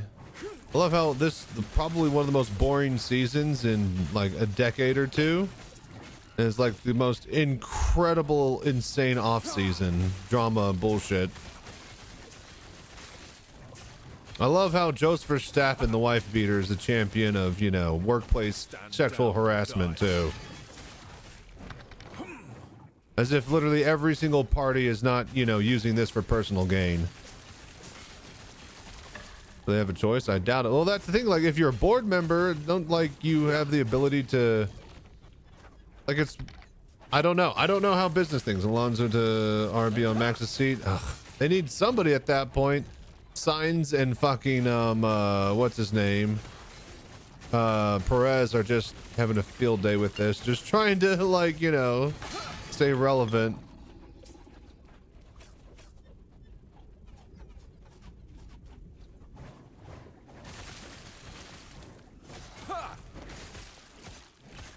Maybe he should just be banned. Oh yeah, no, for sure, for sure. I mean, he's not even like part of the Red Bull team. He's just allowed to be there. But he's part of the Marco camp, so what are you gonna do?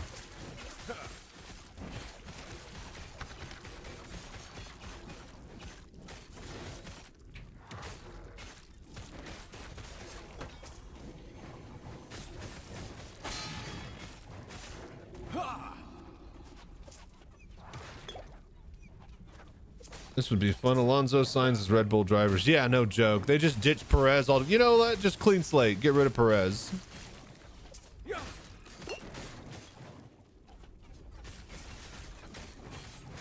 Like, even if Max were to go to a Mercedes mid-season, I think he could still be able to fight for first place. Anybody who gets that Red Bull, though, should be in first place. So...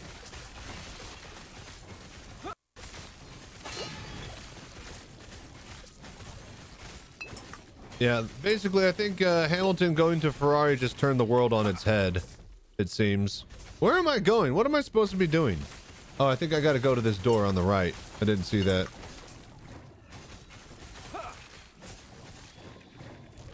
Okay, well, let's go that way. I've just been, like, fighting shit in this temple here.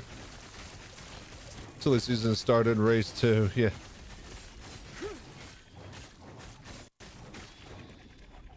But they do real well with Alonso and Sainz. Honestly, that does seem like a pretty decent pairing.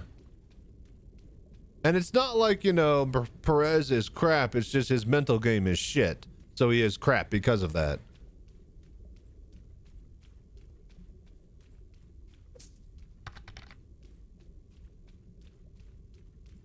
Evo release to play with. That sounds about right. Wait, is this up or down? I bet you it's there. I bet you that goes straight there. Unless it's like, you know, a block. Let me guess. There's going to be an outed bridge right here, and I'm going to have to go all the way around.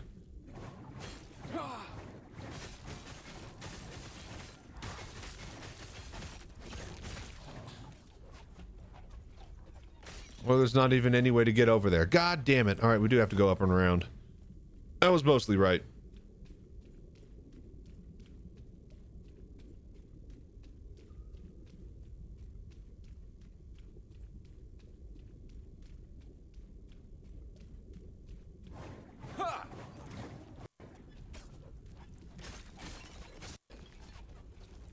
Am I supposed to be destroying pillars, I guess, to get this thing to move? What the fuck? Oh, okay, so it's blocking me away and I have to go to a specific direction?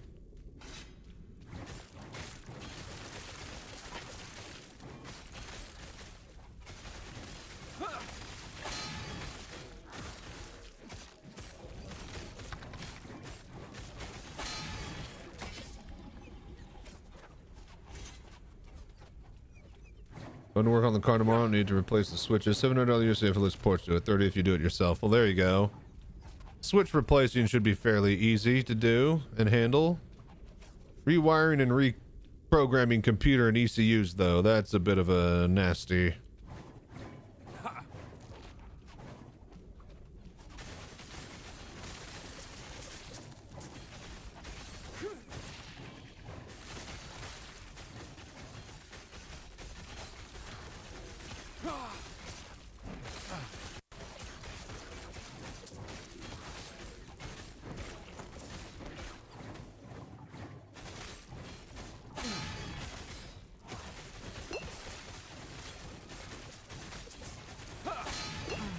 Oh dear, I was about to say, I think we're gonna die. I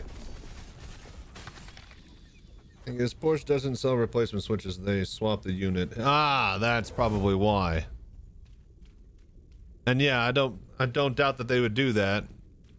They can guarantee that it's gonna work and they get to, you know, buy a whole new unit from the factory that the factory's trying to get rid of and sell of because they had to make a bunch of extra for replacement parts, so.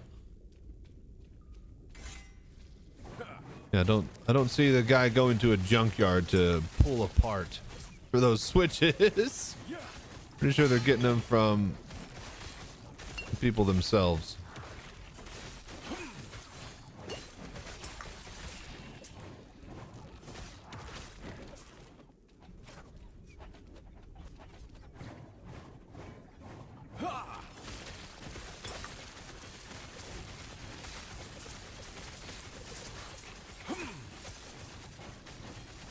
I love this hammer. The spinning hammer throw ability is so cool.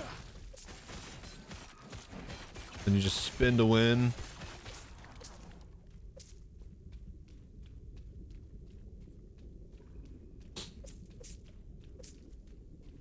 Yeah, what I need to do is get a new steering wheel with an airbag in it for my Honda Civic and actually get that back up and running and able to drive so that I can just, you know, go places.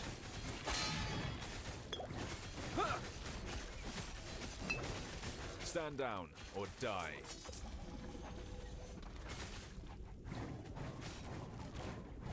Yeah.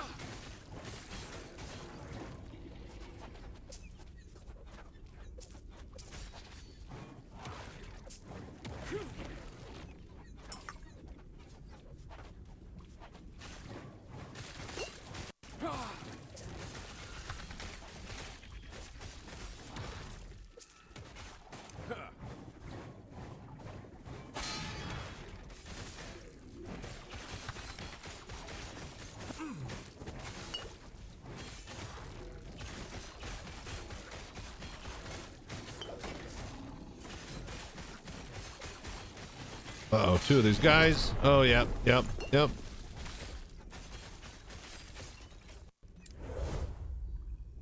Next week, the Japanese radio communication thing will be replaced, unfortunately. Yeah, I was about to say, I bet you Porsche would have to have their hands doing that one, since they're probably the ones who did it at the factory to begin with. They don't like you. No. Diplomacy isn't going to work with them. But you know what will? A bunch of hammers. Get these going here.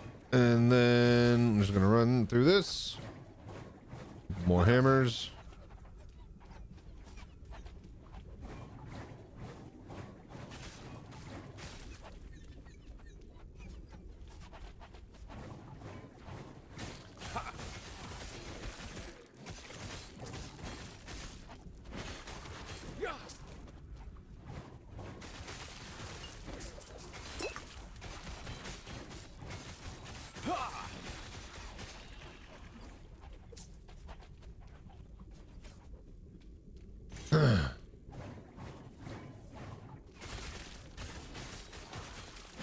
Stand down or die. Hello there.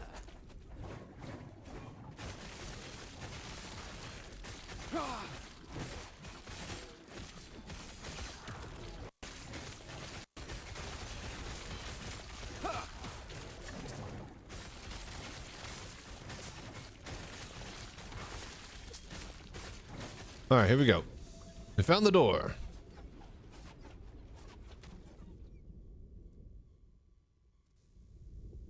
Yeah, it's really interesting to see how this is going to play out.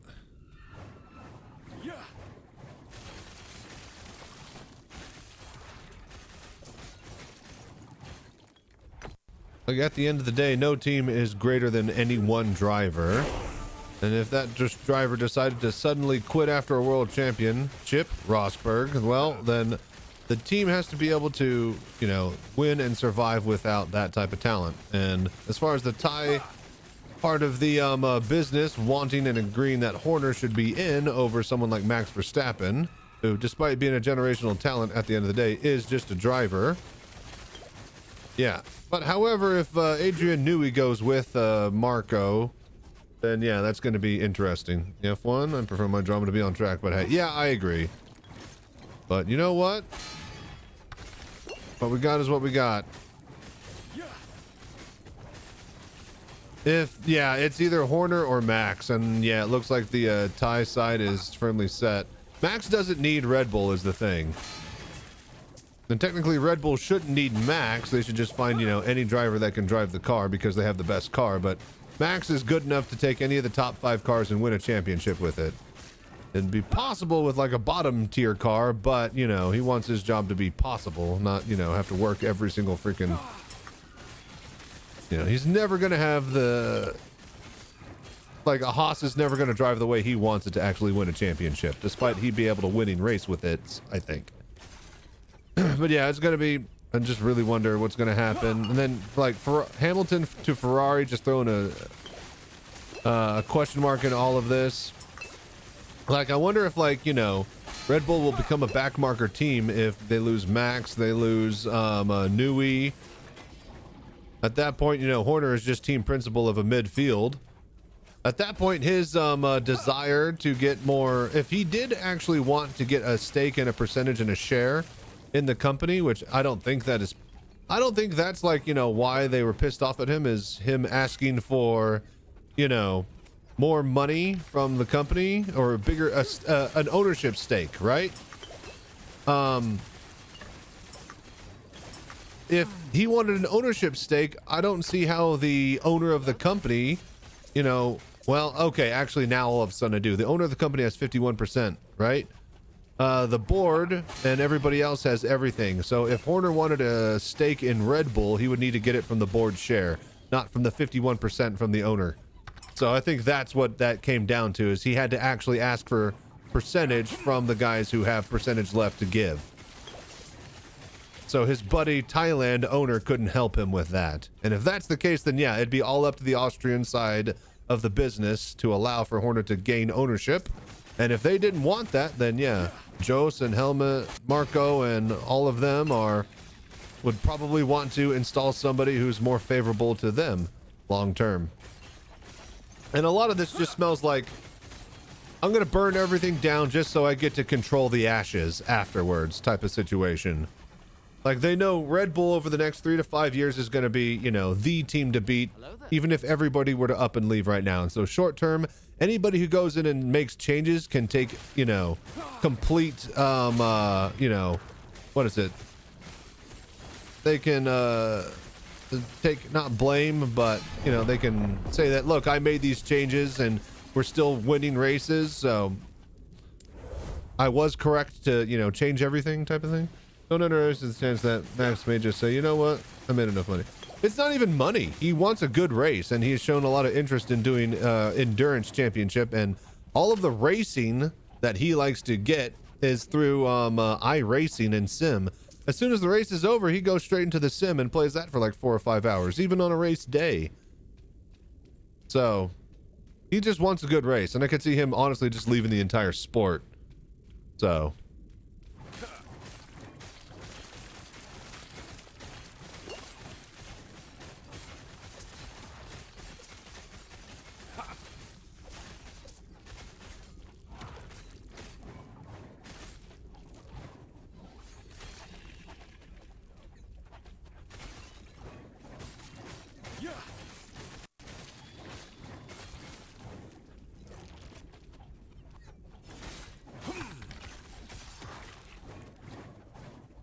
Endo and him want to run. Oh yeah, they've talked about it.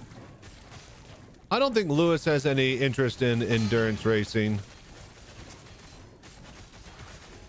Be cool to see like Alonso getting in with that crowd. Because hell, endurance racers, those are pretty old average, you know, age-wise as far as team members and stuff. Okay, we need to go. We need to go.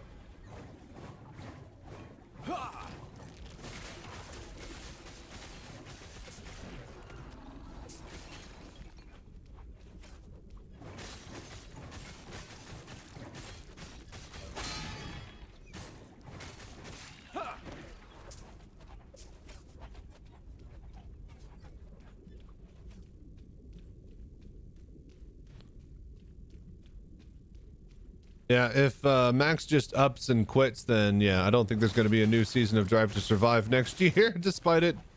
It would be shit on season, but like all the off season, like just people talking shit about each other in the interview room. At that point, it would devolve into full-blown, you know, reality TV instead of a semblance of a documentary. Stand down or die.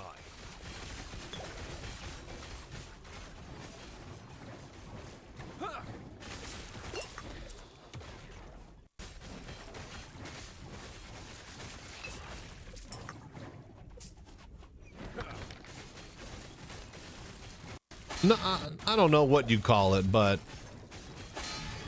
I mean, it's not just pure reality TV, you know. Just can't. Now, some of the early stuff was good, and you gotta admit that it did what it did as far as its job and raising Formula One's profile among new fans and younger fans around the world.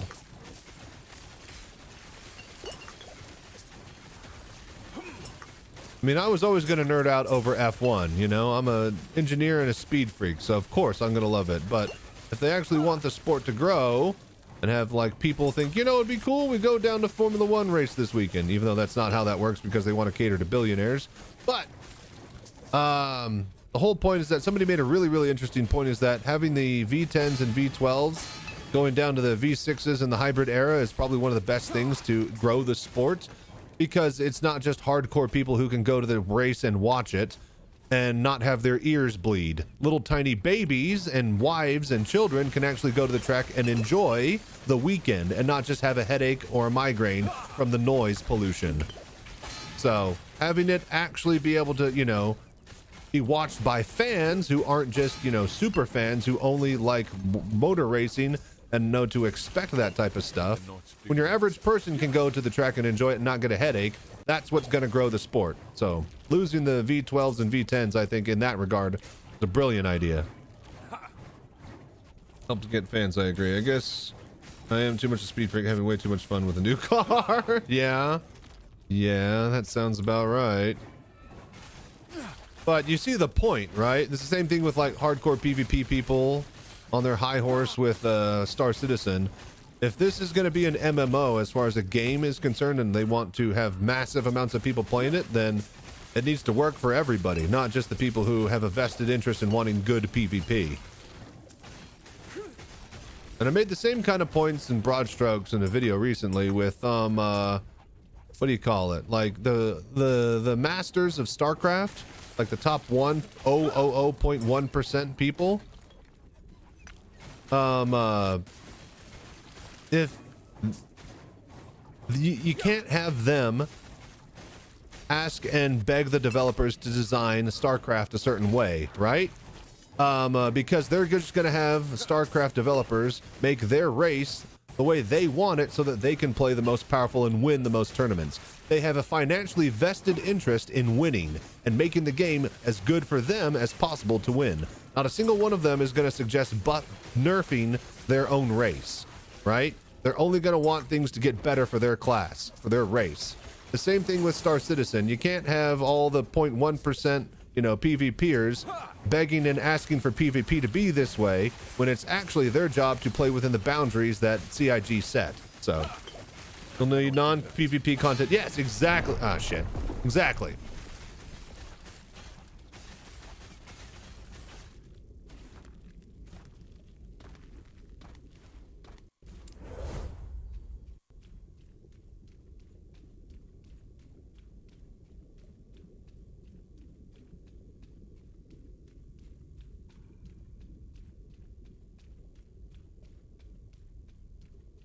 But yeah, exactly. If they want this game to actually, you know, thrive and survive, they need millions and millions of people to play it. Not just the couple of million that have funded the game.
Temple of Lagoon. Where am I supposed to go? Explore the depths. That's all it says.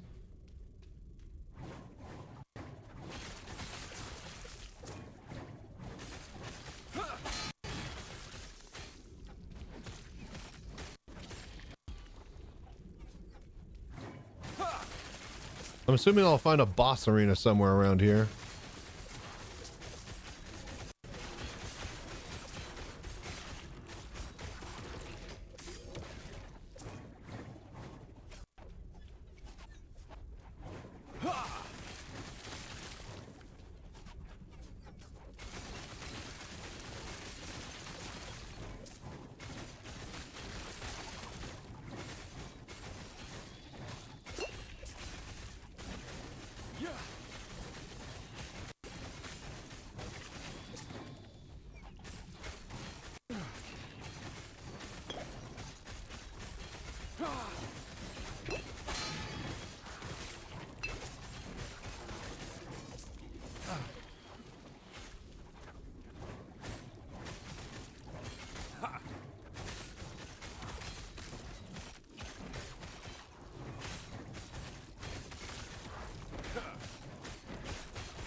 Ooh, what is that?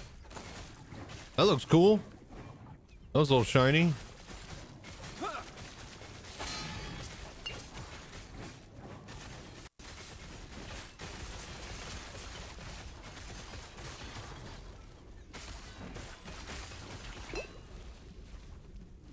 Oh, I'm out of mana.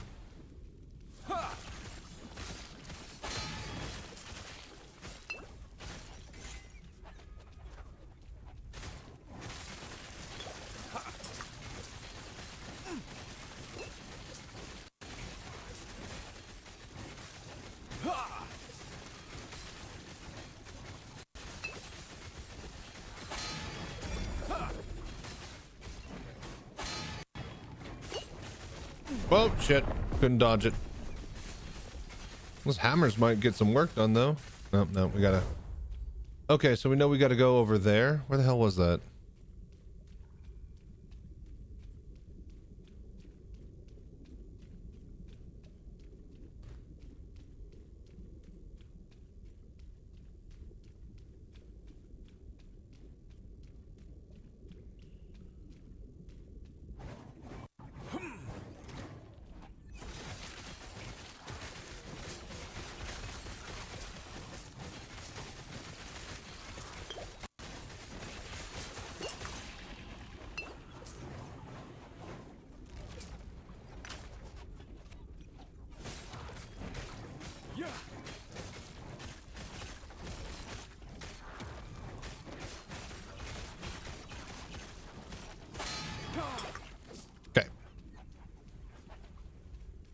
Got that bitch.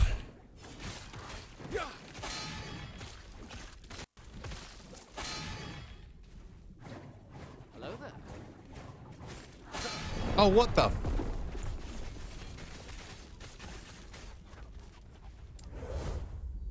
All right, then let's keep rolling.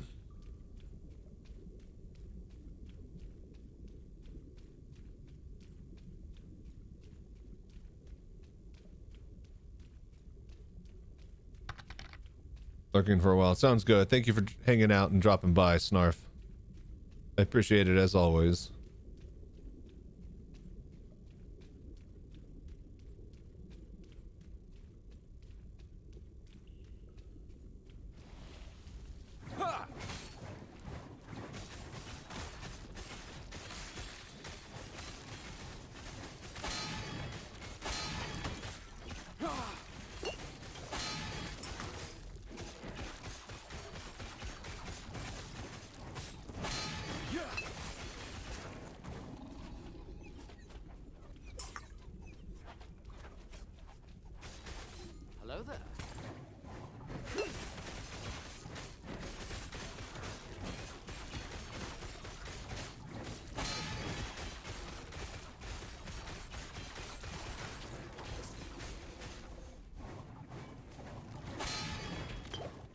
That wasn't very fair.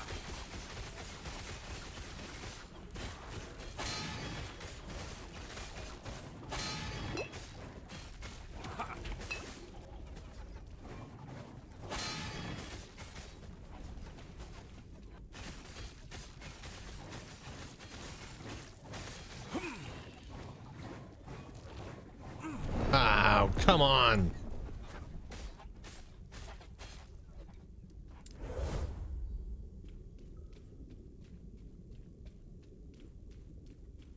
All right, as soon as we get through this temple, whatever's going on with it. Oh, you know what's probably holding us back here is we need to level up.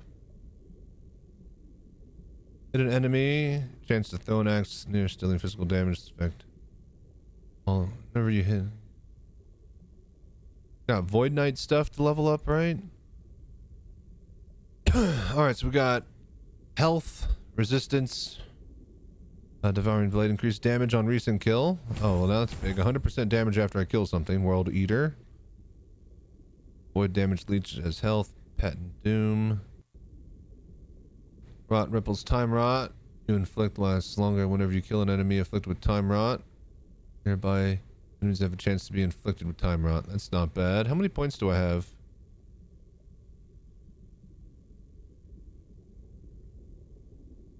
8 unspent points. Dark Maw absorbs more health when it triggers. Finality. Your melee hit deal increased void damage to instantly kill enemies that are below a certain threshold of their maximum health. 10% threshold. So that's basically what you call it. That one ability. Hello there.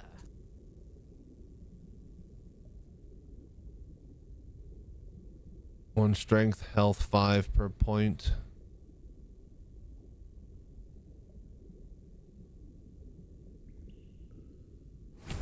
That's pretty big.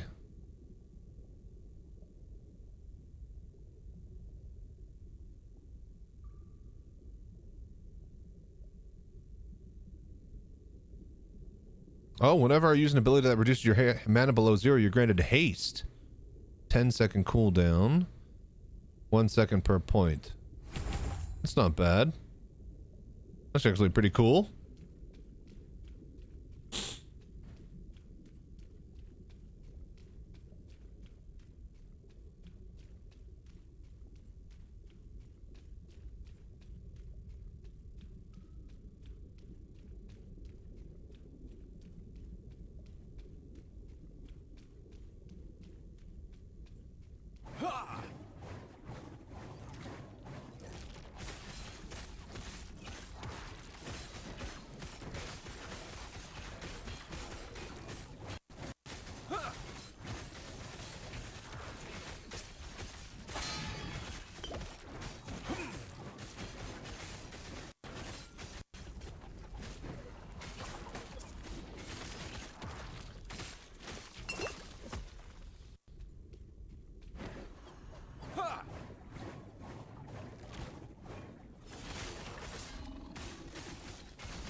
Okay, I think we found it. Sanctum of the Architect.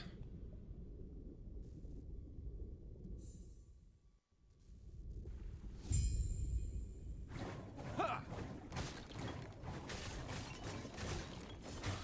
swear my armor is going to start to rust at this point.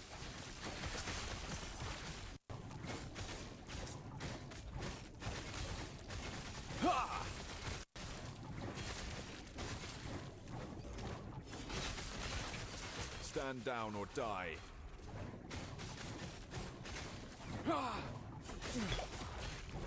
I cannot do that.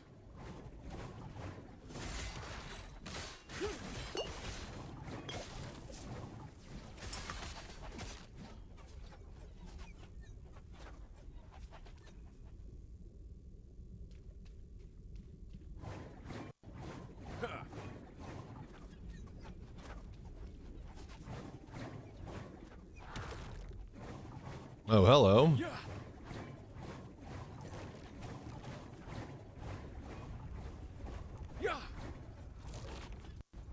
What's up? Keeping you away from Lagan for a reason? I'm the only one who knows how to handle his rages, thus I must be the arbiter of what information reaches him. I have considered what you told me back at the tower, and I've reached a decision. Lagan must not know of Harold's death. The risk of his reaction bringing danger to my people is too significant. I'll ask you one last time. Will you leave? Nope. I'm going to speak with him. So be it. Let me just get my hammer time going here. I think I could just do this all with hammers. Oh, okay. Well, maybe not. Ow. Shit.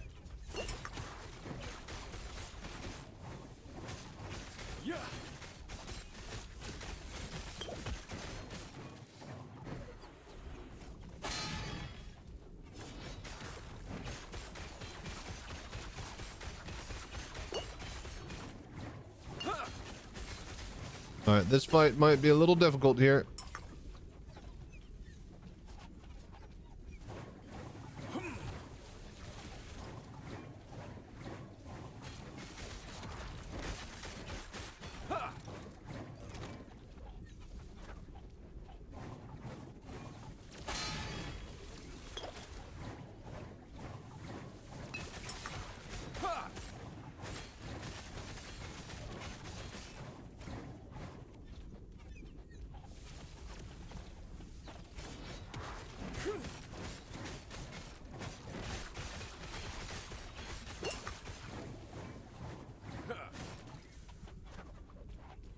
Bitch, she keeps teleporting.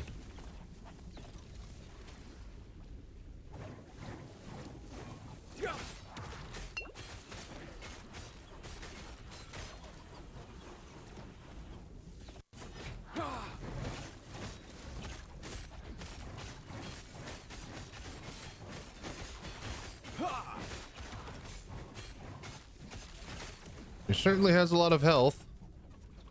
He's not really able to do much damage.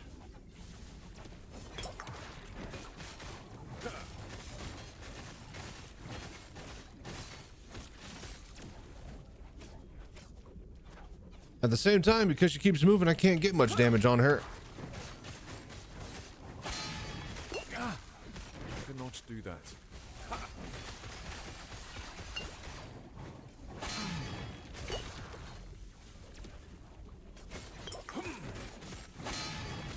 Alright, I think this is where this is going to be a problem.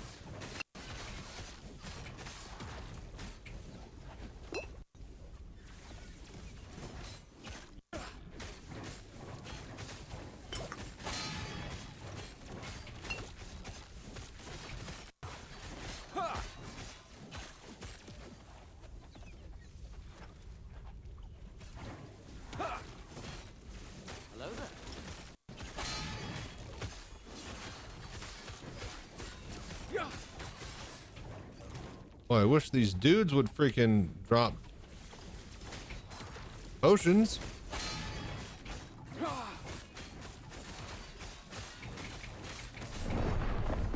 Fuck. Alright, so we need more damage for sure. That's not supposed to be like a 10-minute fight.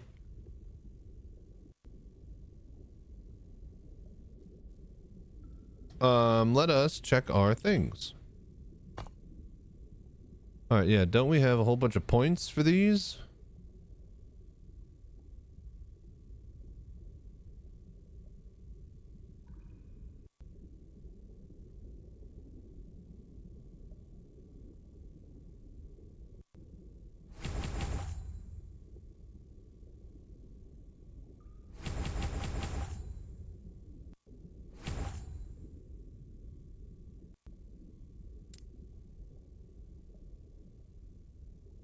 Racing strike and void rifts, it creates... What is this? Oh, that is the racing strike, right. So we were going... Void damage bonus doubled while wielding two-handed weapon. Alright, there we go. That's big. And then this is the lunge ability, yeah?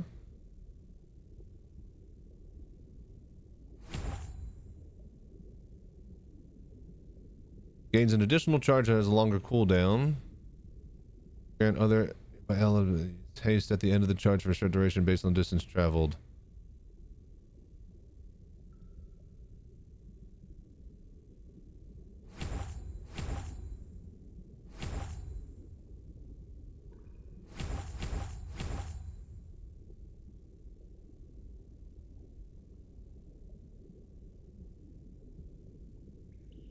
invulnerable while lunging. Now that would actually be, oh, that requires all 4. High chance to block while lunging. All right, right.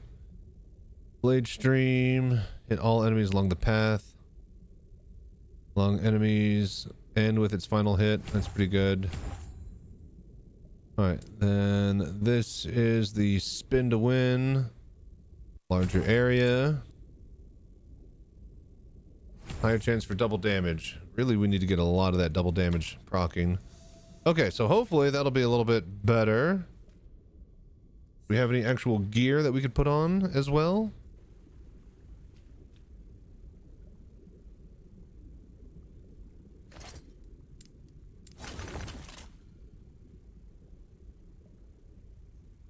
Increased ward while channeling. Ignite.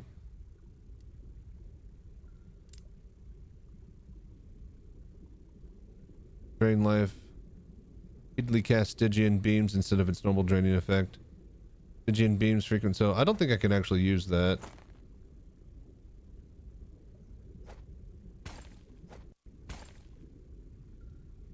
Tome. Can't use that.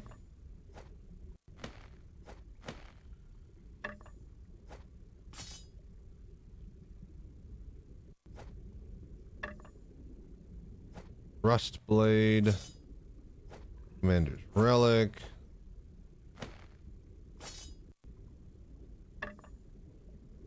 Offhand Intelligence Catalyst.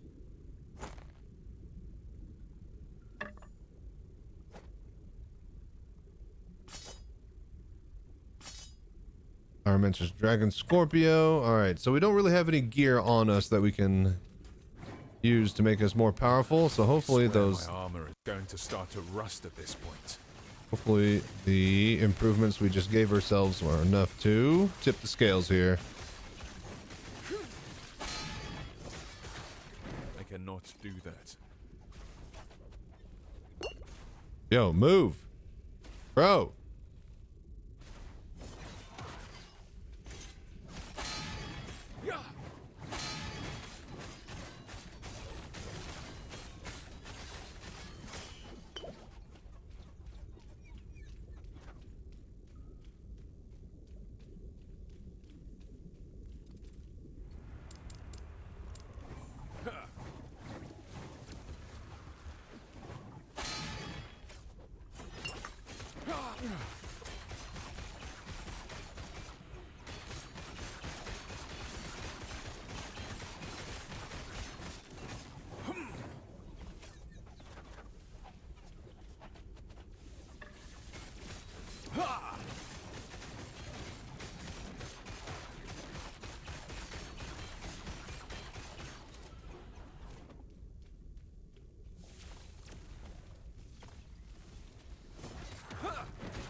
Oh, come on.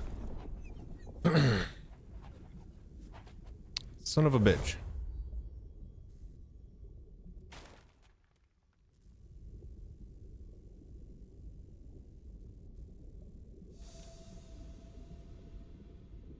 All right, we might have hit a hard wall here, finally, with a boss and damage and our gear. I swear my armor is going to start to rust at this point.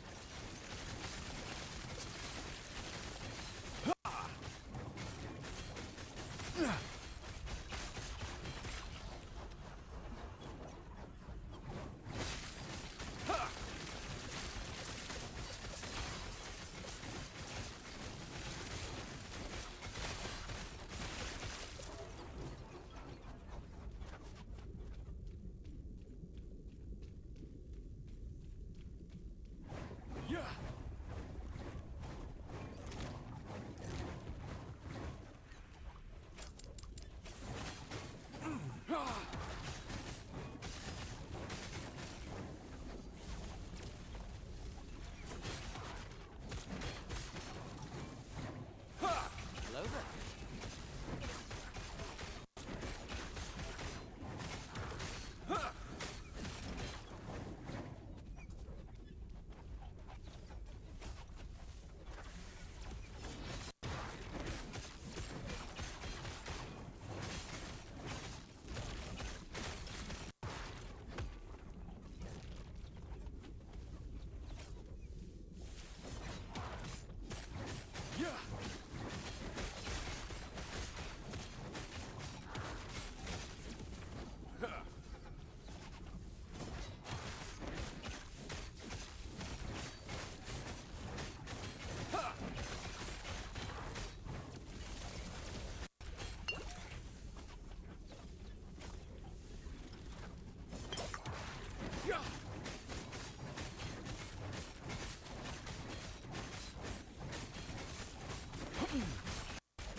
Okay, so she can't leave the arena, it looks like.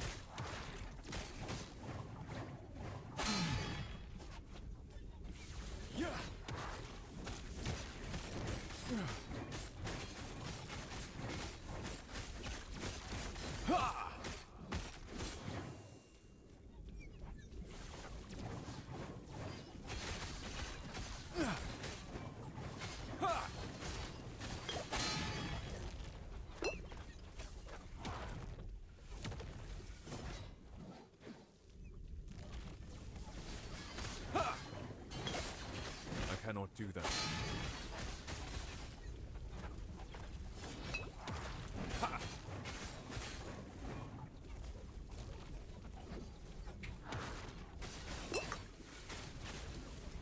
Right, yeah, she just summons one of those every time she moves.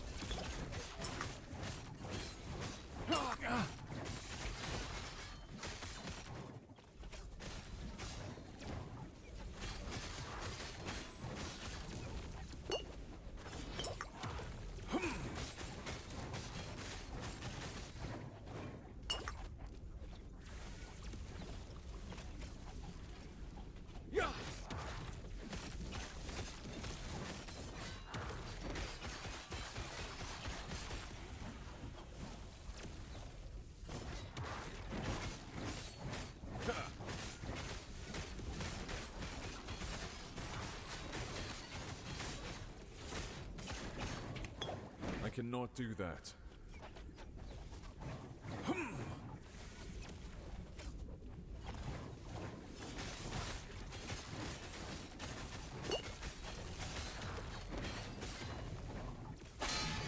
Fuck! Alright. We might have to go get some gear. So I guess we like, let's spend, I think I'll do 1 more hour of this. Let's spend some time trying to get some gear.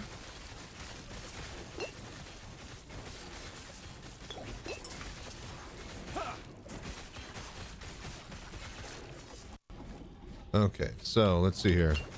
I cannot do that. Looking for a nice two-handed weapon here.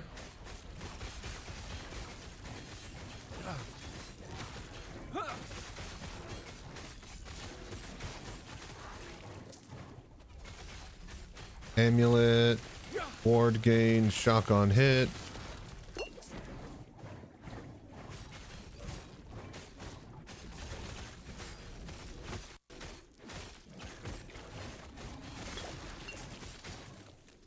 Strike multiplier, devouring orb. 8% increased void damage. Yeah, see, this is the hard part, is that now that we haven't actually been getting good gear, because our damage and abilities have been carrying us, now that we need that damage, we are in a shitty kind of place for it.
Leeching Ice Spear of Conquest.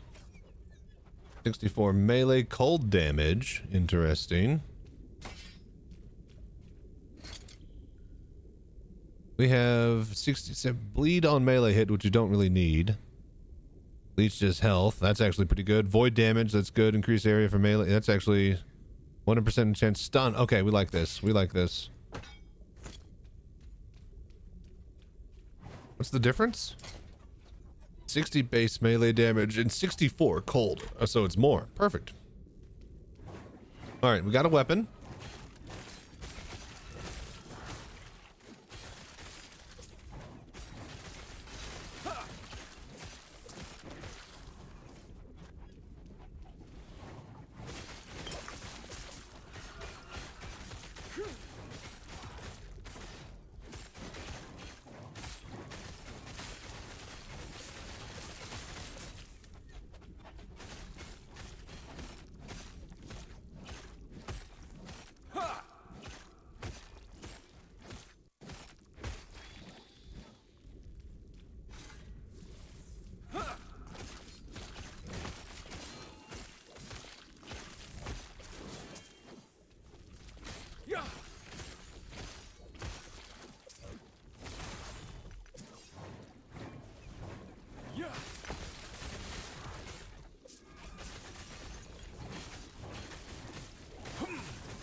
Well, this weapon's pretty slow compared to the other one.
There we go. Giant club of oppression. With a two-handed mace, 64 melee, stun, void, melee, physical damage, stun. Frailty on melee hit. I like that. All right, cool. We swapped out again. This one actually might be the winner. Oh yeah, that's way big damage.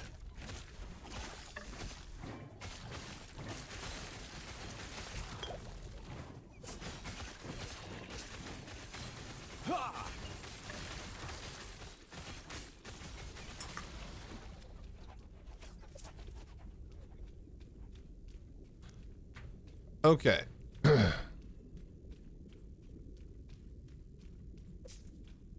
Let's see if this is enough damage to help. Should be like a 20% or so increase. We'll know as soon as we start attacking her. I swear my armor is going to start to rust at this point.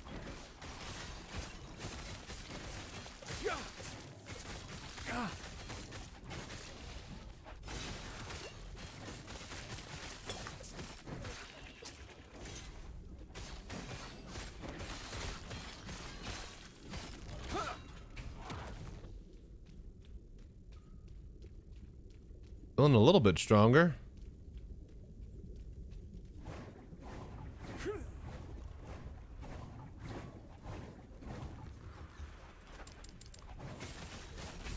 I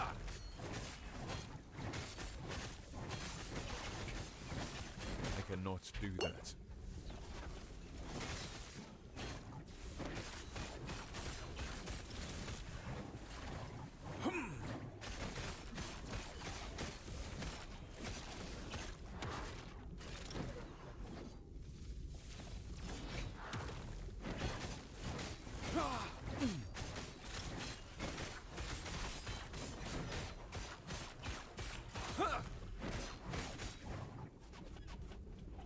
Pretty good.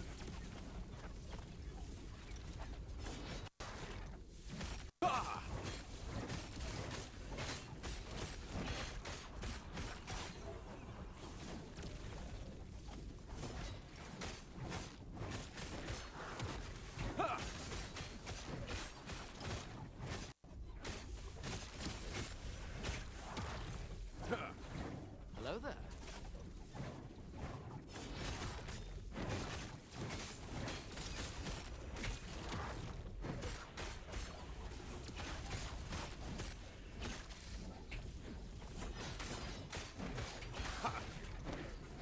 All right, yeah, we seem to be a lot stronger here.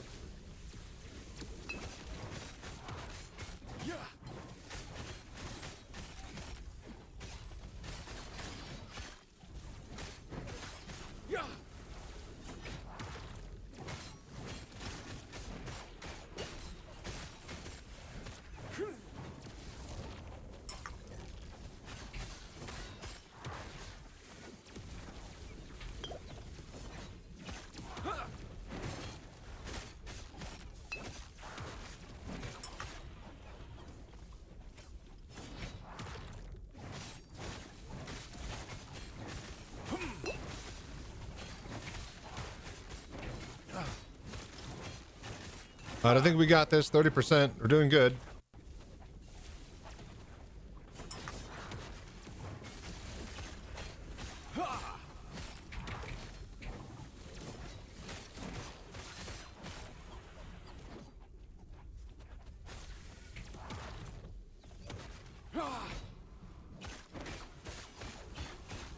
Indeed, that weapon upgrade was quite the trick.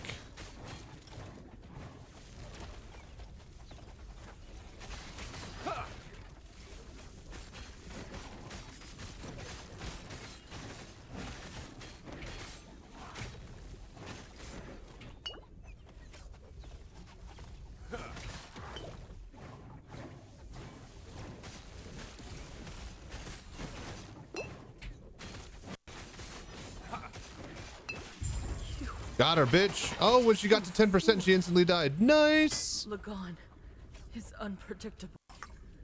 I was trying. Right. He's unpredictable. He might kill your people. Okay, whatever. Let's go talk to him.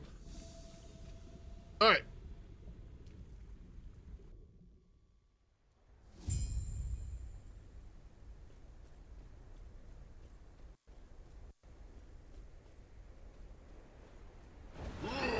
Oh.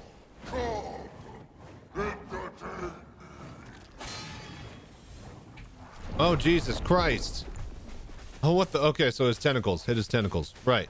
Okay. Right. That makes sense.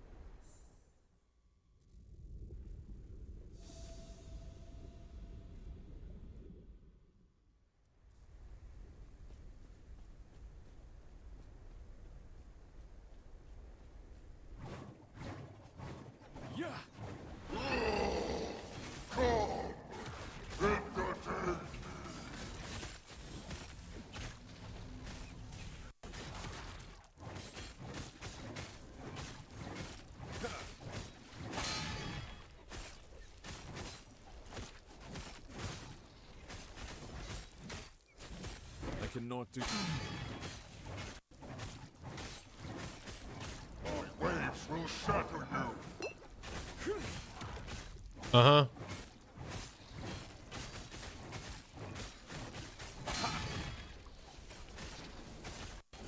I cannot do that. Can't you survive my storms?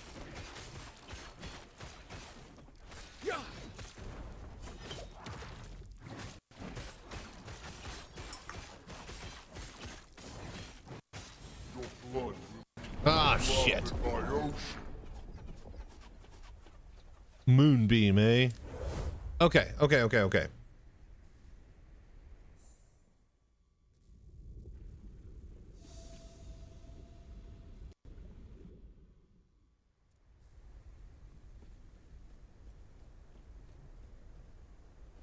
All right, 1 sec. BRB, I'm gonna go to the bathroom and then we're gonna kill this asshole.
Hello there.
All right, let's see if we can kill this guy.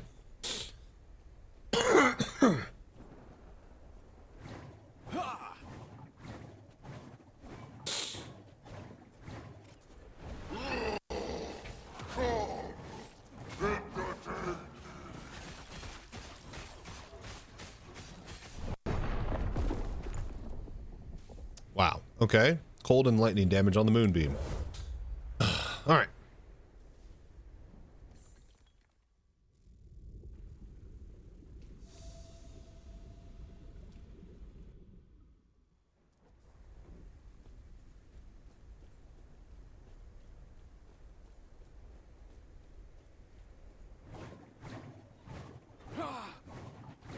All right, get our hammers going here.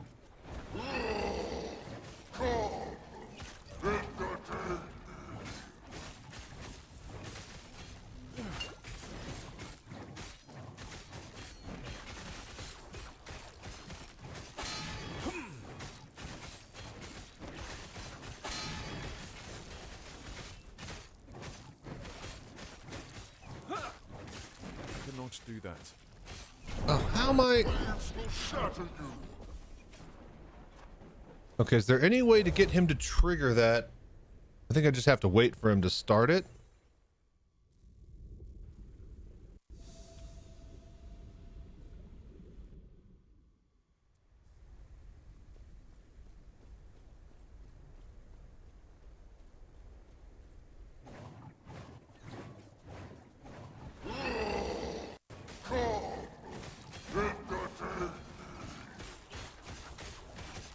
See, I'm trying to zoom. Okay, so I can't zoom to another target unless I have it in range or invisible sight. So that sucks.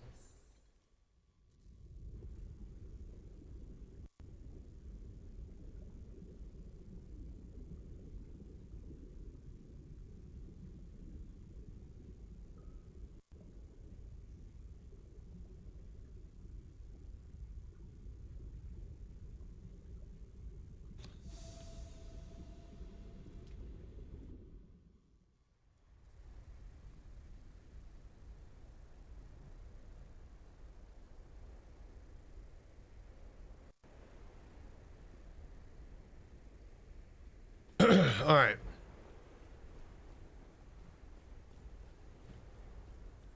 We might just be at a standstill here.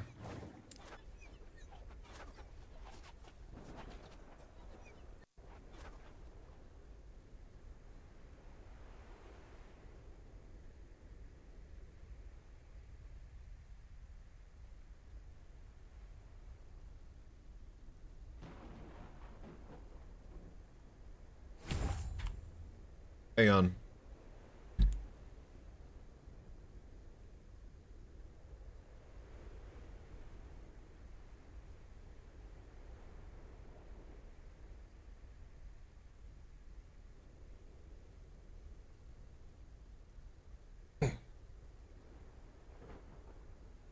Okay.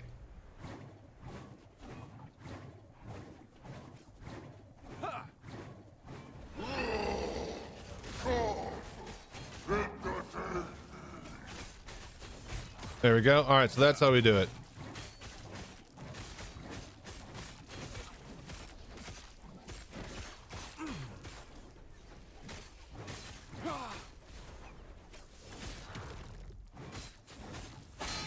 Get out of there. Oh, for fuck's sake. My waves will shatter you. All right, so this entire fight is just going to be figuring out how to avoid that moonbeam. Let's see if we could do that in 30 minutes. And if not, I think we're just going to try to swap back over to Helldivers 2. Let me see if Helldivers 2 is still out.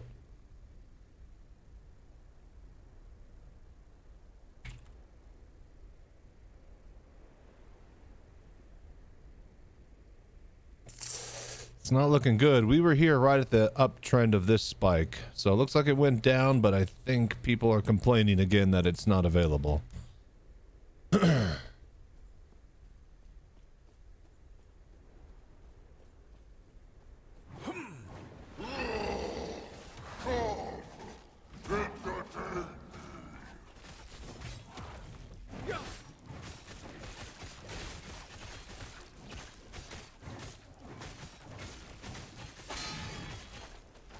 Oh, so he stuns on that. That's interesting to know. Hello there. My waves will shatter you.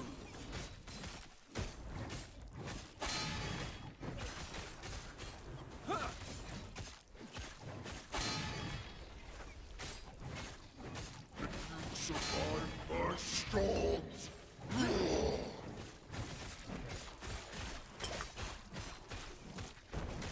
Okay, doing okay. your blood will be but a drop in my ocean. Fuck off.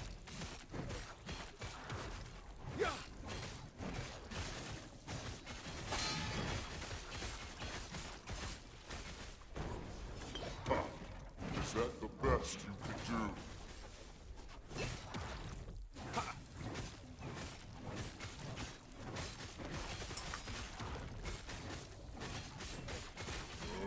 You are starting to bore me. Oh yeah? Sounds like I got you down to 25%.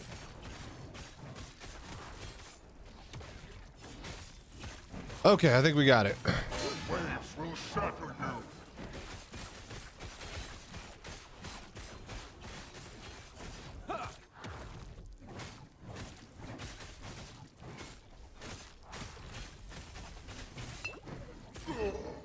Can you survive my storms?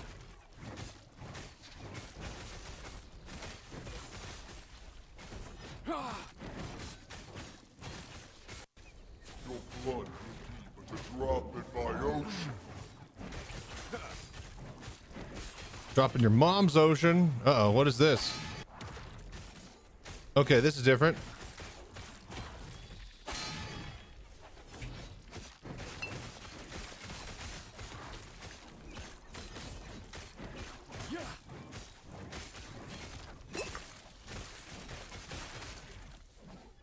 Do I have to go back up here? No, I think I gotta fight down there. Right. I think this is just wave fight. Which means we just throw down hammers.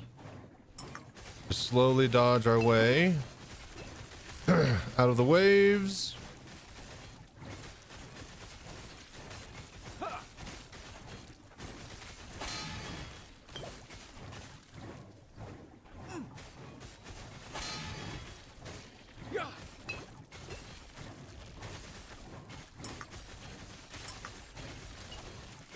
Stand down or die.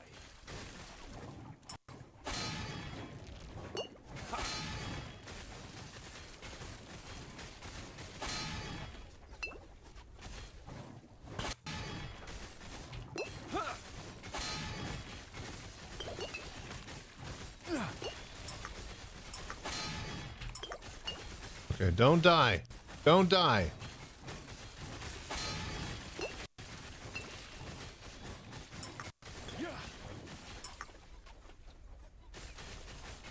Stand down or die. All right, here we go. Is that the best you can do? Got it. That's good. It was a good zoom.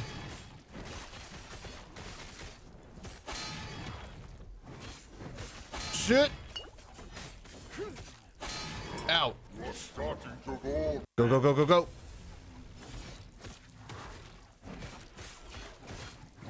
All right, we got him at almost 50% here. My waves will shatter you.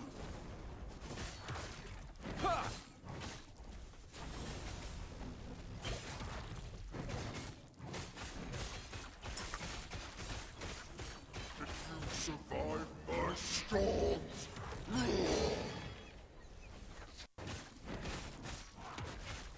Oh, God. Woo. your blood will be but a drop in my ocean.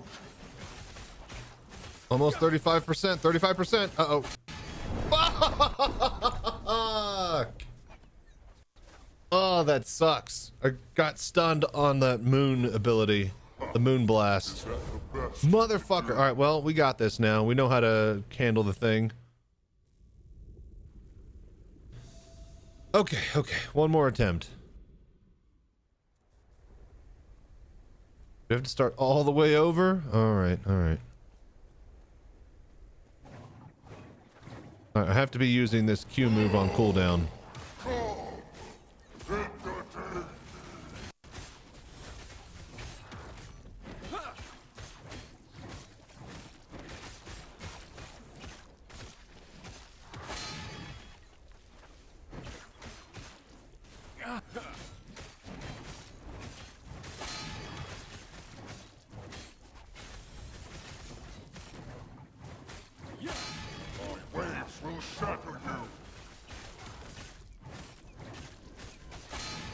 Oh.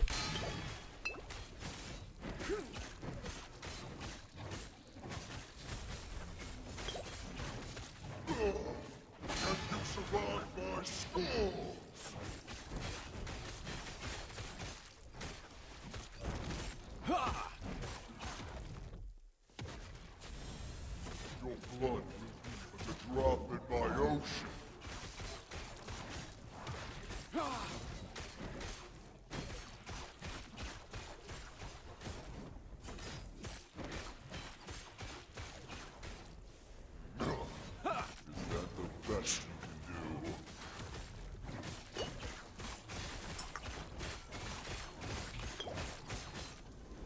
No. You are starting to bore me.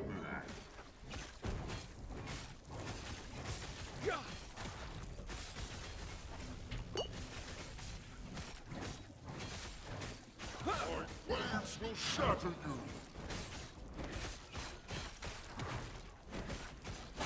Oh, God.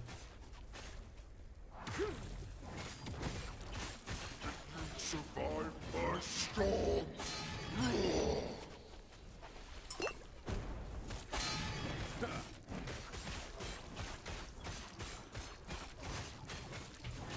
Your blood will be but a drop in my ocean. I cannot do that.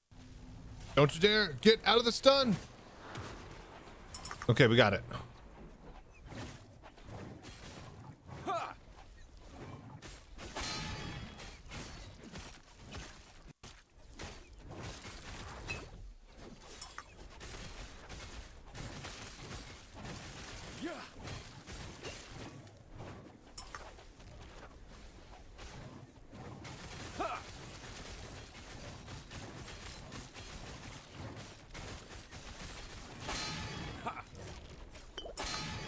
Fucking hell.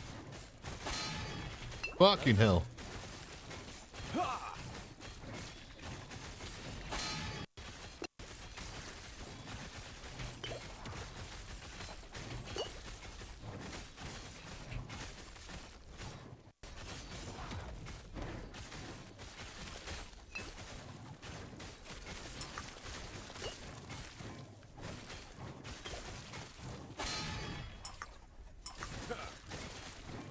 I think we just gotta wait time-based here.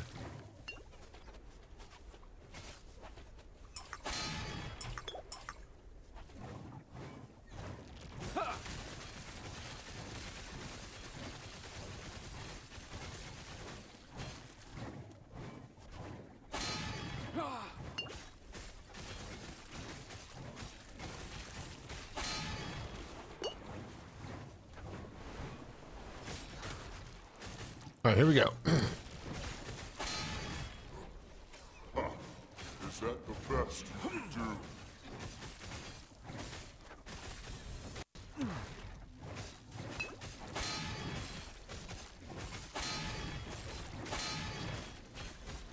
Oh, come on. Oh. Same thing a Moonblast got me. So now I just need more health, it seems. Ugh, that's annoying.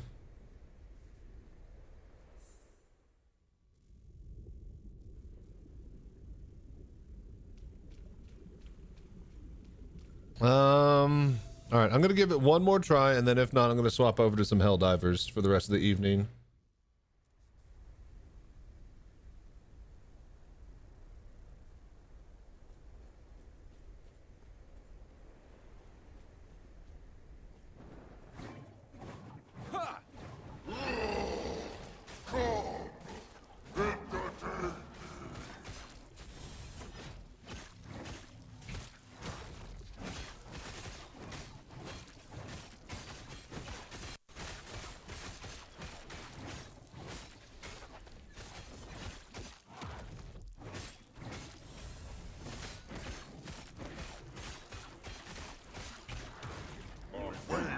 shatter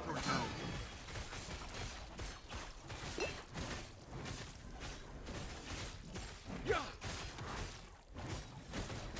Oh, fuck me. Oh, damn it. Can you survive my storms?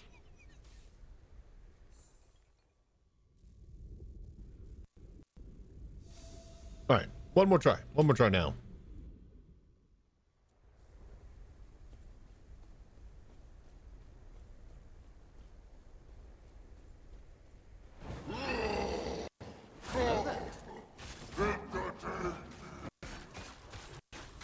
Oh God.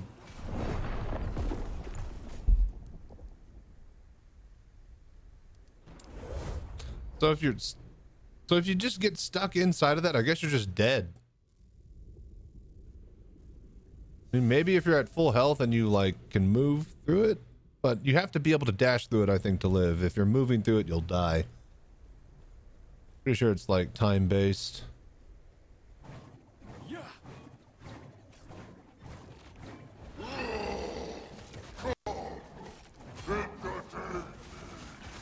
Okay, here we go. Yep, move out of the way.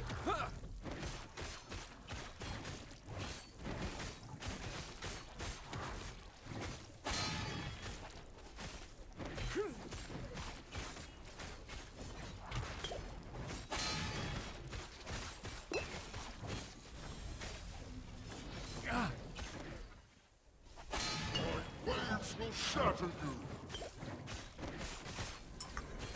Oh my God.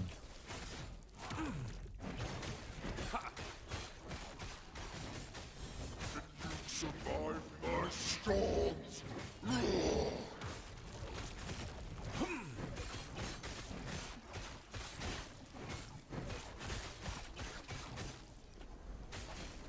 Your blood will be but a drop in my ocean.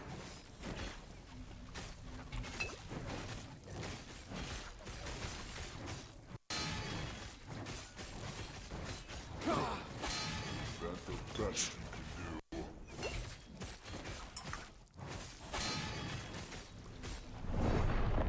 Fuck! Got body blocked by the damn tentacle. Starting to bore me. All right, one more. Get me in there. Put me in there, coach. One more phase 2. We might just need to like swap out more of our gear. Legs and belt and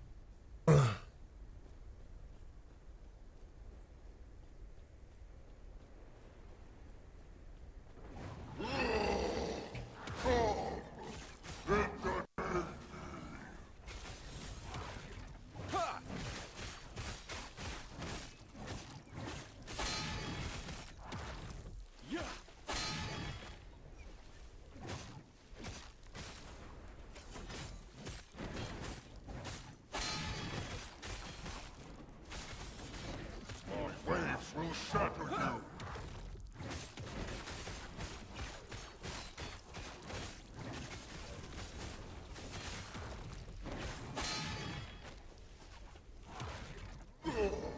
Can you survive my storms?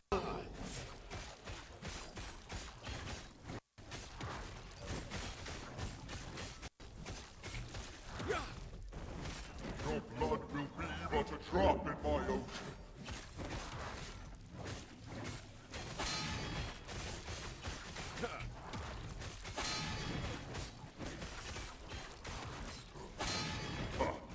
Is that the best you can do?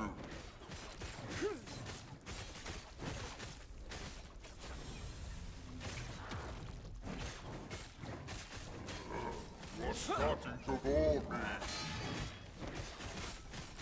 oh God.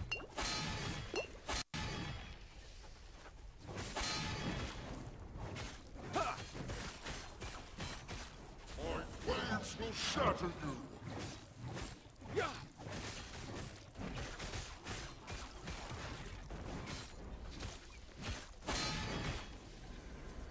Can you survive my storms?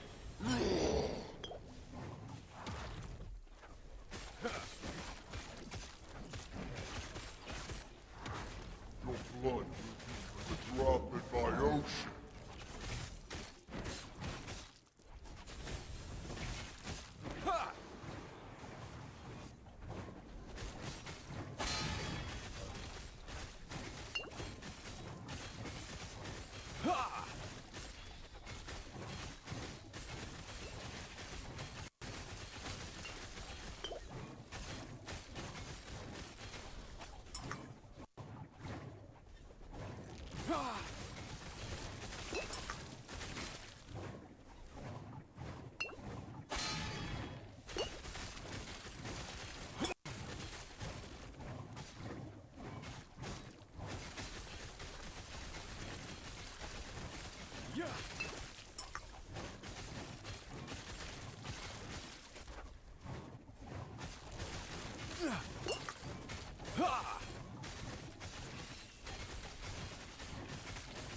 Oh, come on. All right, yeah, I'm done.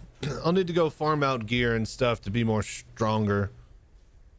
I just need more HP and a bit more damage. I need to get him under 50% before the first phase. Not 62%, because that means that I'll have to do that 3 times instead of just twice. So, all right. Fun. We'll leave it right there. We're gonna try Helldivers 2 for a little bit. Then probably get out of here soon.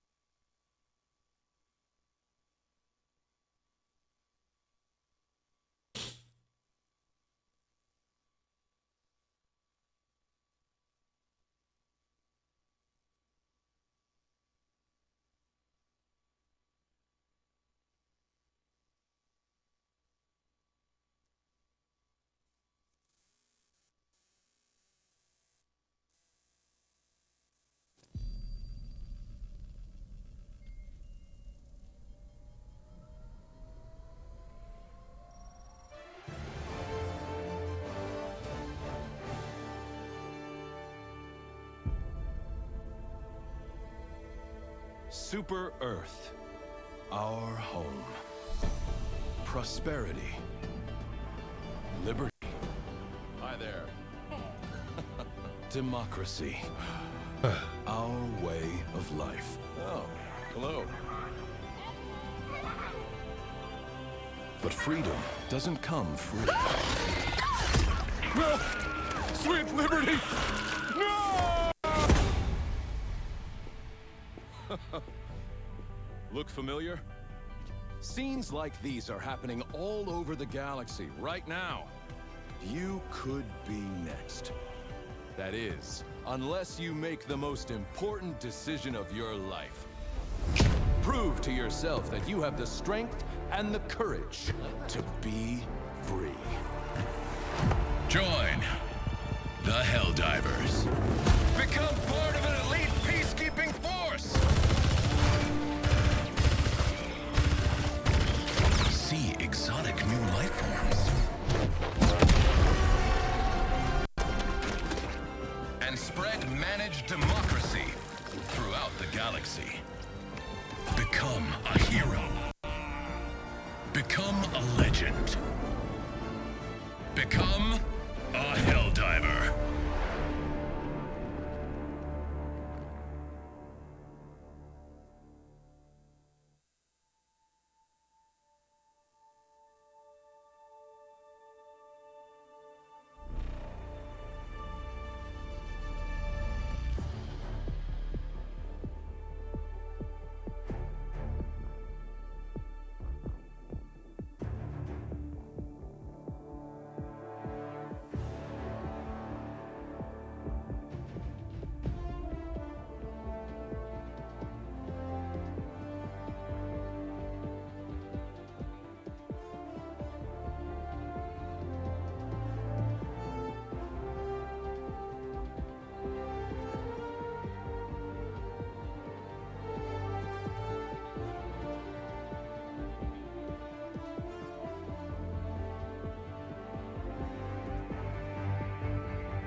Hey, how you doing, average player?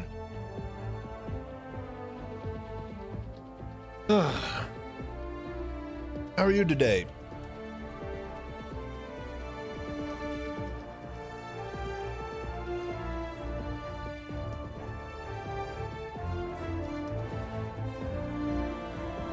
An unknown error occurred, so I don't think we're going to be able to get in. Is there anybody else playing right now? It doesn't look like it, so we can't cheese it that way either. Alright, I don't know what we should play then at that point. Helldiver? Well, trying to. We just got done with some Last Epoch. We played VR Citizen earlier today already. Kind of running out of the list of stuff to play. Try this one more time, and then I guess we'll see what we have on the desktop. Yeah, how you been, average player? What you been up to? Oh, I guess we could play some Tarkov.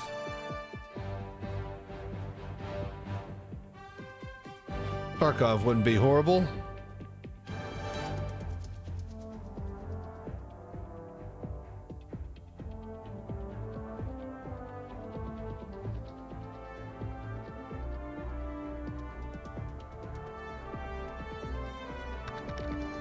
Been grinding the arc. Nice, nice. All right, there's nothing going on here. Okay. Over to Tarkov. Hello there.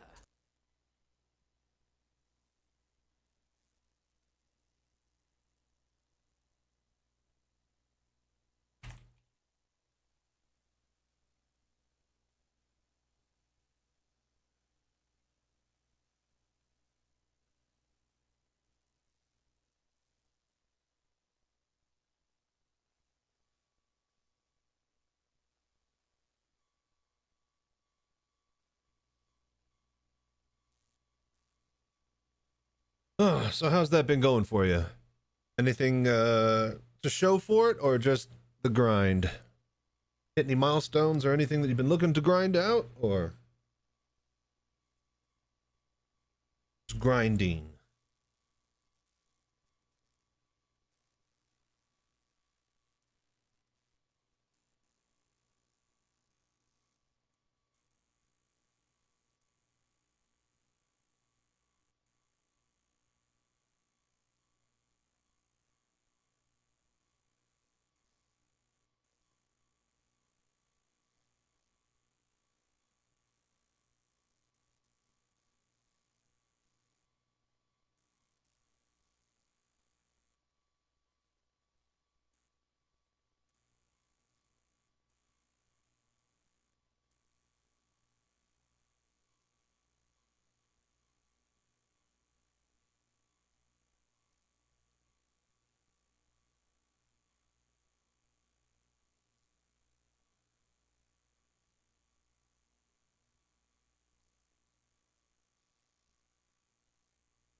Okay. All right, let's just should we do reserve? And then hit all of the... We go lighthouse for money or reserve for... Do we still need... Okay, do we still need one?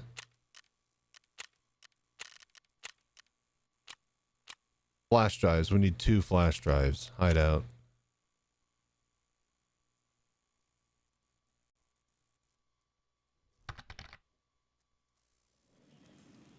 Full tech unlocked, all bosses are killed.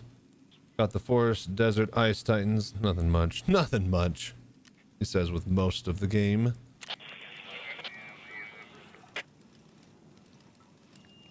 Okay, this will make straight up 3 of these. So let's just do this.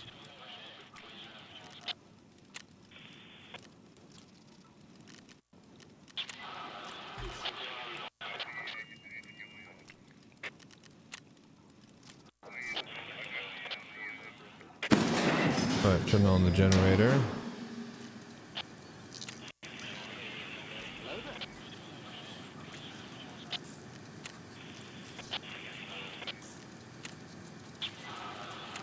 Okay, that should give us enough for that quest, so that's done.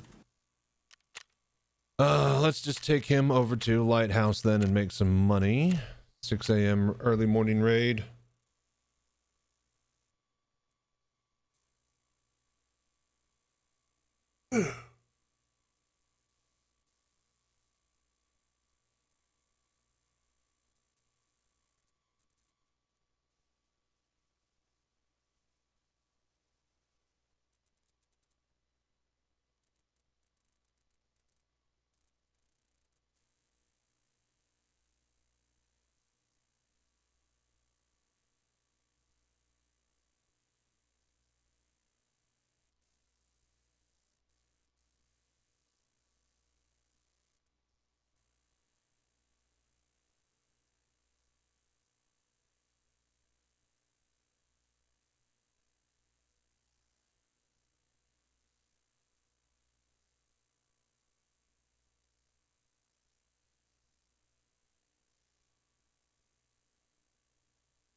and recognitions that they've gotten over their time. I mean, you could do worse. There's a lot of bands out there that are like, oh, I wish we were Nickelback. Hi, everybody. Welcome to Star Citizen Live. I had to think about the name of the show. The Master Modes Q&A Super Edition. I'm your host, Jared Huckabee. And if you've never seen Star Citizen Live before, it's where we take about an hour at the end of our week and we discuss the musical stylings of Canadian supergroup Nickelback while we wait for the countdown to go. Joining us on this show are four esteemed experts in the entire oeuvre of Nickelback. We've got Yogi, Rich, Mike.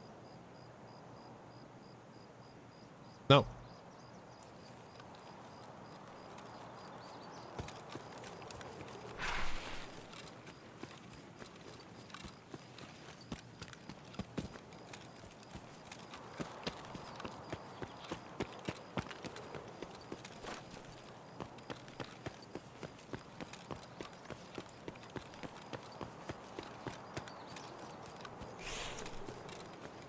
Not very good positioning, but we'll see what we can find.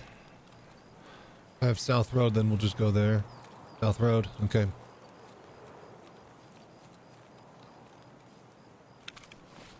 Zag.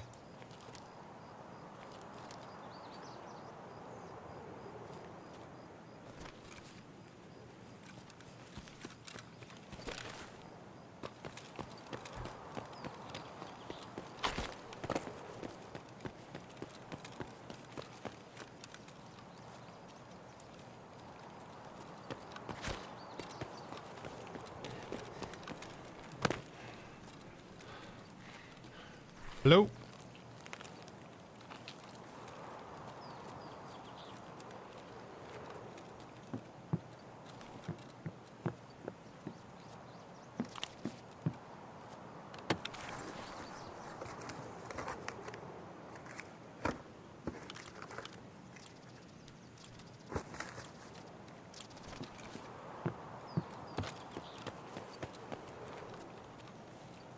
Hello there.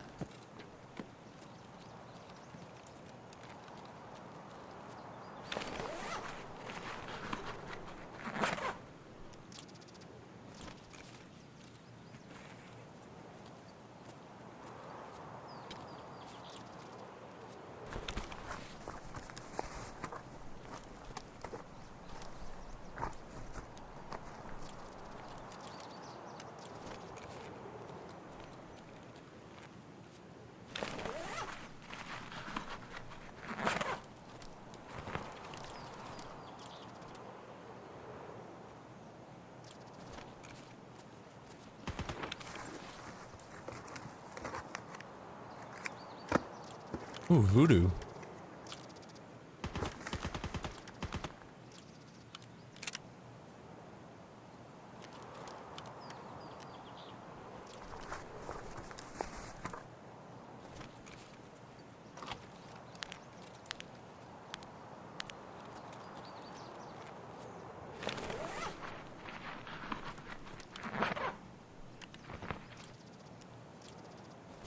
I'm getting some drugs.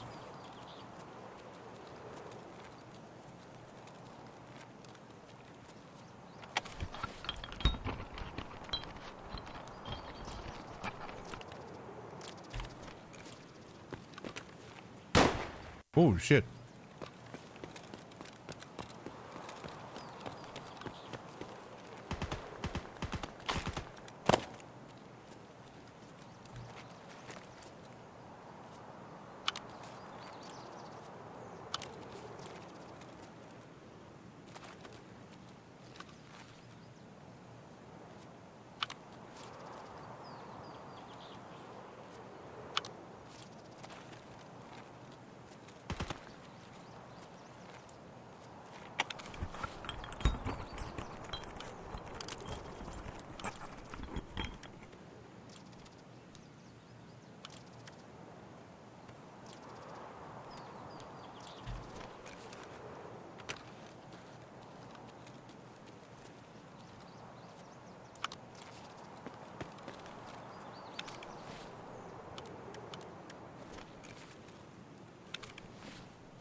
Hello, Cheeky Breaky.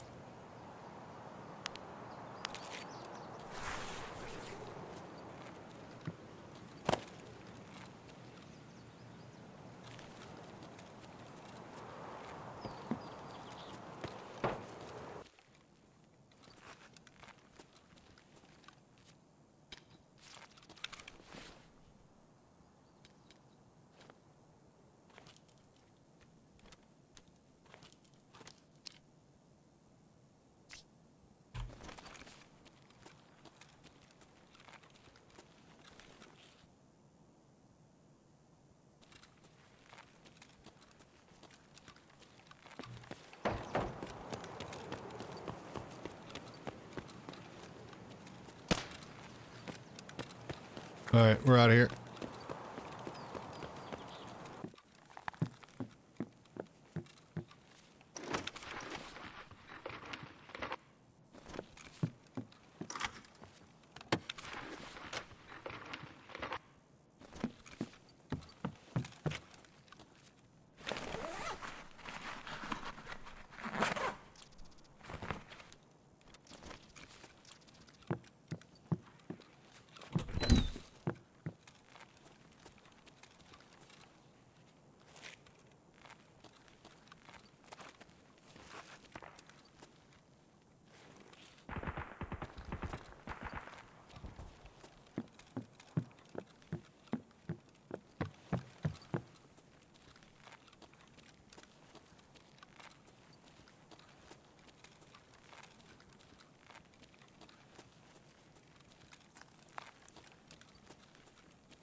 We're just gonna go ahead and get out of here.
All right, nothing here. Let's go.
All right, let's just get out of here. Not bad. Bunch of stems. That's pretty good shit. Oh.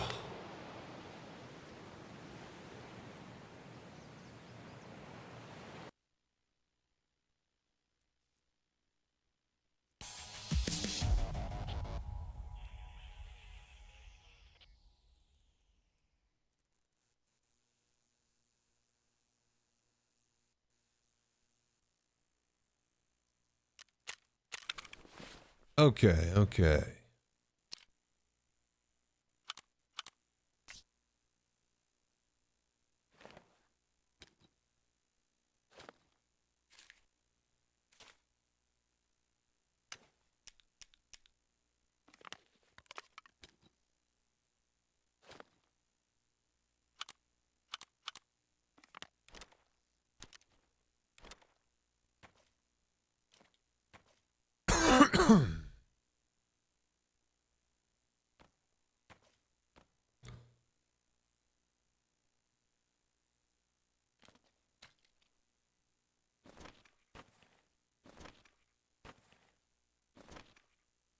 Hello there. Okay, I think we just sell the rest of that. Ну что, неплохой день, господа. All right, not bad, not bad.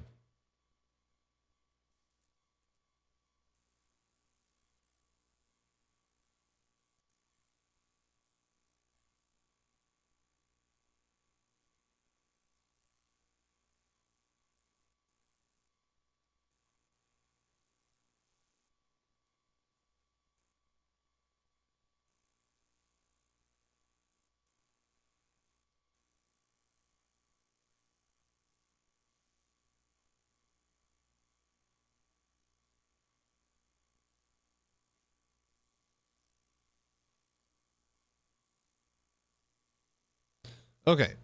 Michael and Brent. I don't know what order you're going to show up on on Zoom here. Say hi, everybody. Hi. Hello. Hello. All right, Yogi, the camera stopped with you, so we'll start with you. Trading. Yogi, every show All is right. somebody's first show. Before we get into the questions, let's take a few moments to introduce you, tell you tell everybody who you are, and what you do for Star Citizen. Okay, my name is Yogi. I'm a principal vehicle programmer, and I'm not the biggest Nickelback fan, if that helps. It's all right. I wouldn't trust anybody who was. Okay. Rich, who are you and what do you do? I'm Rich, and I'm a really big Nickelback fan. So Okay, god we damn fix it. the trust issues, Jared, and I'm the lead game designer on the vehicle experience team. And when did you become a Force Ghost? Very recently. Rich is calling into us from a conservatory, which is a large glass enclosure with absolutely no way to block any of the light. Oof, 100. Yeah, and we've actually Okay. got sunshine today, which is Can we very hold rare. on to this voodoo tech here? It's all right. Tell me the ways of the Force. Hello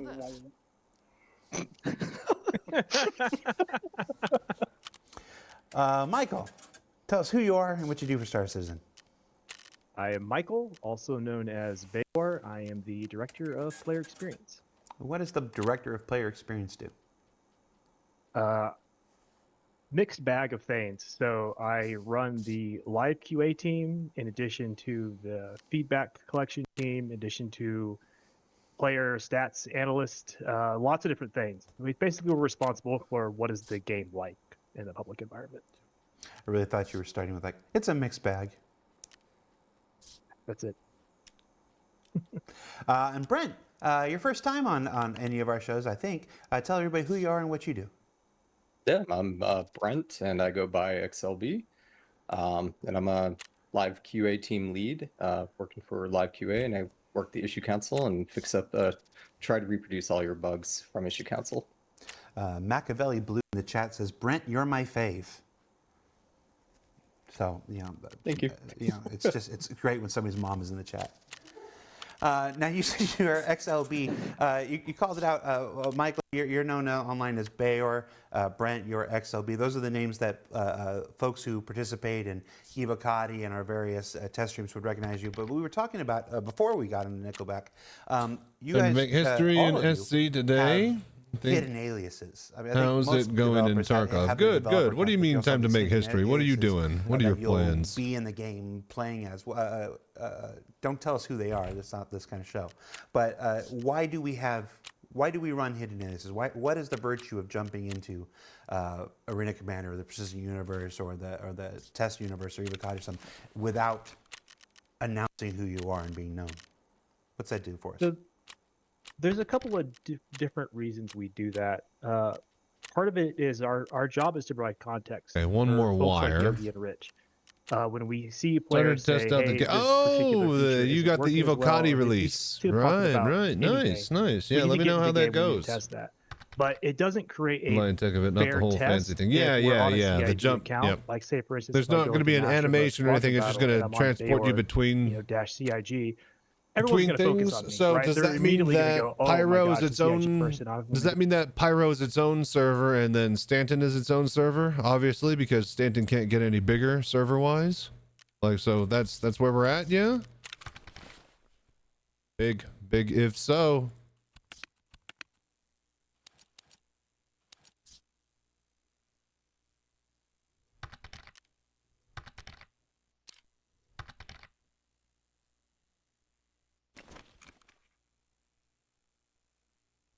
Okay, Tokarev PU mount, huh? Right. All right. We tested stability. Yeah. I remember everybody talking about that test. That's not a player experience, right? That's not what very people exciting see stuff. When they join those matches. A lot of people are also excited about the DLSS and stuff, the upscale rendering tech getting into 3.23. So that's going to be huge for a lot of VR players, I think, in the future and in the short term too. It's the whole, the scientist doesn't want to disturb the experiment. Kind of thing. It's when you go in there, your very presence skewers the results. Do we have anything to do on wood? So you, it's the prime directive. is there? We definitely. Go ahead. No, go ahead. I was just saying we definitely see hang that, on. especially in Suppressed live QA. weapons, scavs, suppressed weapons on reserve. I think I got to go kill scavs on reserve. Okay, hang on. We get hunted down. And so being on incognito accounts, we can go and reproduce the issues that you guys are having. And that can even be with mess modes, like Bayor said, with we join a match or something, we get pounced on pretty quickly.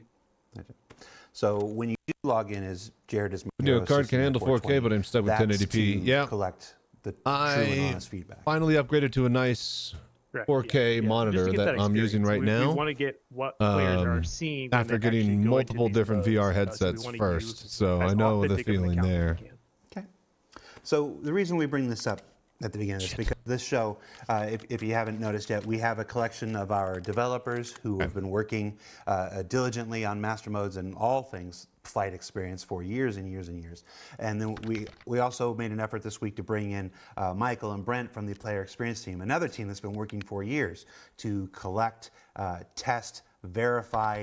You know what? Let's just do something funky like this. Potential biases and feedback, in order to work with the developers to make sure that we, collect, not just collecting your feedback. I was all excited, but it's not ready yet. And verify its also have master modes in the main game now. Hell yeah! So that's all ships, not just the select few that they have with, on throw for the thing. That's cool. That's cool. So we wanted to present as much of both sides of the situation as when we talked to the questions this month. We have, of course, collected questions from the community via Spectrum, which is our bespoke communication platform on robertspaceindustries.com. We let you guys vote up which ones you wanted to see answered most, and then we pulled the already ones sell that thing. Either I think I did. Or, trying to find like a little flashlight. The mandate of. I think I got rid of it already. There were a number of questions that. Oh no, here we go. We got a clash. The resource network and stuff. Okay, and we'll let those be handled by the resource team. I think we're still going to touch on. It'd be anytime. You guys are just sitting around waiting. It is a Friday night. I was about to say, what are you doing up late, Snarf? The first question, the most obvious question, the one that was repeated the most, 40 round, the one that we knew would come up when we were filming the interview. Yogi can attest, we scheduled this interview about 24 hours after we filmed the Master Modes episode, a week before we aired, because we knew there would be questions, and especially this question. So we're just going to jump right into it. Given are you kidding that me? most of the concentration has 40 been on round how mags Master for that Modes don't works with exist on the combat market? ships, how will Master Modes just have the a 30 substantial rounders? effect on how non-combat pilots and ships operate in the verse? Like 3 of them? Okay, let's start with the big elephant. So in general, there is no difference between how we're treating combat ships and non-combat ships. If we want to have a consistent gameplay system, it needs to make sure that all the ships apply to the same rules, or not apply to follow the same rules. All right, so that's good although shit, we have AP. combat-focused and non-combat focused ships, we still need to make sure that the non-combat focused ships are basically fitting that scheme. And so the effect that Master Mode brings for non-combat ships, let's just talk about maybe like miners and salvagers, is just the same. You're going into nav mode to travel somewhere, and you're going into SCM mode to. Hey, subsonics actually might not be. Oh, so geez, no! Do not buy all the. Do not buy all that ammo. Or like maybe 60 rounds. This does not mean that. I'll make a midnight stack. Hope so. It's midnight here. Otherwise, I'll have to check tomorrow morning. Or something like that. Hey, you'll get a full day of it, so that'll be nice. In our data. Then all right, so we load into that, so if we have, first. For example, Gladius that's fighting against an Aurora. We have the subsonic rounds in here. But, it will also not be as super easy for a Gladius. So what we usually do is like. All right, we just got to kill people with suppressed rounds or scavs with suppressed stuff. Defenses, but in any case, like you don't need to worry. Like the rule set is the same for all ships. And I mean, the other thing with nav mode that came up was whether or not you can always escape a situation. So yeah, if your navigation mode is completely spooled and your quantum drive is ready, you can usually quite quickly escape. They must be pretty confident since they are running it all weekend. Unless there's some specialized ships that snare you in some way or keep you there. But this is on a case-by-case basis. Also, Rich, you want to add to something? Maybe flight sure. Varmint. Yeah, so a big thing. Full metal a big thing with jacket. Master Modes for us is it's not just about combat. We can keep saying this. General military use lots to pick in. So yeah. Oh Jesus, 2,200 per round right now.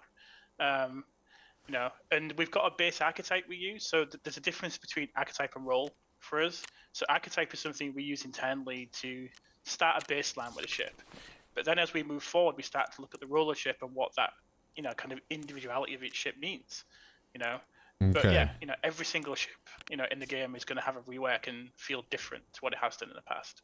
And there's been a big focus not just on the combat side of things, but what makes a good cargo ship, and what makes a bad cargo ship. So we just got to get kills with. And to make sure that the overall balance between these ships is fair, this gun. We got to get silencer kills with scav silencer kills. In our game, there is some Can we put a silencer on this? Combat, but there is people that don't really want to do combat. I don't think so. We've got to tune ships for an environment where it's fair for everyone. We should bring a silenced pistol is what we should do. Because we don't want people that don't want to do combat to feel like combat is always a threat. It's just always something in the game. There's always got to be something. Here we go. I was about to say, don't I have an APB? Perfect. And, it's going to be, there's going to be a big learning process. When it first goes out, there's a good chance we might not get it right. There's a good, there's definitely a good chance we'll make some changes. And we'll definitely listen to the feedback. Linked. And we'll start making, iterational changes on these. But our overall goal is that the game is fair for everyone. No matter what, you come to Star Citizen for. Yeah. Nona Nelson is like, oh no, they avoided that most upvoted question. No, we just didn't start with it. We're one question in. Chill. You mentioned that archetypes are not the same as roles, and this was one of the bigger misunderstandings that came from the episode there. Archetypes are are not about the overall purpose and intention of the ship. Archetypes are about a flight profile. I think we're good to go to reserve. It's building out a number of flight profiles as a starting point, as a first pass assumption on a vehicle before you go in and do individual specific tunings. Reserve, we'll go at night. So yes, the archetypes tend to be combat focused because that's where the whole, I don't want to say rock paper scissors, but the essence of balancing between the different fighter types is most important. We don't need a miner ship and a salvage ship to have individual flight characteristic archetypes. They will have their own individual tuning, so they won't handle exactly the same. But there doesn't need to be an entire archetype made for the way that all mining ships fly and turn. So there was a big misconception here, and I just want to make sure that we get this out, that archetypes and roles are synonymous. They are not. They are not. When we were referring to the Idris as this or that or whatever, those were for the flight archetypes. And yes, some of the names match and some of the names don't because, I mean, I'm not going to lie, I've been here 10 years. We're not always the greatest at naming things here. But it's important to know that archetypes are not the roles. They're not the intended function of the ships. They are simply a starting point for the flight profile that Rich and his team and Yogi and all them then go to drill down and balance from. It's just a start here, then customize. That's all that is. So the reason how that came together is practically based on our day-to-day work, right? So in general, the fighter gameplay is the most challenging one. So naturally, we're going for that first. But we could have also called a light fighter archetype a small wiggle ship archetype or something like that, right? But it's not, but it's not as descriptive for us. So when we were focused on fighters, we just called it fighter. We're also calling something like light fighter bombers, which are not bombers. They just, for us internally, describe something. Just like as Jared said, like a flight profile. It does not mean that this describes the role. Yeah, it's hard. What we struggle with this all the time. This is the thing that makes me look like this. I mean, come on, I look like this. I'm only 24 years old, people. This is what the job does. Don't show, man. Is that we share internal terminology externally, and that is not always super clear, and it's not always great for messaging. We'll just be real honest with it. Yes, it would be better. It would be better sometimes if we could take more time to figure out what the proper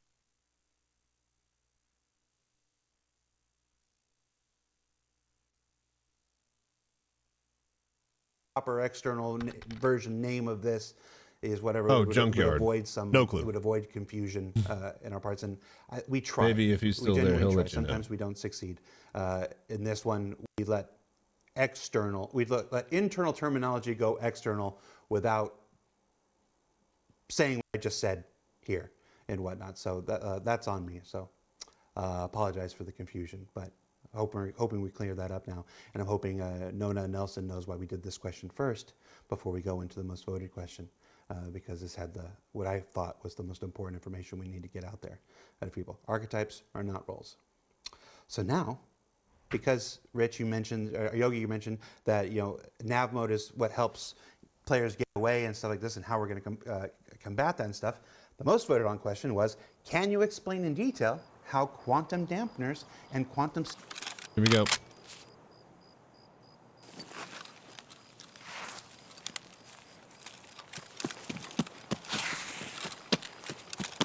All right, well, this is interesting indeed.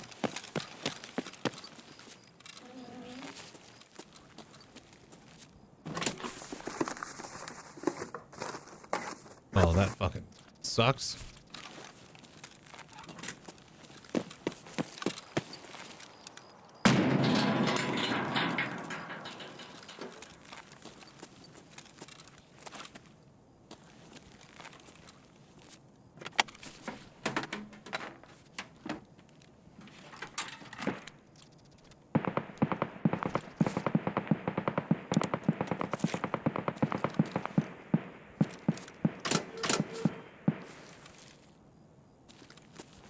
Oh, that's funny.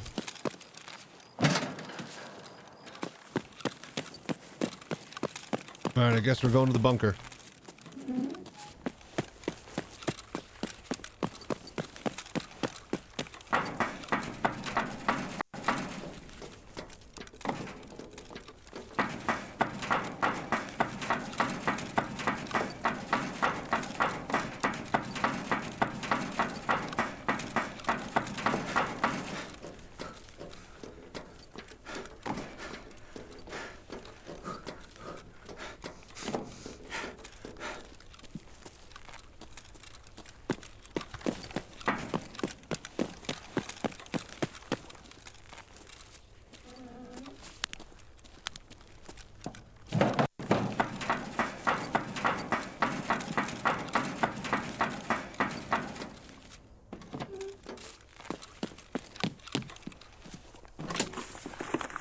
Come on, give me a silver lion. Damn it. Those are the worst fucking safes I've ever seen.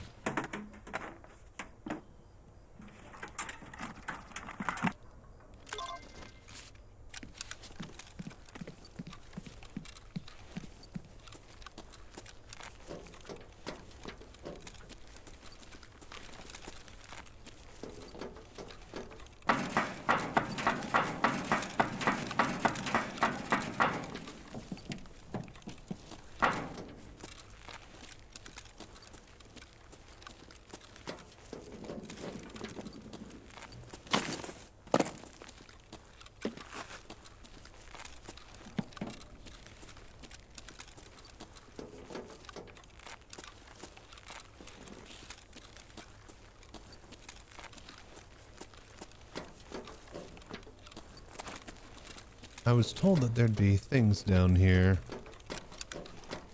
Servo control motors or whatever.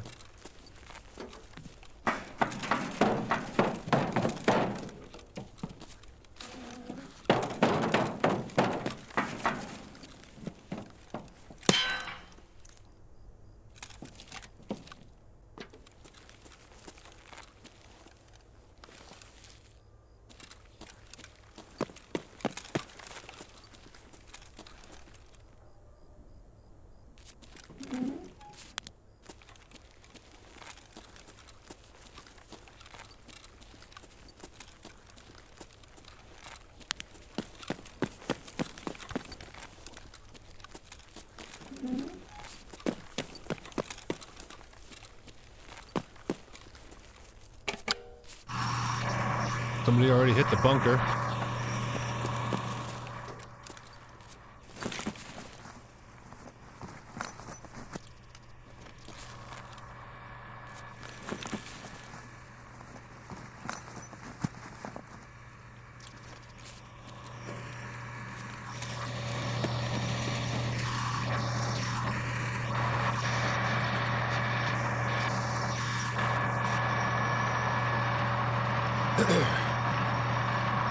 Should drop soon. Nice.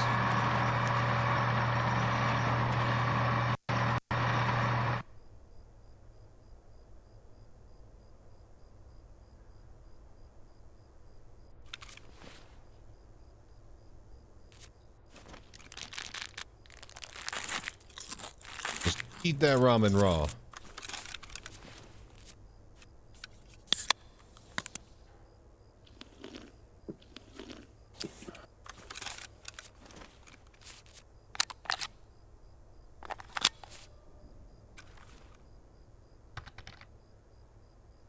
In an hour?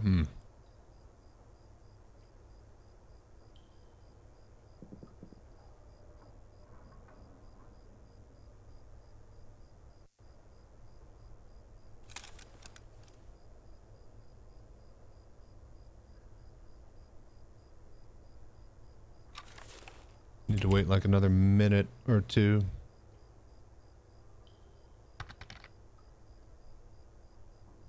$200. Oh, well, is it like 100 in Pyro, 100 in Stanton? Because technically the servers are still. Yeah.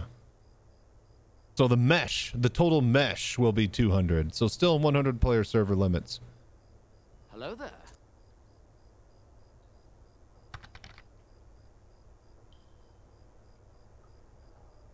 Oh, so it could be like 30 on Stanton and 140 or 170 in Pyro? Yep. Okay, interesting. Yeah. There's not going to be an animation to the actual jump itself, though, right?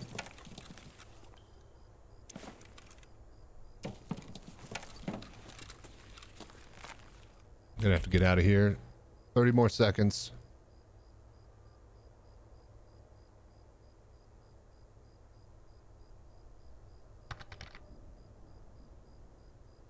Supposed to be an autopilot. Yep.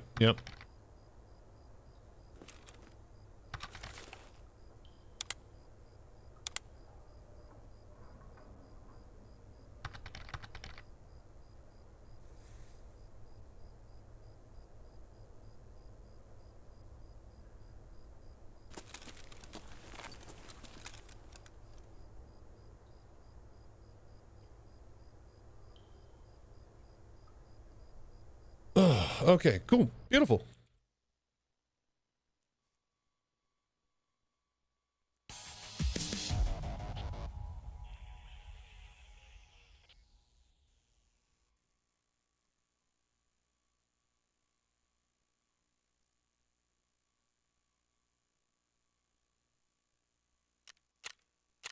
Nice. All right, cool, cool. We survived. We escaped. So we got those wires out, so that's nice, at least. We didn't get any kills, but we were over by the safes and the bunker, and somebody had already flipped the switch, which means we'd have to fight our way in there, and there'd be nothing left for us to kill. So we'll turn in these wires. We'll turn in that quest. I'm going to go to the bathroom, and we'll do a few more of these or whatnot. Then I'm probably going to head out to bed. It's 5:30 p.m. Probably be getting to bed or logging off and trying to start to get to bed around like 8 or 9. I can wake up early tomorrow, have a nice full day. I think that'll be good. All right, wires.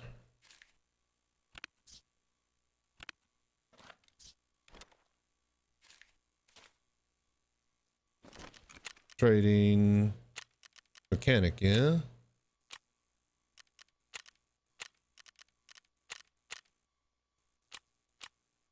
Fertilizers. Last wire. Perfect. Complete. All right, brilliant. I'll be right back, folks. My Corsair flying home then. Ooh, fun. That'd actually be a good ship to cross the jump through. BRB.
Oh.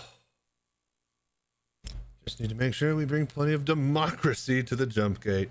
Man, I tried to spread some earlier. The servers were not having it as far as Helldivers 2.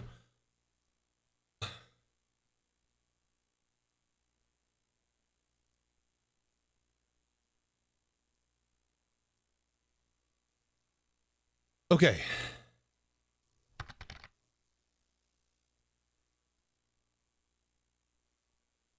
Oh yeah, yeah, I figured. Like I didn't know. I thought the mechs were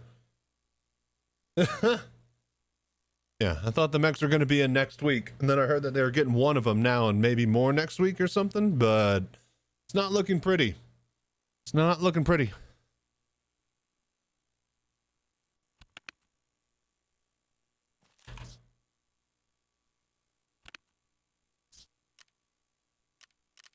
Okay.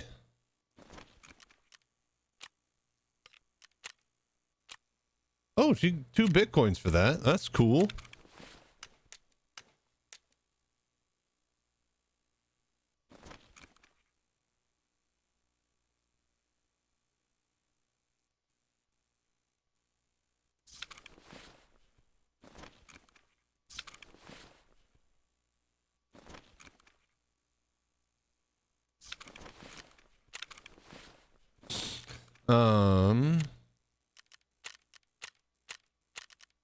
Mechanic. Barter trades. So doesn't he have... Okay, ammo cases. So that... What else is there?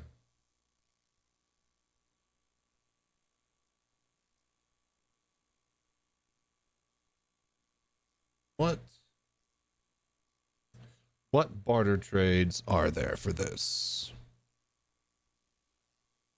Okay, so yeah, thick weapon case, 20 Bitcoins and 20 GP coins after completing chemistry closet. Right. So I guess hold on to them. Would be probably a pretty good call. Also, we probably need to start. Yeah, let's go to our hideout here.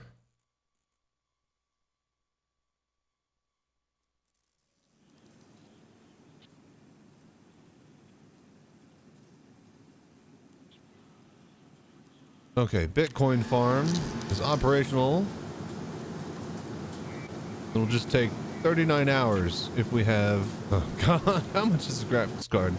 With 1 million each. Right, so we basically just need to farm out money is what we need to do.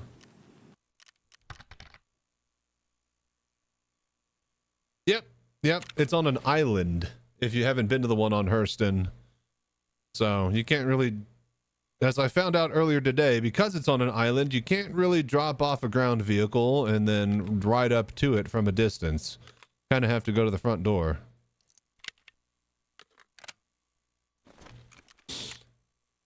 All right, let's get in there. Back to reserve.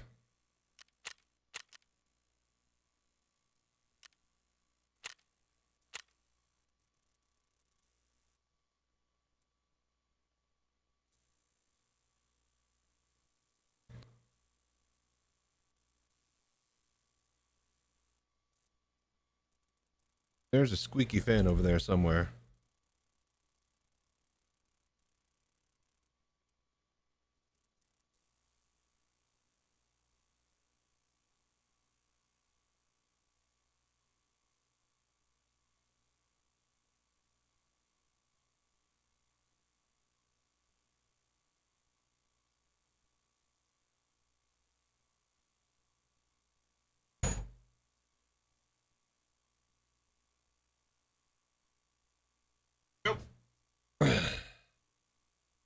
But yeah, average player. It's a neat little place, surrounded by trees. Kind of hard to land a bigger ship down there.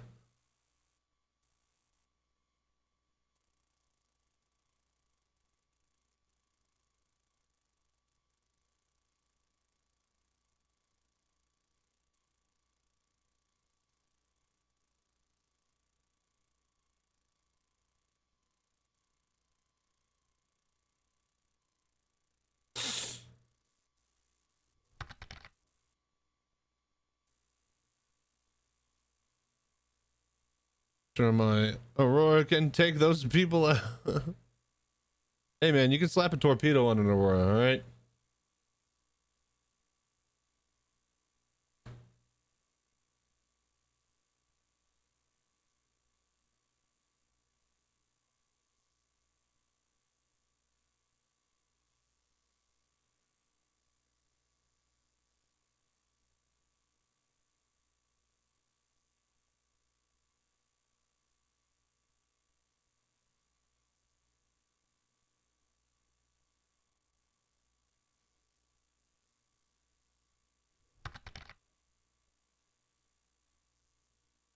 Talk to them about how they were testing the 890 on the gate and it came out of the gate at 2,000 meters a second.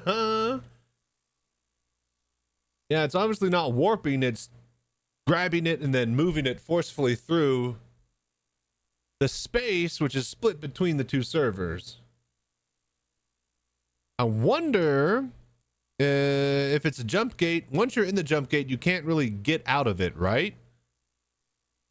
What is, so I know that they want us to be able to like warp and fly through it, right? But if the jump gate is what stabilizes and sends you through from one gate to the other, if you cut warp, or can you even cut warp? Is your quantum drive even doing anything at that point? Like, can you drop out of space if you fuck up, you know, flying through the tunnel at some point in the game? Yeah, for now you'll be all autopiloted, but they do want us to fly through it and dodge stuff from that one video they showed us, if that's still the case. All right, so what happens if you don't dodge the stuff and if you know, jump drive, not the quantum drive. Jump drive is an add-on to the quantum. Oh, well, look at this guy over here. Get stuck in the middle of nowhere.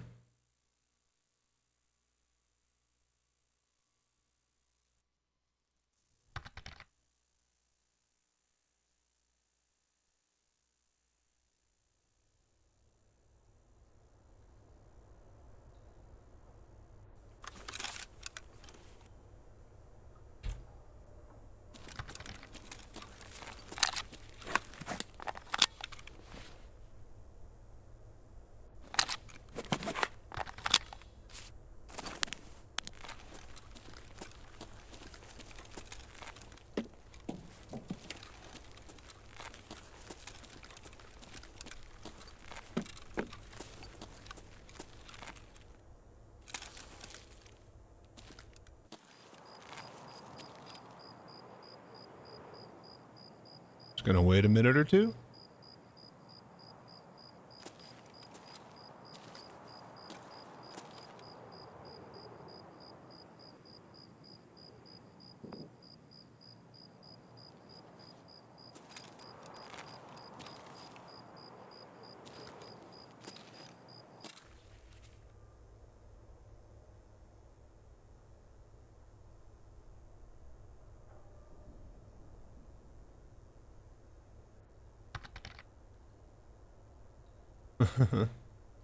Well, I'll be here for another hour or so.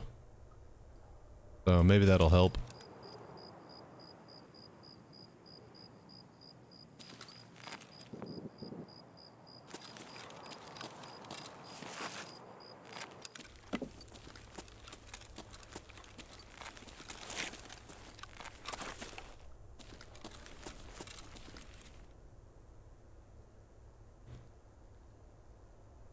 All right. Guess let's head over to the train yard. Do I even have? I don't have rope. Shit. Really kind of fucked myself here.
Hello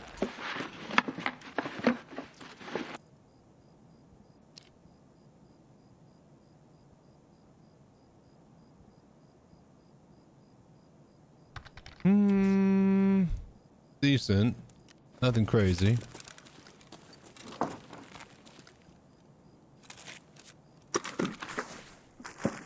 So where all frames go to die. Good luck in there.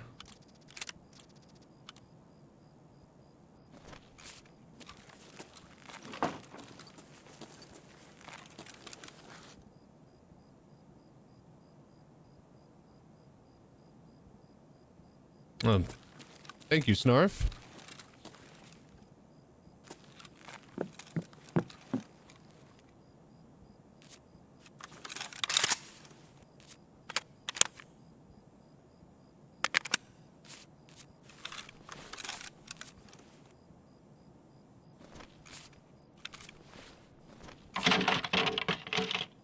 Well, that flew really far. All right, let's go.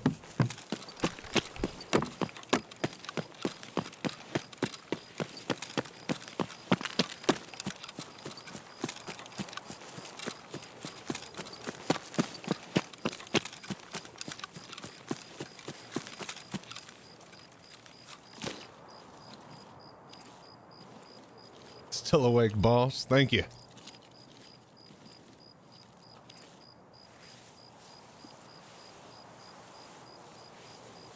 All right, all we got to do is find some scavs down in the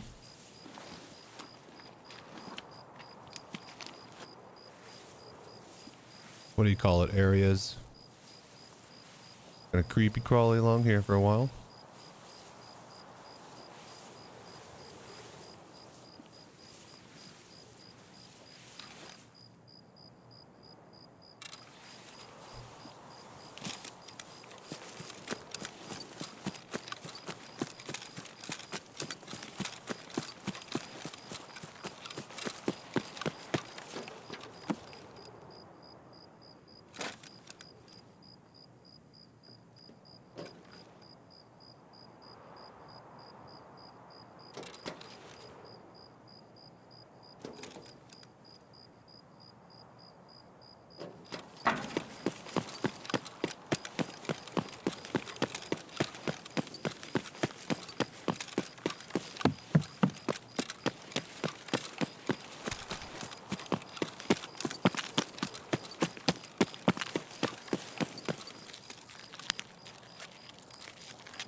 Hello there. George on fire on the TV, Chachi on the right, Spectrum on the left.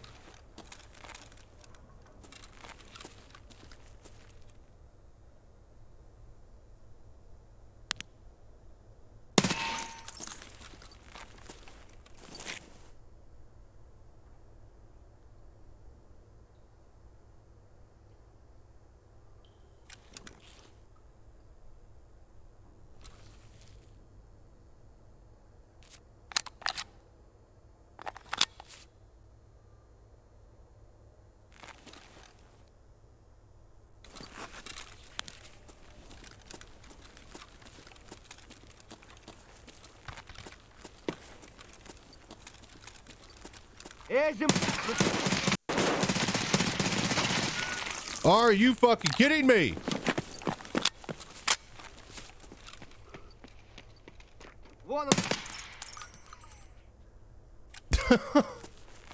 This is why I'm bad at PvP.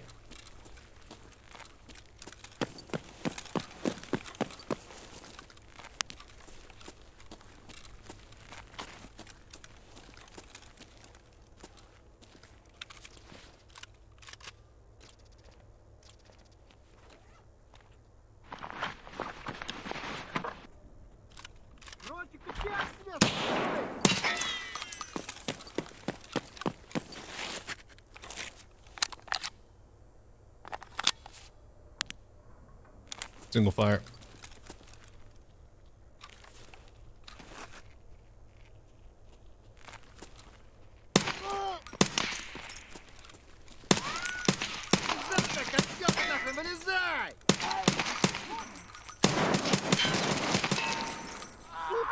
ёбнули нашего!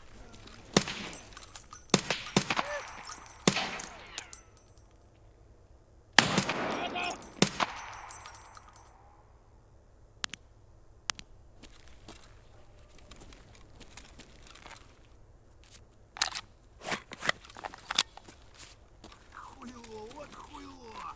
Конец тебе! Ты куда пошел? Вот он!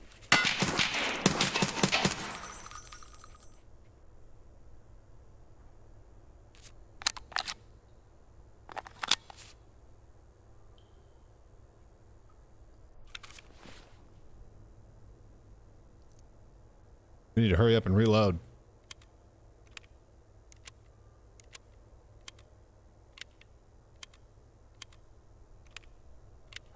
I think we almost got all the kills we need. We need like 7 kills with a suppressed weapon here.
All right, let's check the pockets here. Just kill myself with my missile launcher on Jumptown, wanting to see what it does. Well, looks like you figured it out.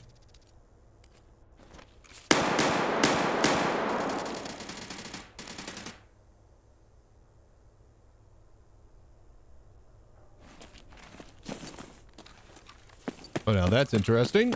Goodbye.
Oh, 5 out of 12. Okay.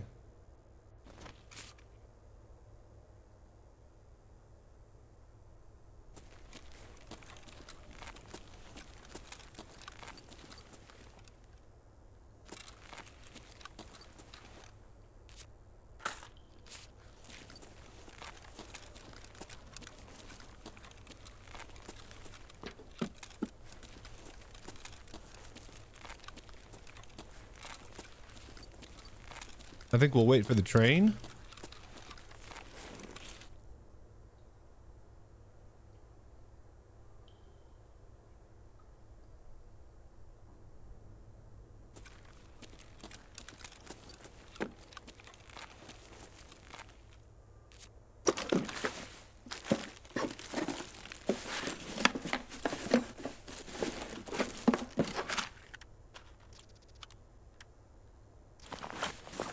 DS rounds aren't bad.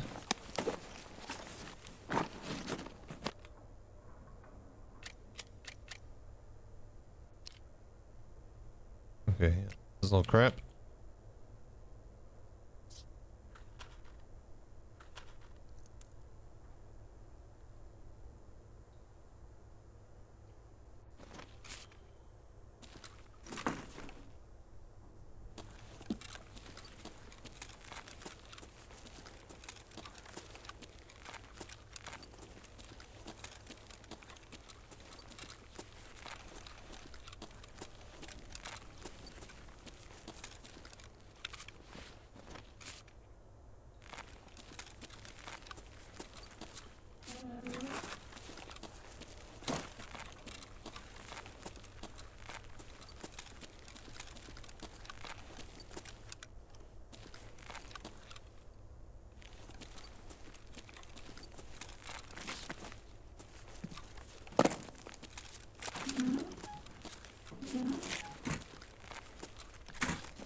Ooh, BP.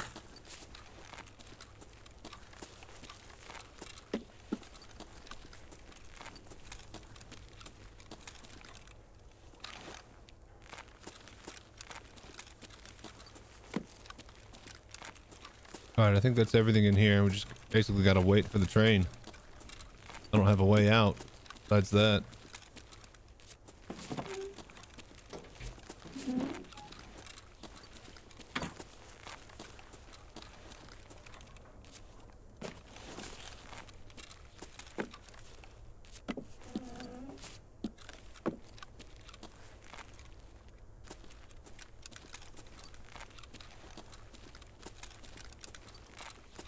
Either wait for the train or hope somebody hits the bell.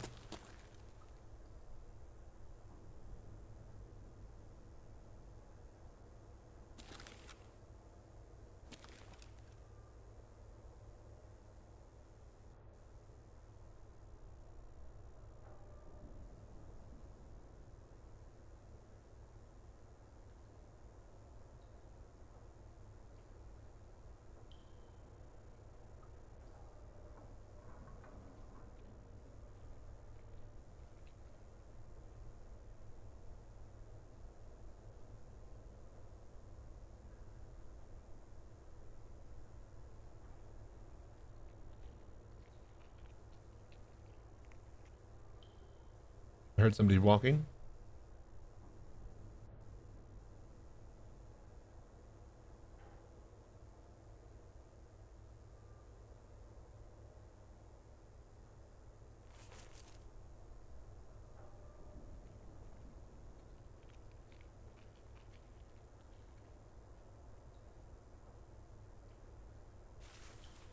Oh, there they are. I hear them. There's a rustling. Hello there. Outside.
Somebody is creeping, crawling around me.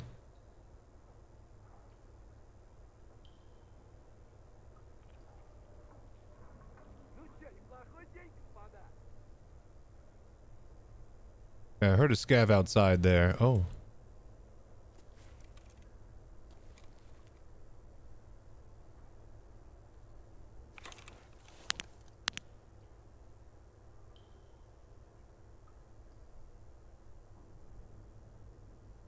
There. I just saw him move. Alright, it's a scav out there. Yep, there he goes.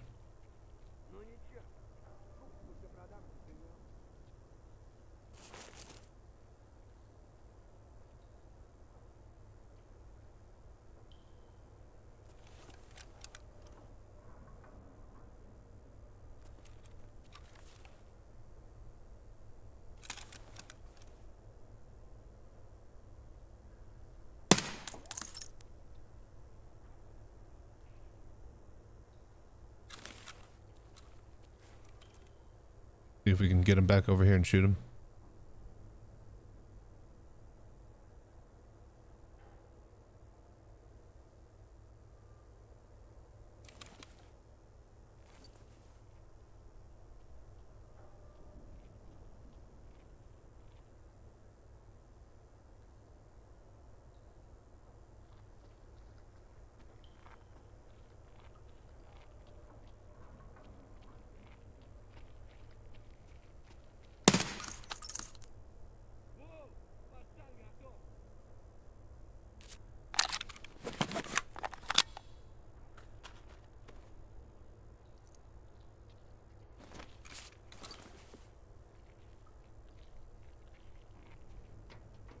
Вон он упырь!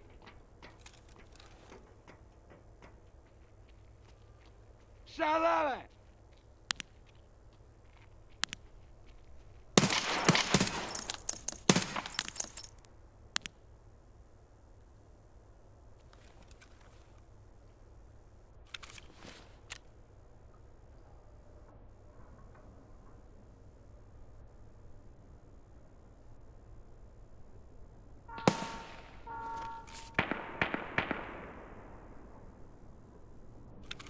Train's here.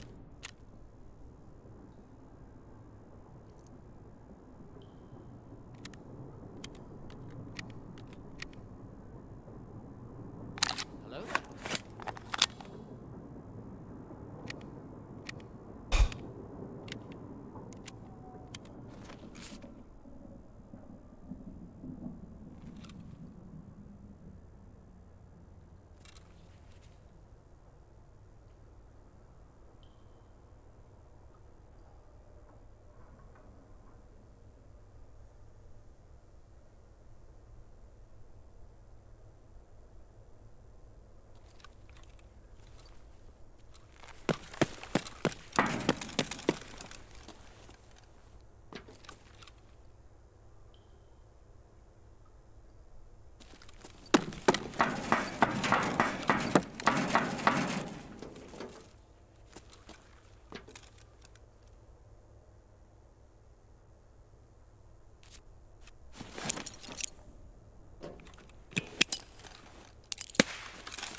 That son of a bitch.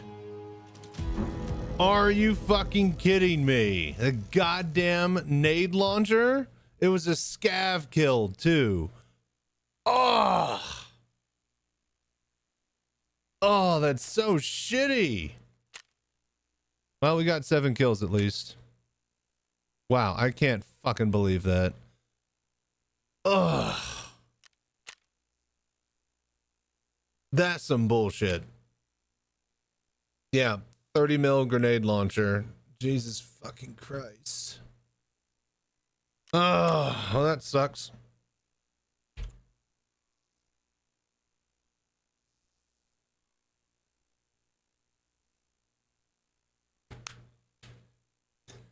Oh, okay. Well, we got 7 kills. So that's good. We'll need those.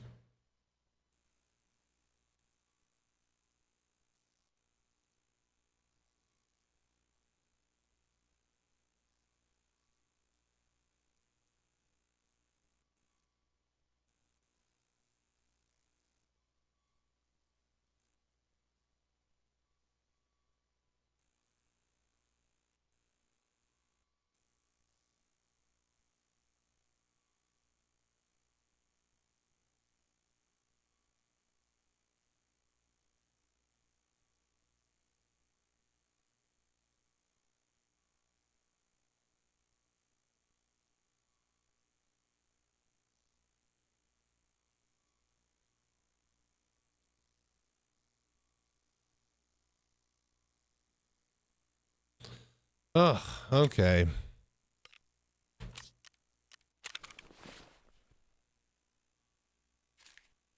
Ugh, that's just so shitty.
All right, we still need more kills on reserve with silenced weapons. Let's grab that and actually be able to escape now without having to run that specific route.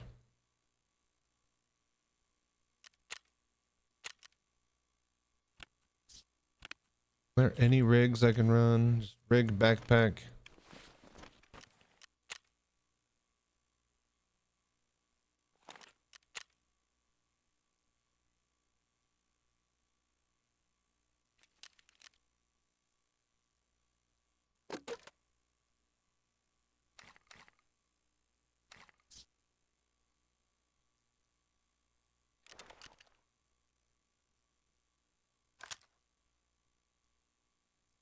Do you have to buy the one with the... Yeah, it has to be the threaded barrel. Hello there. Okay.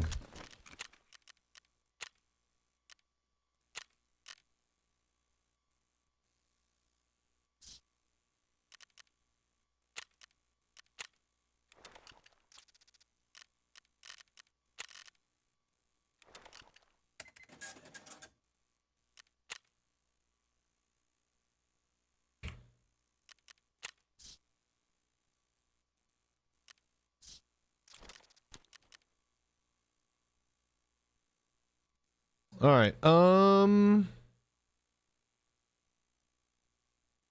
I need the silenced APS pistol. Either that or actually just make something good. Or just make like an MP5.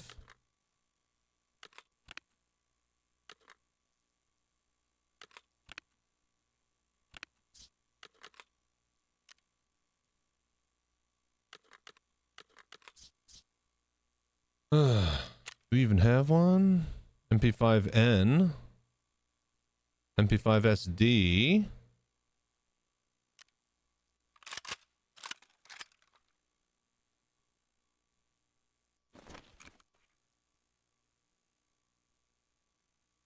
Right, we can buy these from him. Okay, so edit preset here.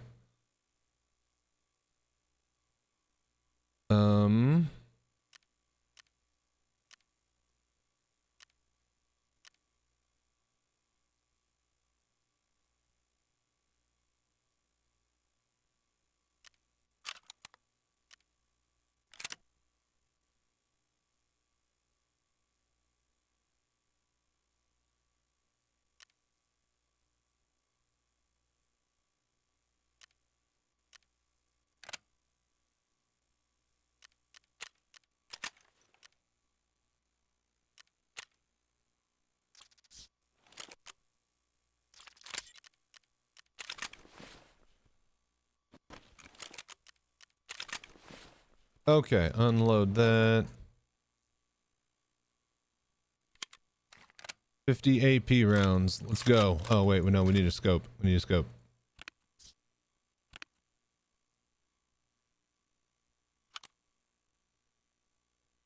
Actually, kind of sucks if you think about it. No light, no handle guard.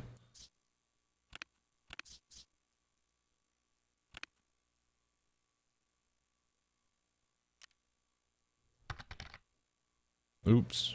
What'd you do now, Junkyard? Oh. Snarf, it's time. You hear that? Y'all have fun.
Okay, I think we're ready to roll here. Back to reserve, but really quickly, I'm going to take one little short break here. BRB.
Okay, I need to find a specific key for reserve really quickly.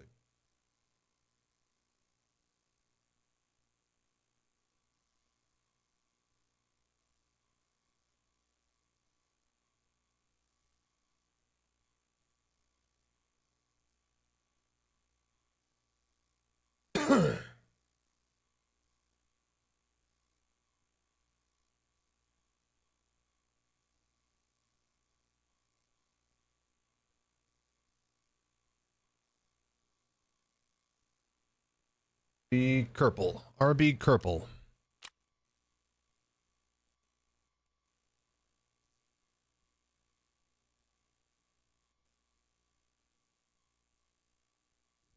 APRL. Oh, that's not bad. 58,000. We could afford that. Is everybody going crazy?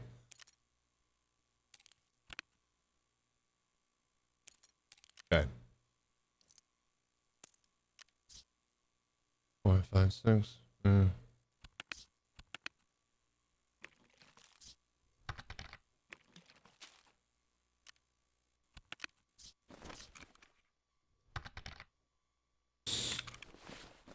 Oh yeah? What's cool about it? Any highlights?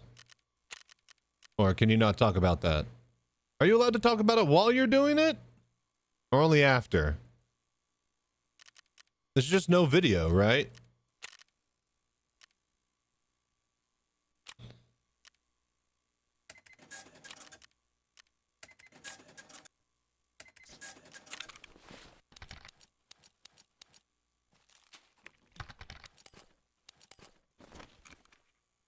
Talk is okay. Yeah. I figured with the NDA lifted in general.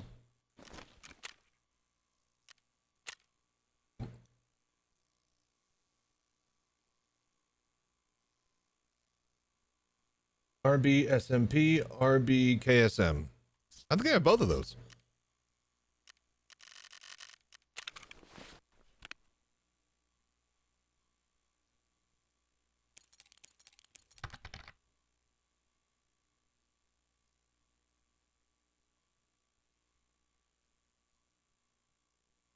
I don't have any of those. Hang on, wait. RB PP.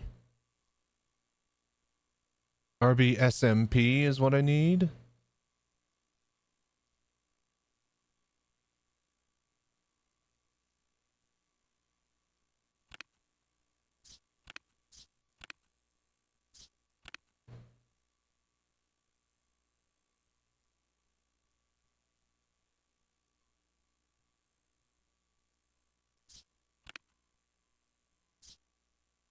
Okay, so I guess we don't have it.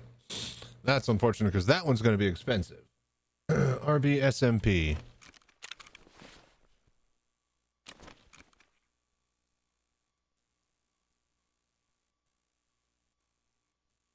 Yeah, 200,000. We do not have that money. Okay, well let's just head in and do what we can.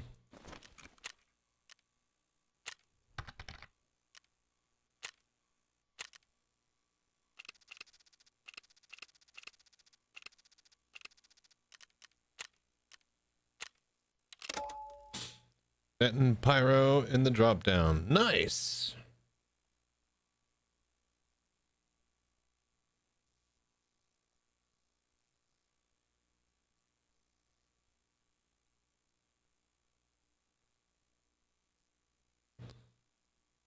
All right, let's just get in there.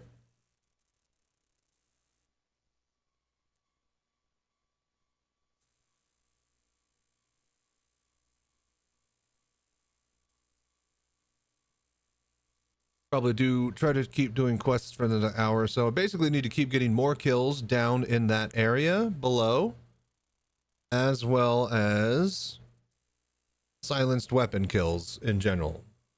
So keep heading down to that spot and we keep killing.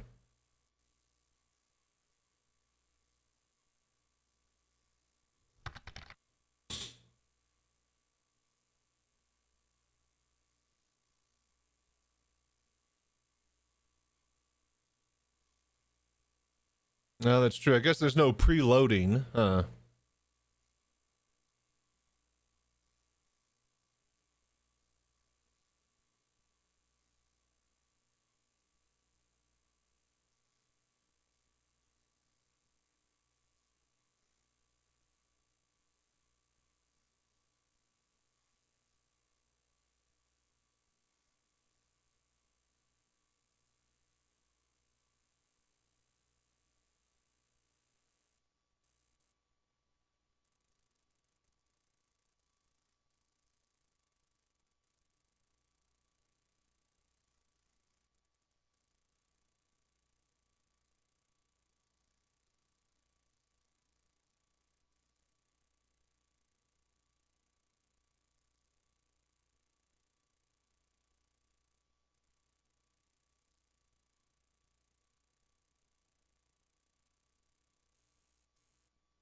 Hello there.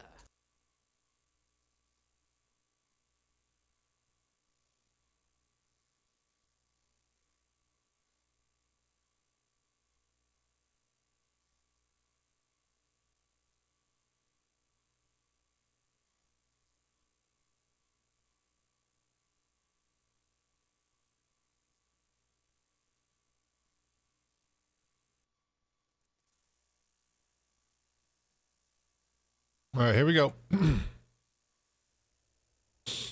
right, let's get to that bunker.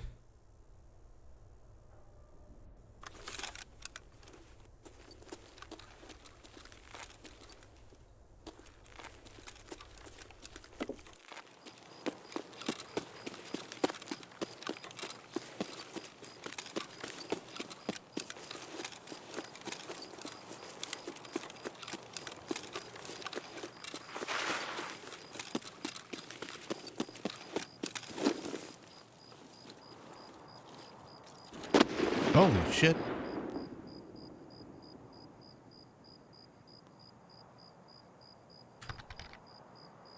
Jump through, then dock and sleep. Let me know how it goes. I'm probably going to head out soon, too.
Well, that kind of sucks. That's in the way I need to go.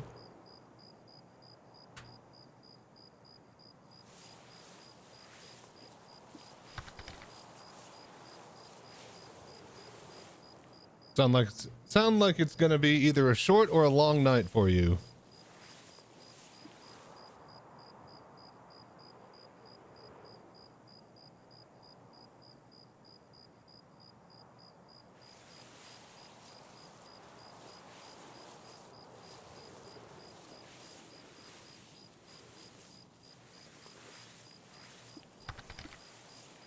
Nice.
Oh, are you fucking kidding me?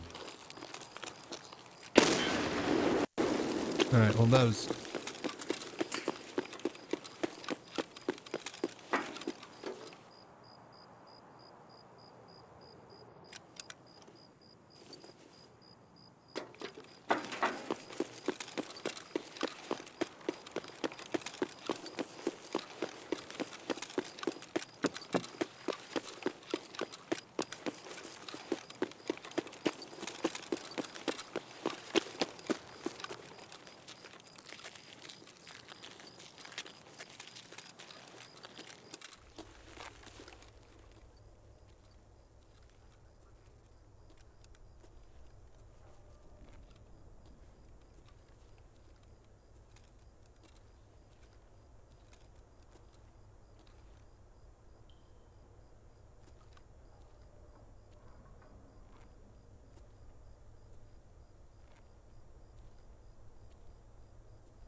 Hello there.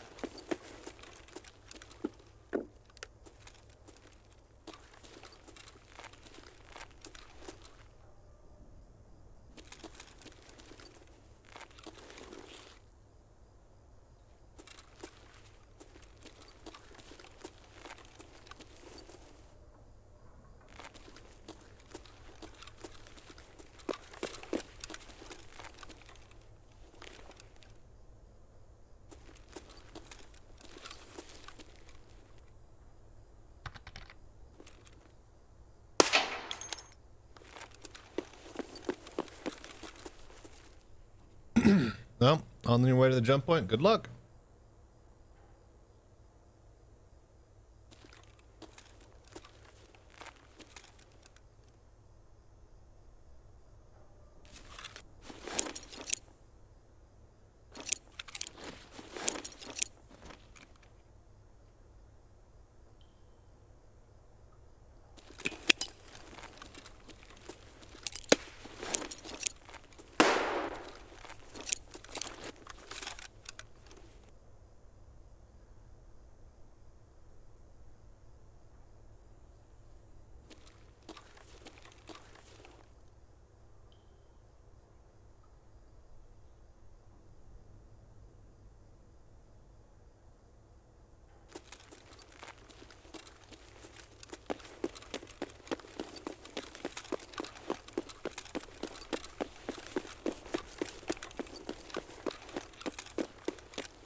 Hello there.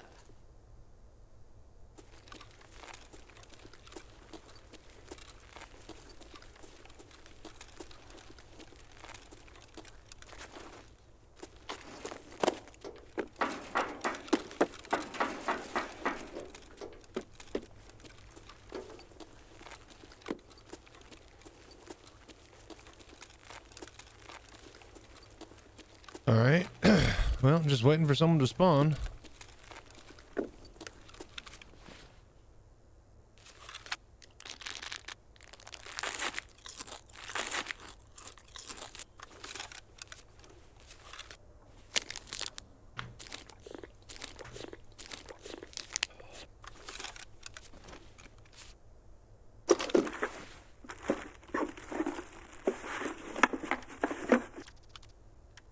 that's pretty good.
Wow.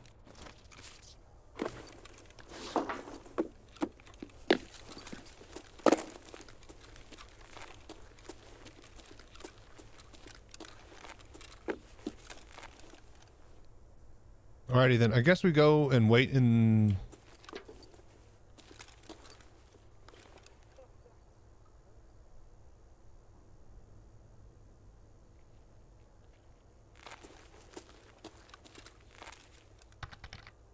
I saw something.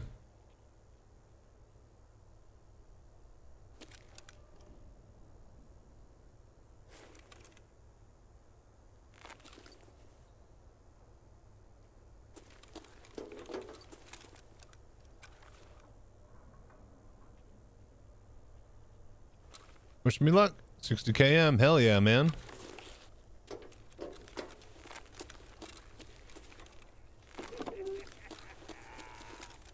Hello there. I hear him.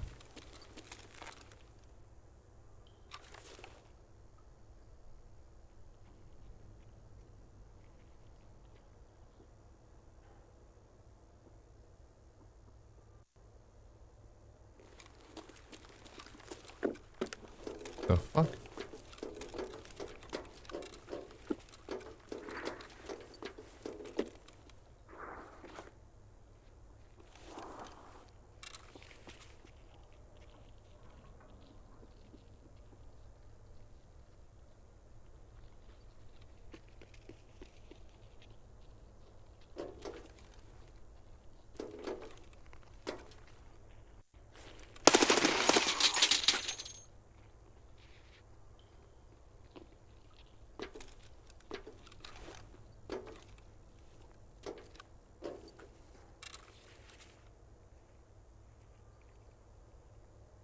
Hello there.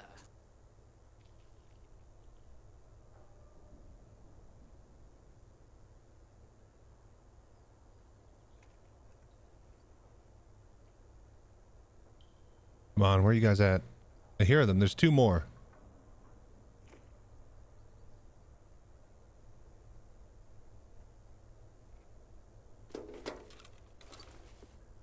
There. Oh, just turn a little bit. I saw him.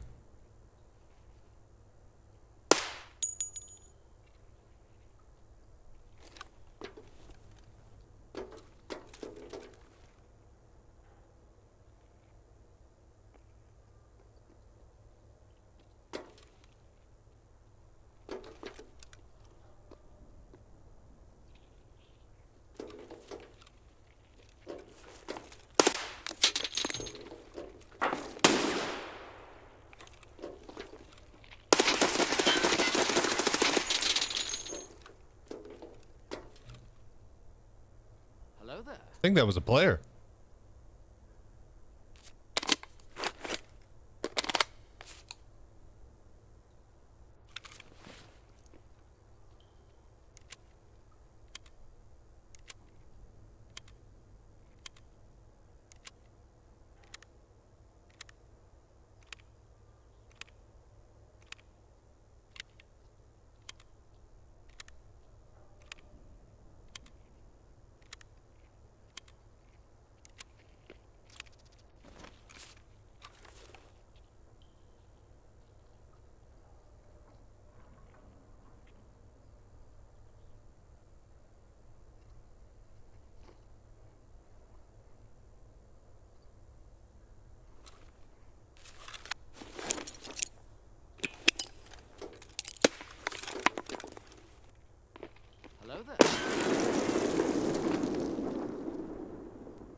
It's definitely some players.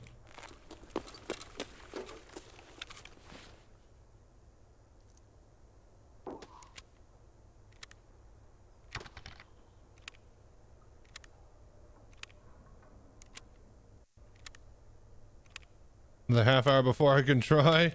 Good luck, both of you.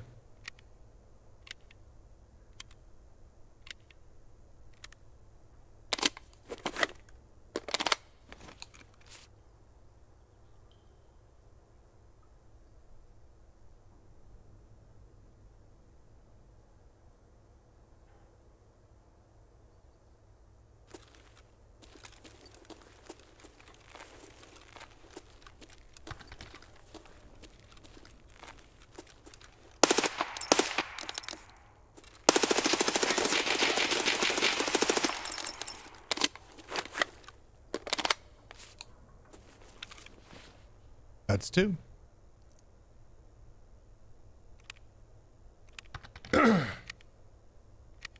Nice. Just got pushed backwards.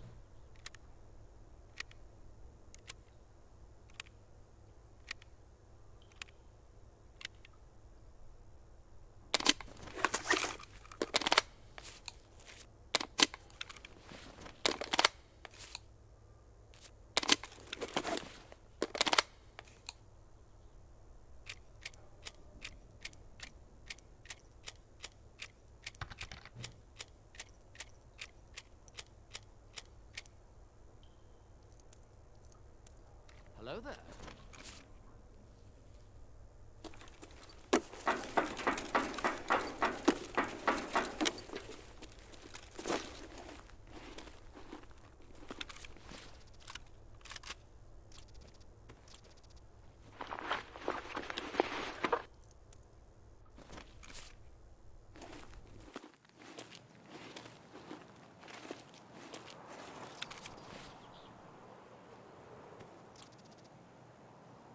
Scav already?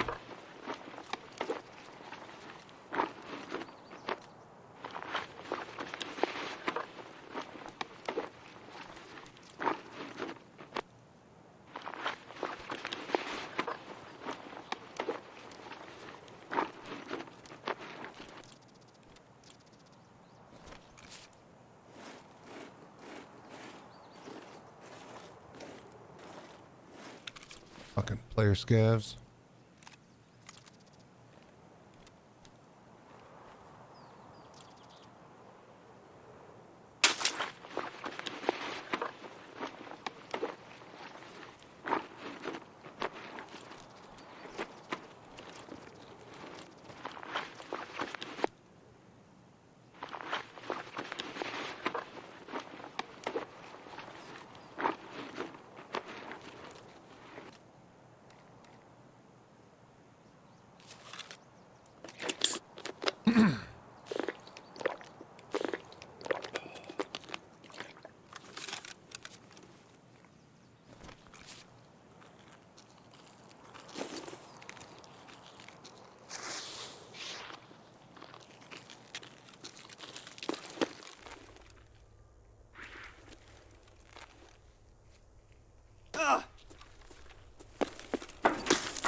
Holy fucking shit, sniper hit me in the head.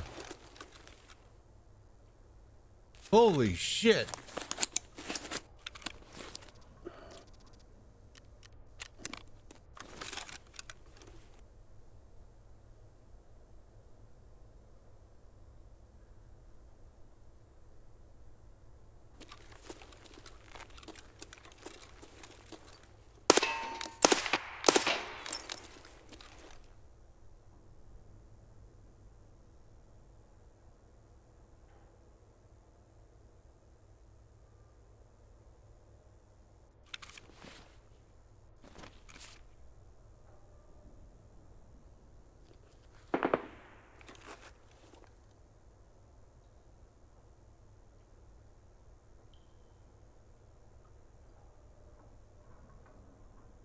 Got pushed back, so approaching again.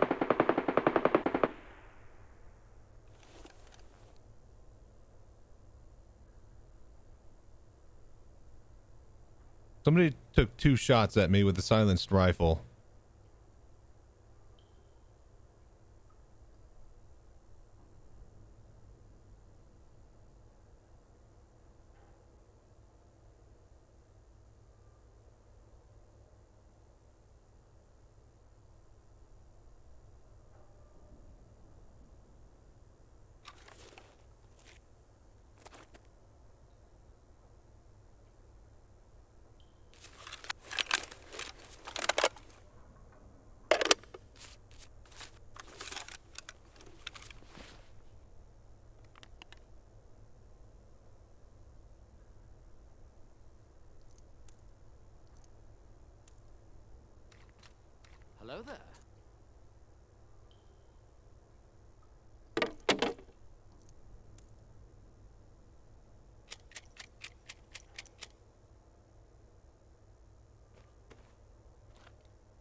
Another player scav? Like, what the fuck is this shit?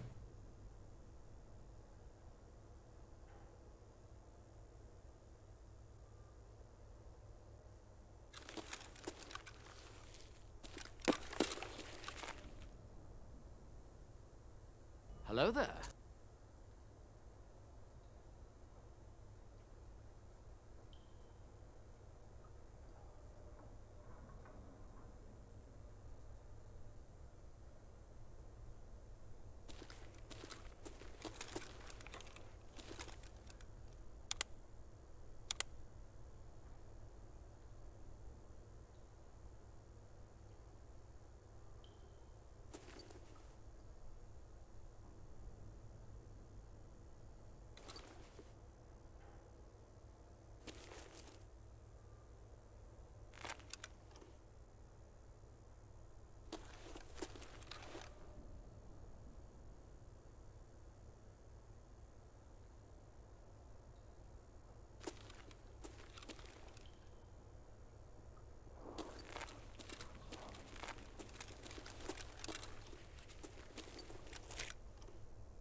Get fucked, nerd!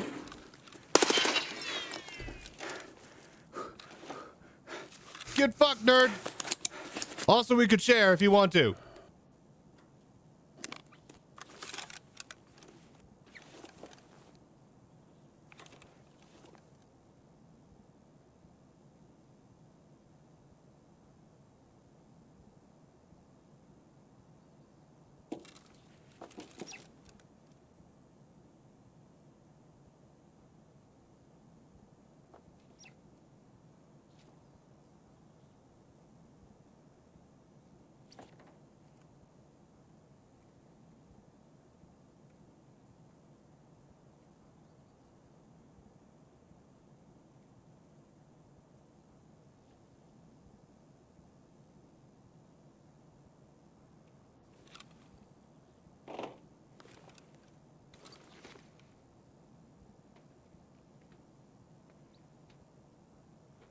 Hello there.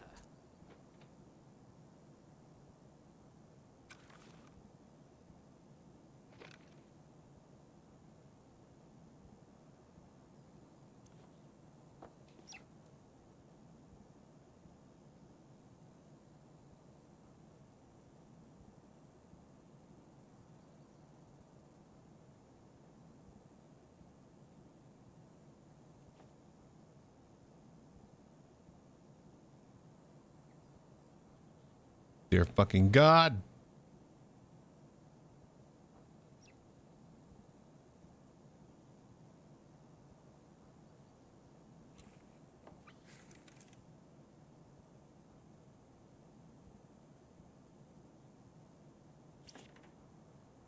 Don't come in here.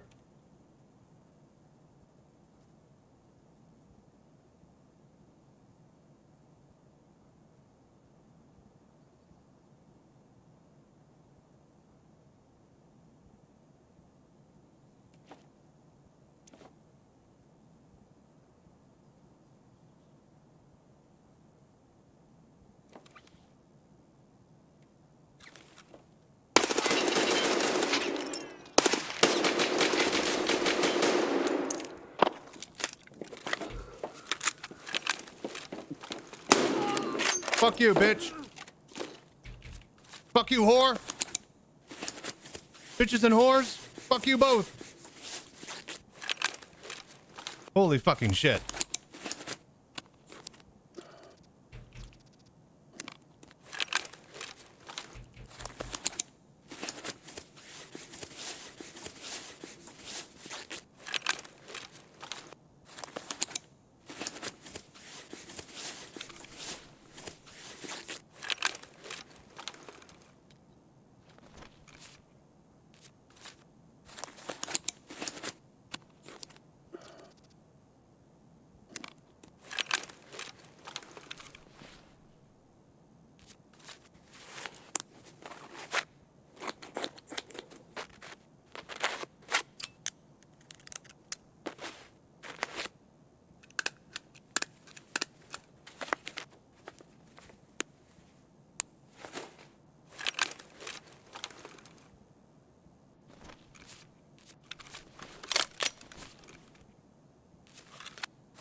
Whew.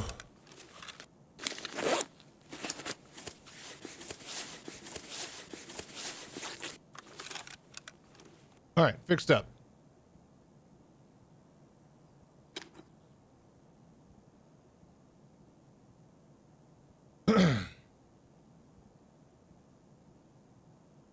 Holy shit.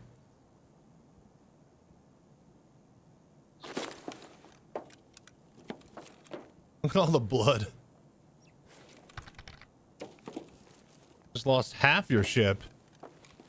What happened to the other half?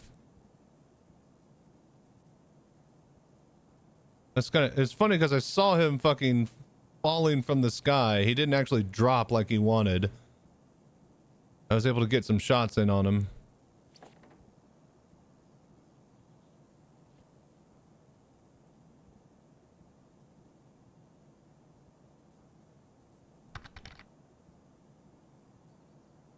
So did it explode, or is this like half the ship missing texture-wise?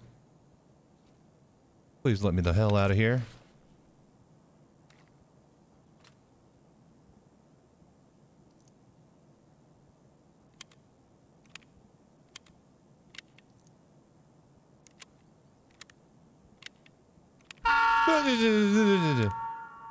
One minute. 1 minute.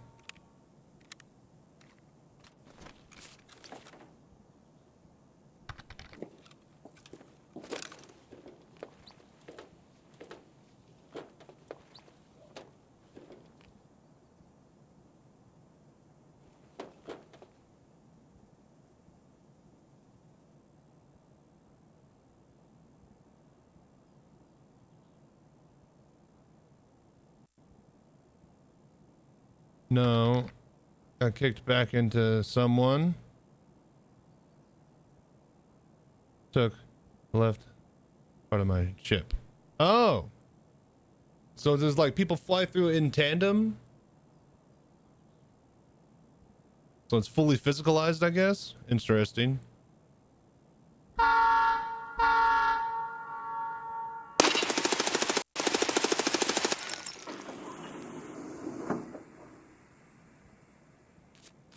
All right, we're out of there. Holy moly. Still downloading. Unfortunate. Ship is toast. We'll need repairs. Is there there should be a station there, yeah? You should be able to land at the gate itself. One would think.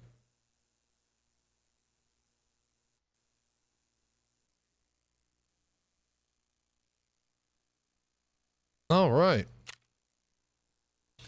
Nice. 2.4 meters with a bolt action. All player scavs. That was crazy how many player scavs that was.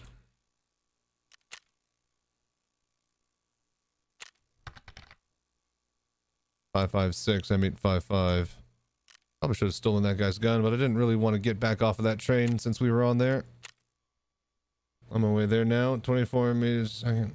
I am missing some thrusters. Well, yeah, those will probably be the important ones.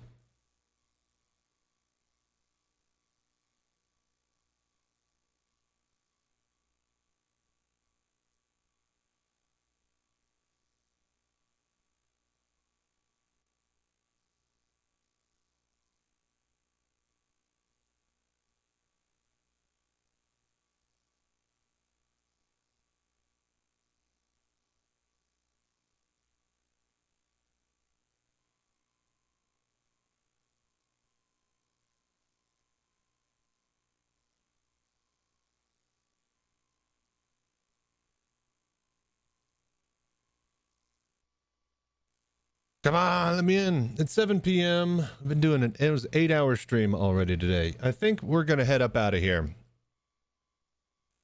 Junkyard. Oh no, Junkyard, you're still downloading, damn it. Alright, I'm gonna play enough. I'm gonna let Snarfster get through the gate. I need to hear if he gets through the gate or not, and then I'll hop offline. So keep me updated, Snarf. If you bug out early, then so will I.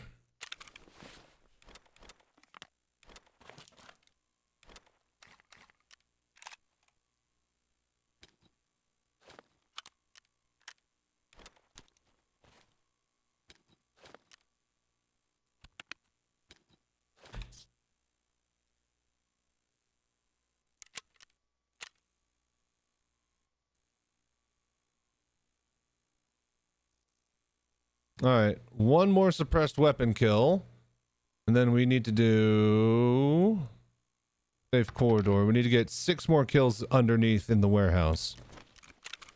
100 megs to go. All right, you're getting close then.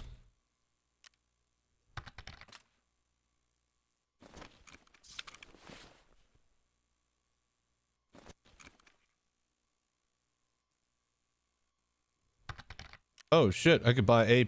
Oh, fuck me.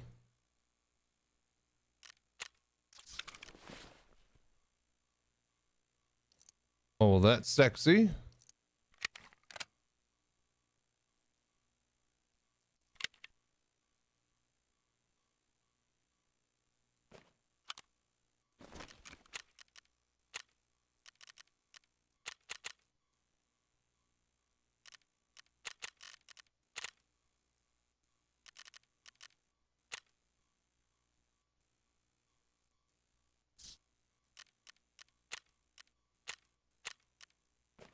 Hello there.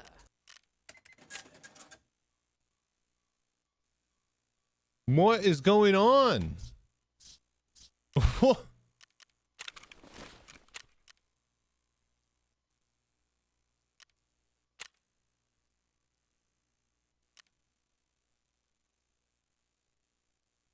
Oh my. Oh my. 140,000 for a water filter. 139.99. That's good money. D fuel 40,000. Woof. That's good money too.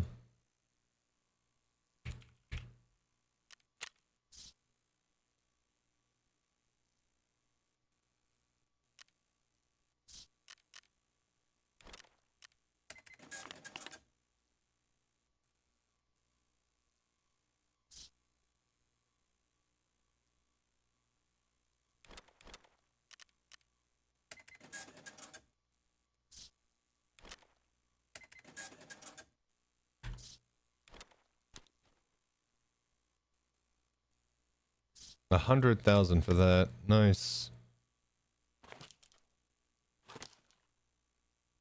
Okay. Panic.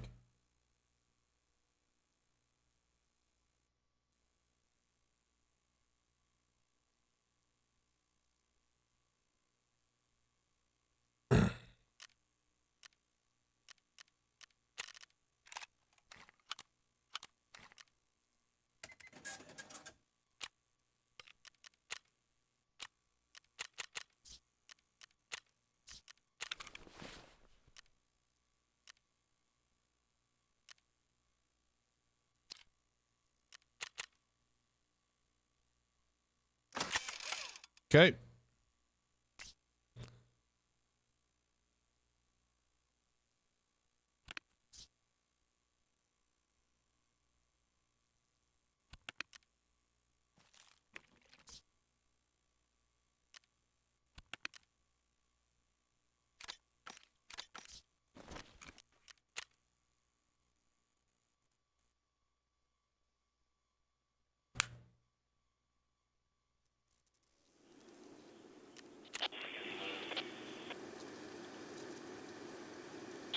Still going to be another day or so on that. Let's go ahead and buy 2 of these.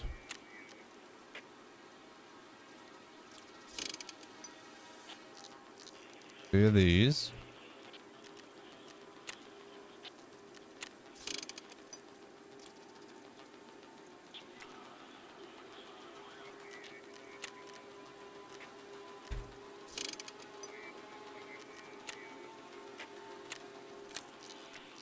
Okay.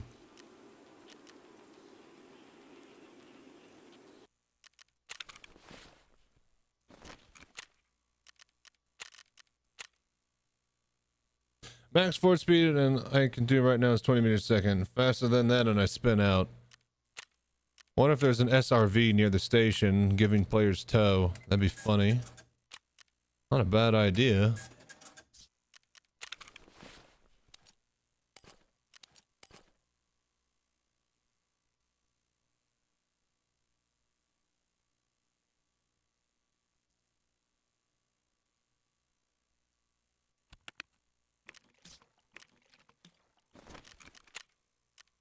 Alright, let's head down to the bunker again.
Hell yeah, Junkyard. Congrats.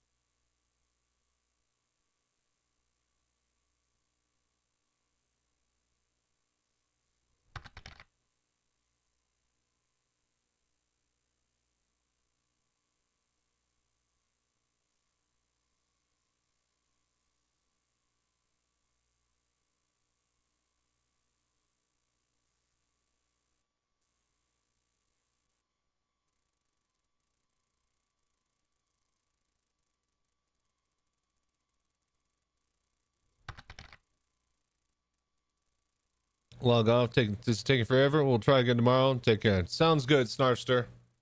I'm probably going to do this last raid and then head out. Hopefully we get the things we need to do or die quickly.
All right, juicy spawn point.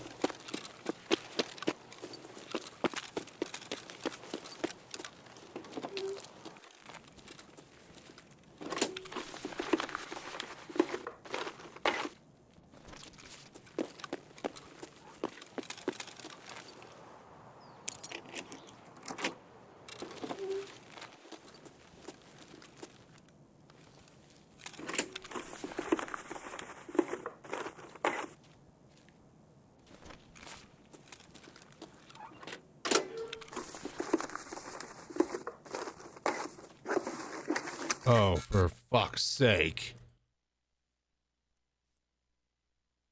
Oh, God damn it.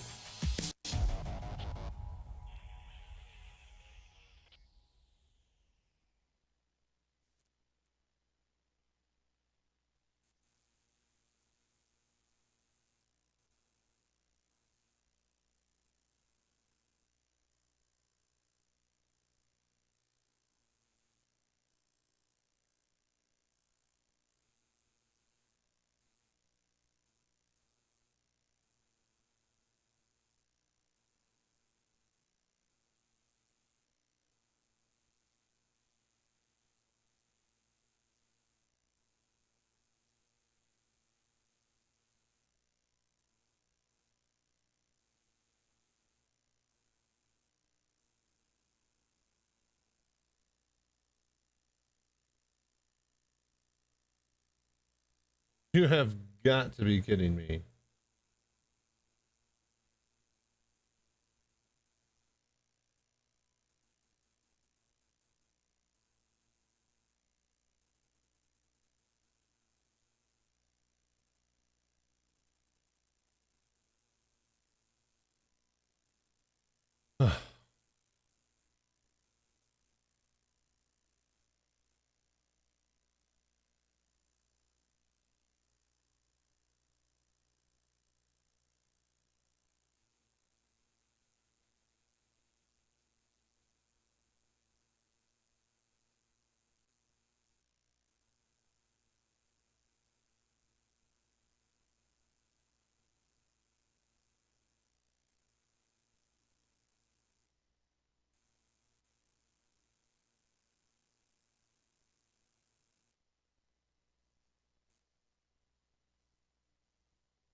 Oh my God.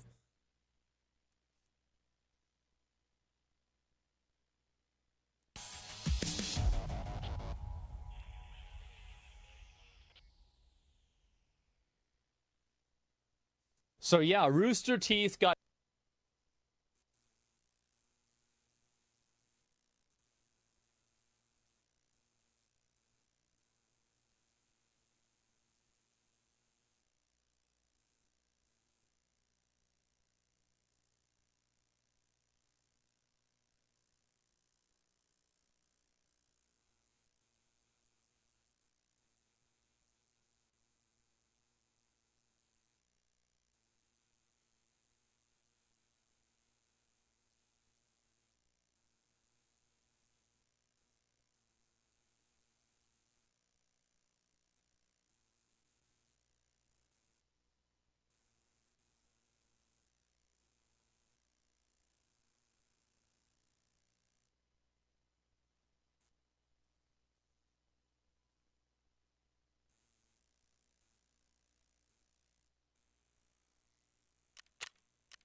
Gonna take the spirit in and see how she does. Are you there already, or are you flying in?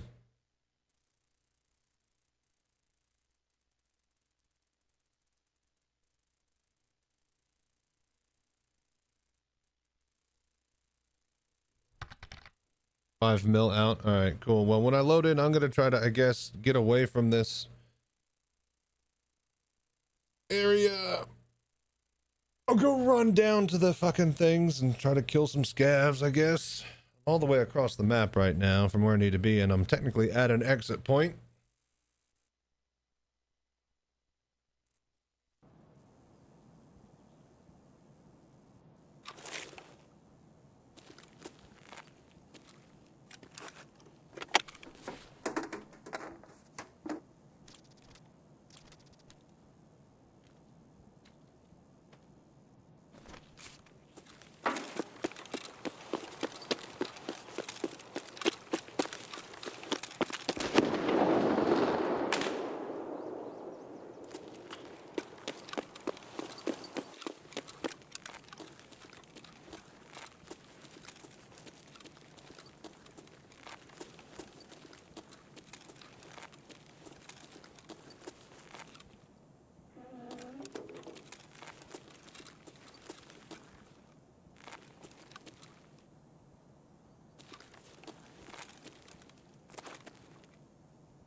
Hello there.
All right, Junkyard. So, did you make it there yet?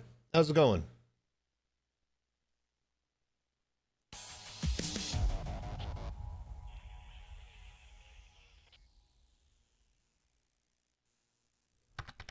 I'm here.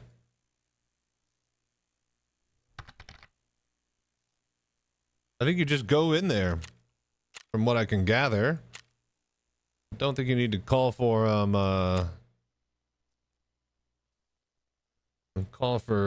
anything. At least I have no clue though.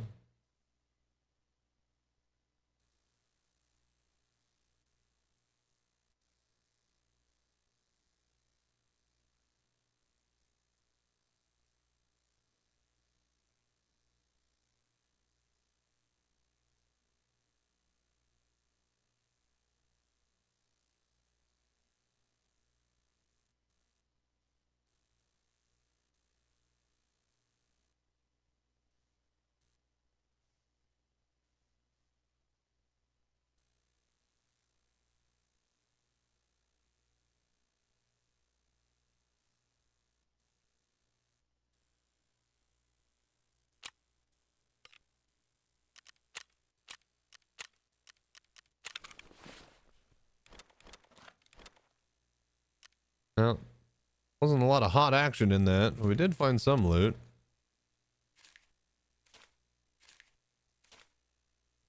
Okay. I feel like I could go do one more in there. Go ahead and snag that. Trading.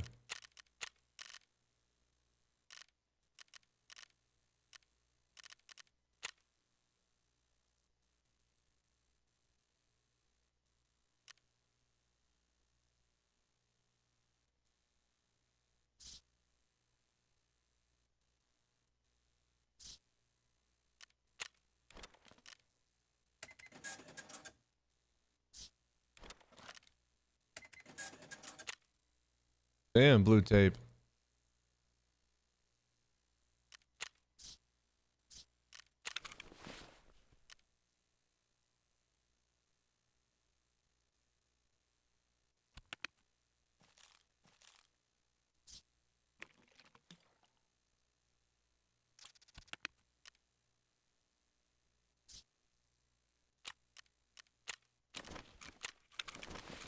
Okay, one more round, I think. We go back into reserve, see if we can go rush for that bunker and not have disconnecting problems.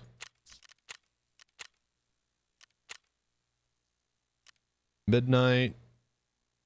Want to do a midnight one? Might as well. I can't believe the one, like, I've had nothing but that corner spawn trying to get to the bunker. And as soon as I want to get down to the opposite side of the map where I spawn normally, I fucking gotten 0 spawns over there. It's ridiculous.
This is all weird default stuff. I'm not sure how to go. Really? Have you tried asking in the chat? Does anybody else know?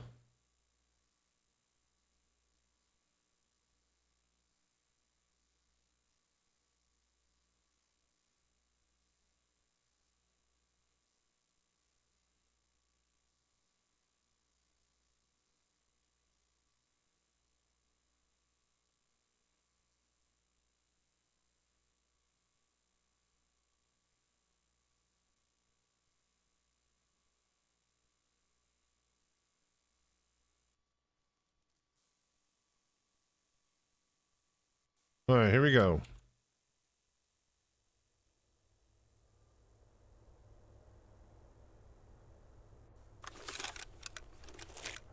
Oh, perfect.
Now that's really interesting.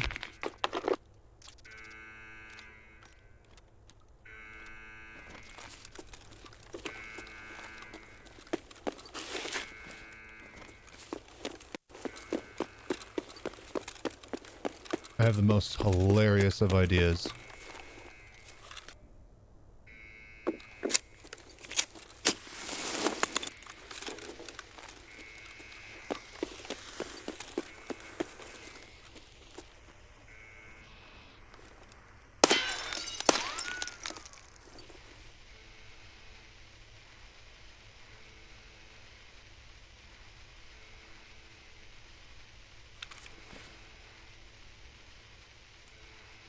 Oh, you have got to be kidding me.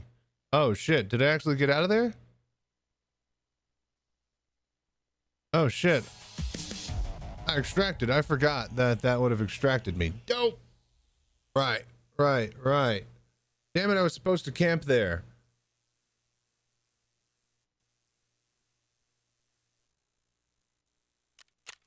All right then. Well, that's okay, one way to do it. How you looking, Junkyard? Did you make it through?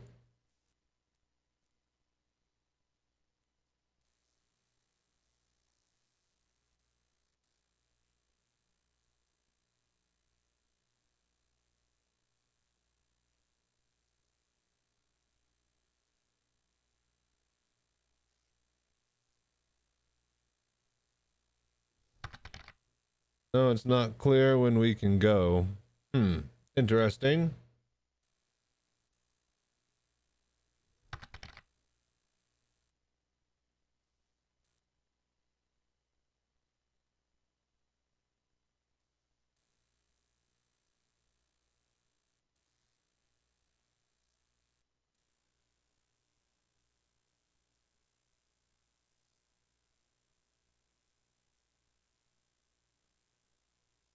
There's 30 ships there, and none of them. Have you checked your controls?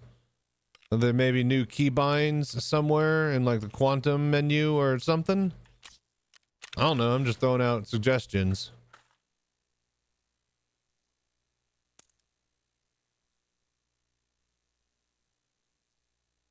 That's odd.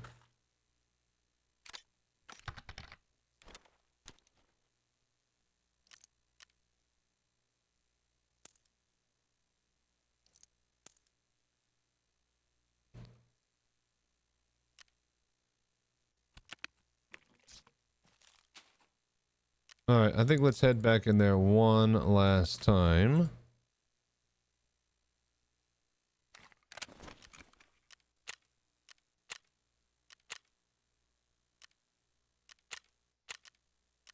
Kind of wasted that one there. I was supposed to go in one at a time, apparently. Really? So is there like a queue forming, or is everybody just bunching up? I imagine since it's only testers, everybody will queue up. Hello there.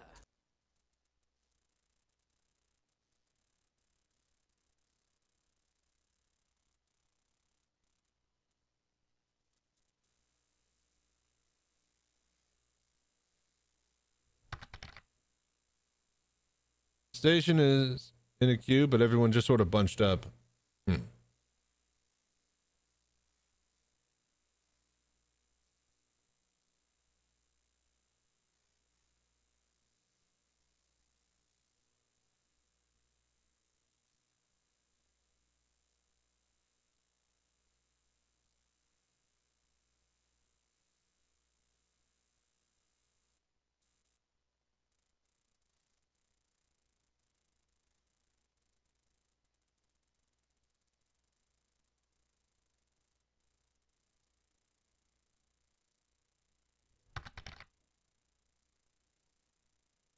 Try to enter without it being your turn, it ejects you backwards. Ah, okay. That's what Snarf said killed him or hurt his ship.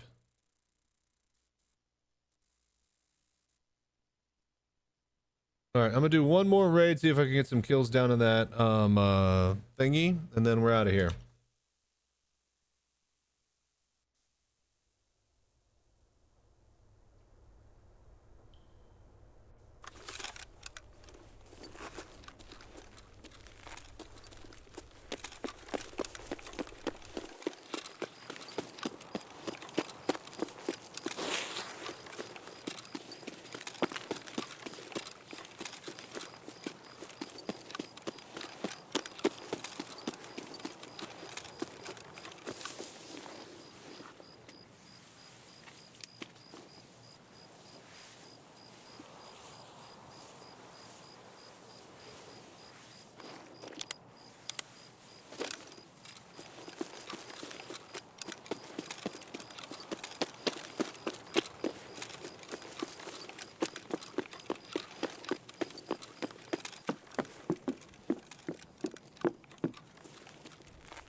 Alright, we wait a little bit. Hopefully some scavs will spawn.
Служивый!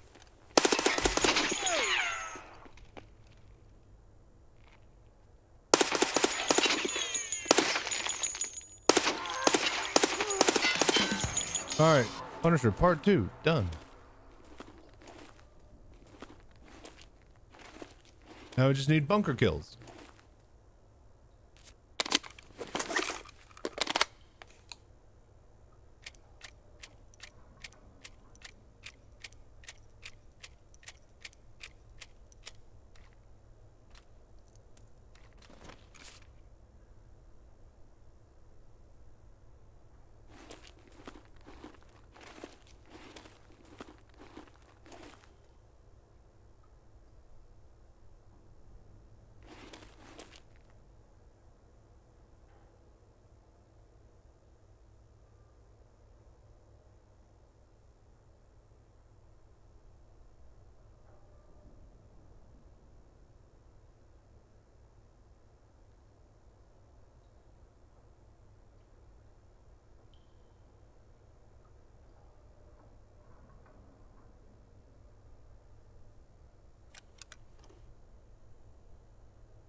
Вот он!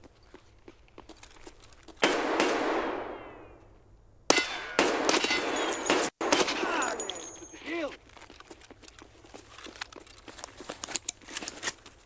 Континьюда.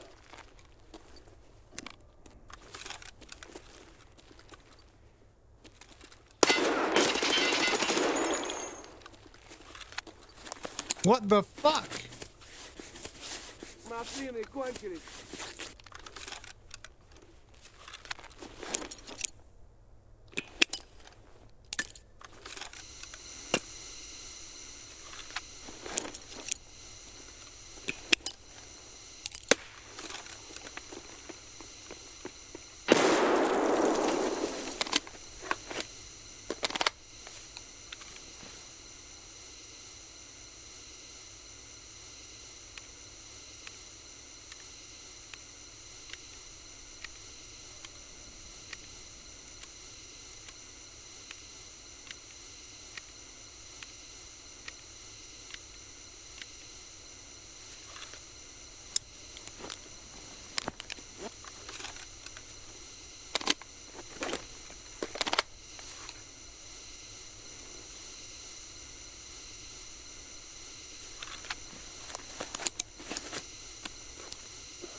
никого.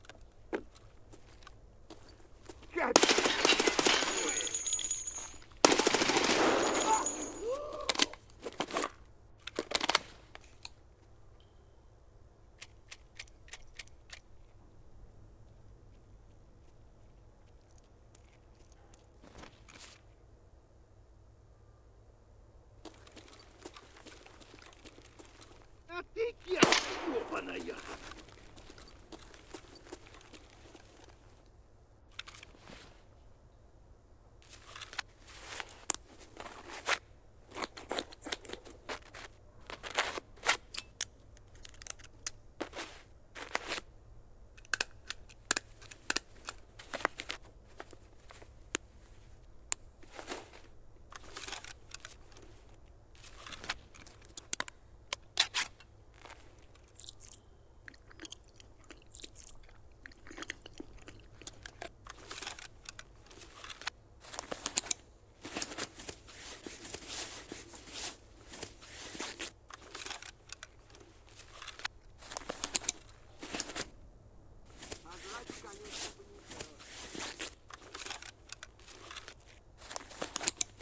Okay.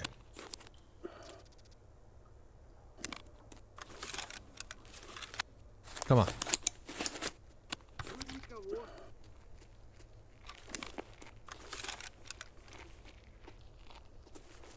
Сука, ёбнули нашего!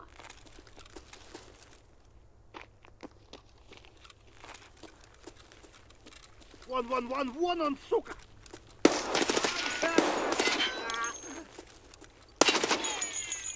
Whoa, пацан готов! Made it through the poop chute, ended up exploding on the other end. So, you made it through.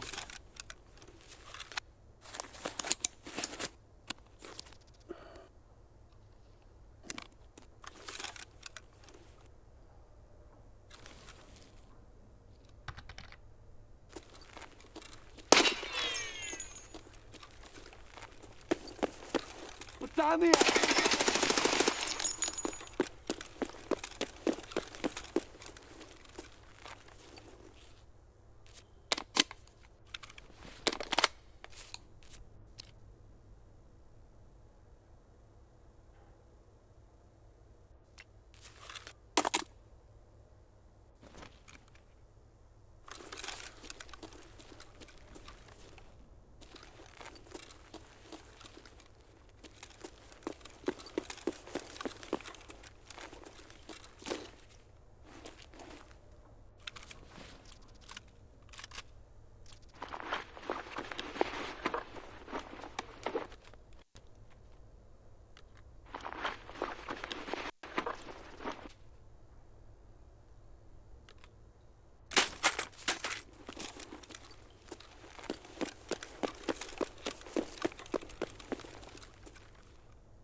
Вон он, блядь, вон он, ебать! Oh, you have got to be fucking kidding me. Oh, I'm so dead. Why can't you move when you reload when you're prone? Oh, that's so fucking shitty. I think I had like one more kill I needed in the bunker. Oh, I can't fucking believe that. Like I knew as soon as I reloaded on that ground, I was stuck. I'm gonna need to get 5 kills, so that would have been 6 total. All right, well, that's a decent stopping point. Yeah, it spawned me over in Pyro since you died in Pyro. Nice. Okay, so you got through then.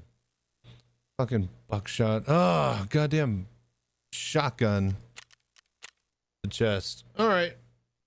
Well, that brings me around to almost 8 p.m. We've been streaming for 9 hours, folks. Thank you so much for dropping by, hanging out, and watching. I'm not sure if I'll stream tomorrow, but if I don't stream tomorrow, I'll stream Sunday. If I can get to bed early and be up early, then I think we'll just do like a early morning to afternoon stream. And then Sunday, I'll try to edit some shit. So, but yeah, you guys are amazing. Oh, I'm gonna get up out of here, get some food, watch a bunch of stuff, catch up on some things, write some scripts, hopefully edit, but gotta get to bed at some point. So thank you so much. You guys are amazing. And yeah, Junkyard, holler if you make it through on the Discord. Let us know what happens.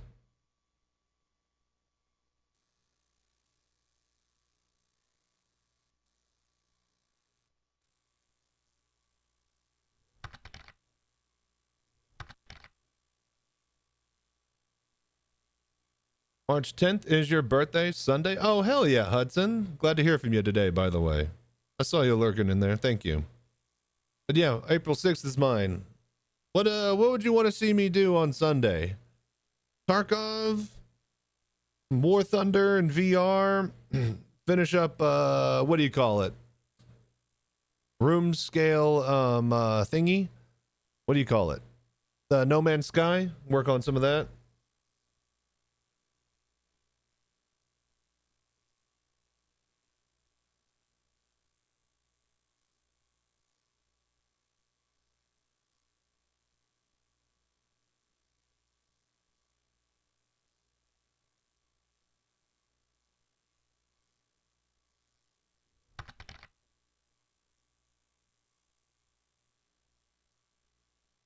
You have your own plans? I do not know. Well, what would you want to see?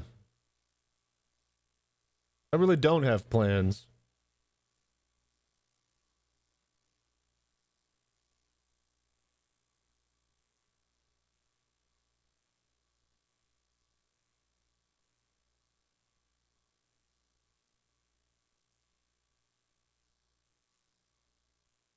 All right, but yeah. Let's see here. How much gas do I have? Because I have my... It'll take 30 hours to make those USBs that I need for that quest, and then also like another 30 hours for the Bitcoin that I'm making.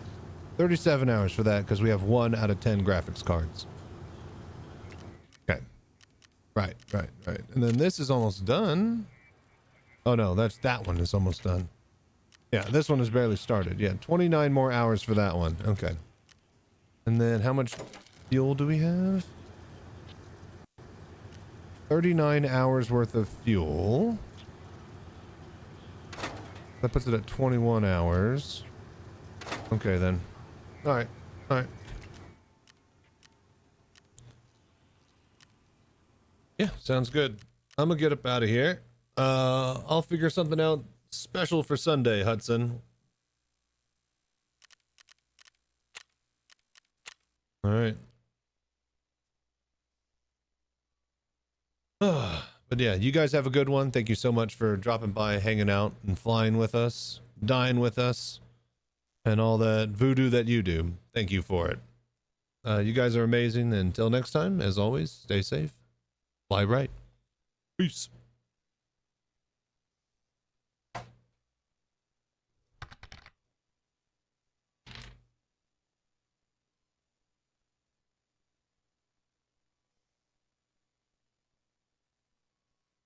Go back to work. Good night. Thank you.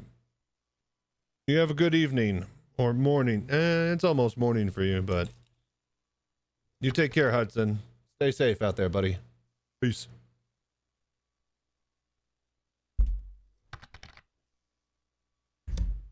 4 a.m. Late night shift as always. Good luck with that. Hope it's going well, buddy.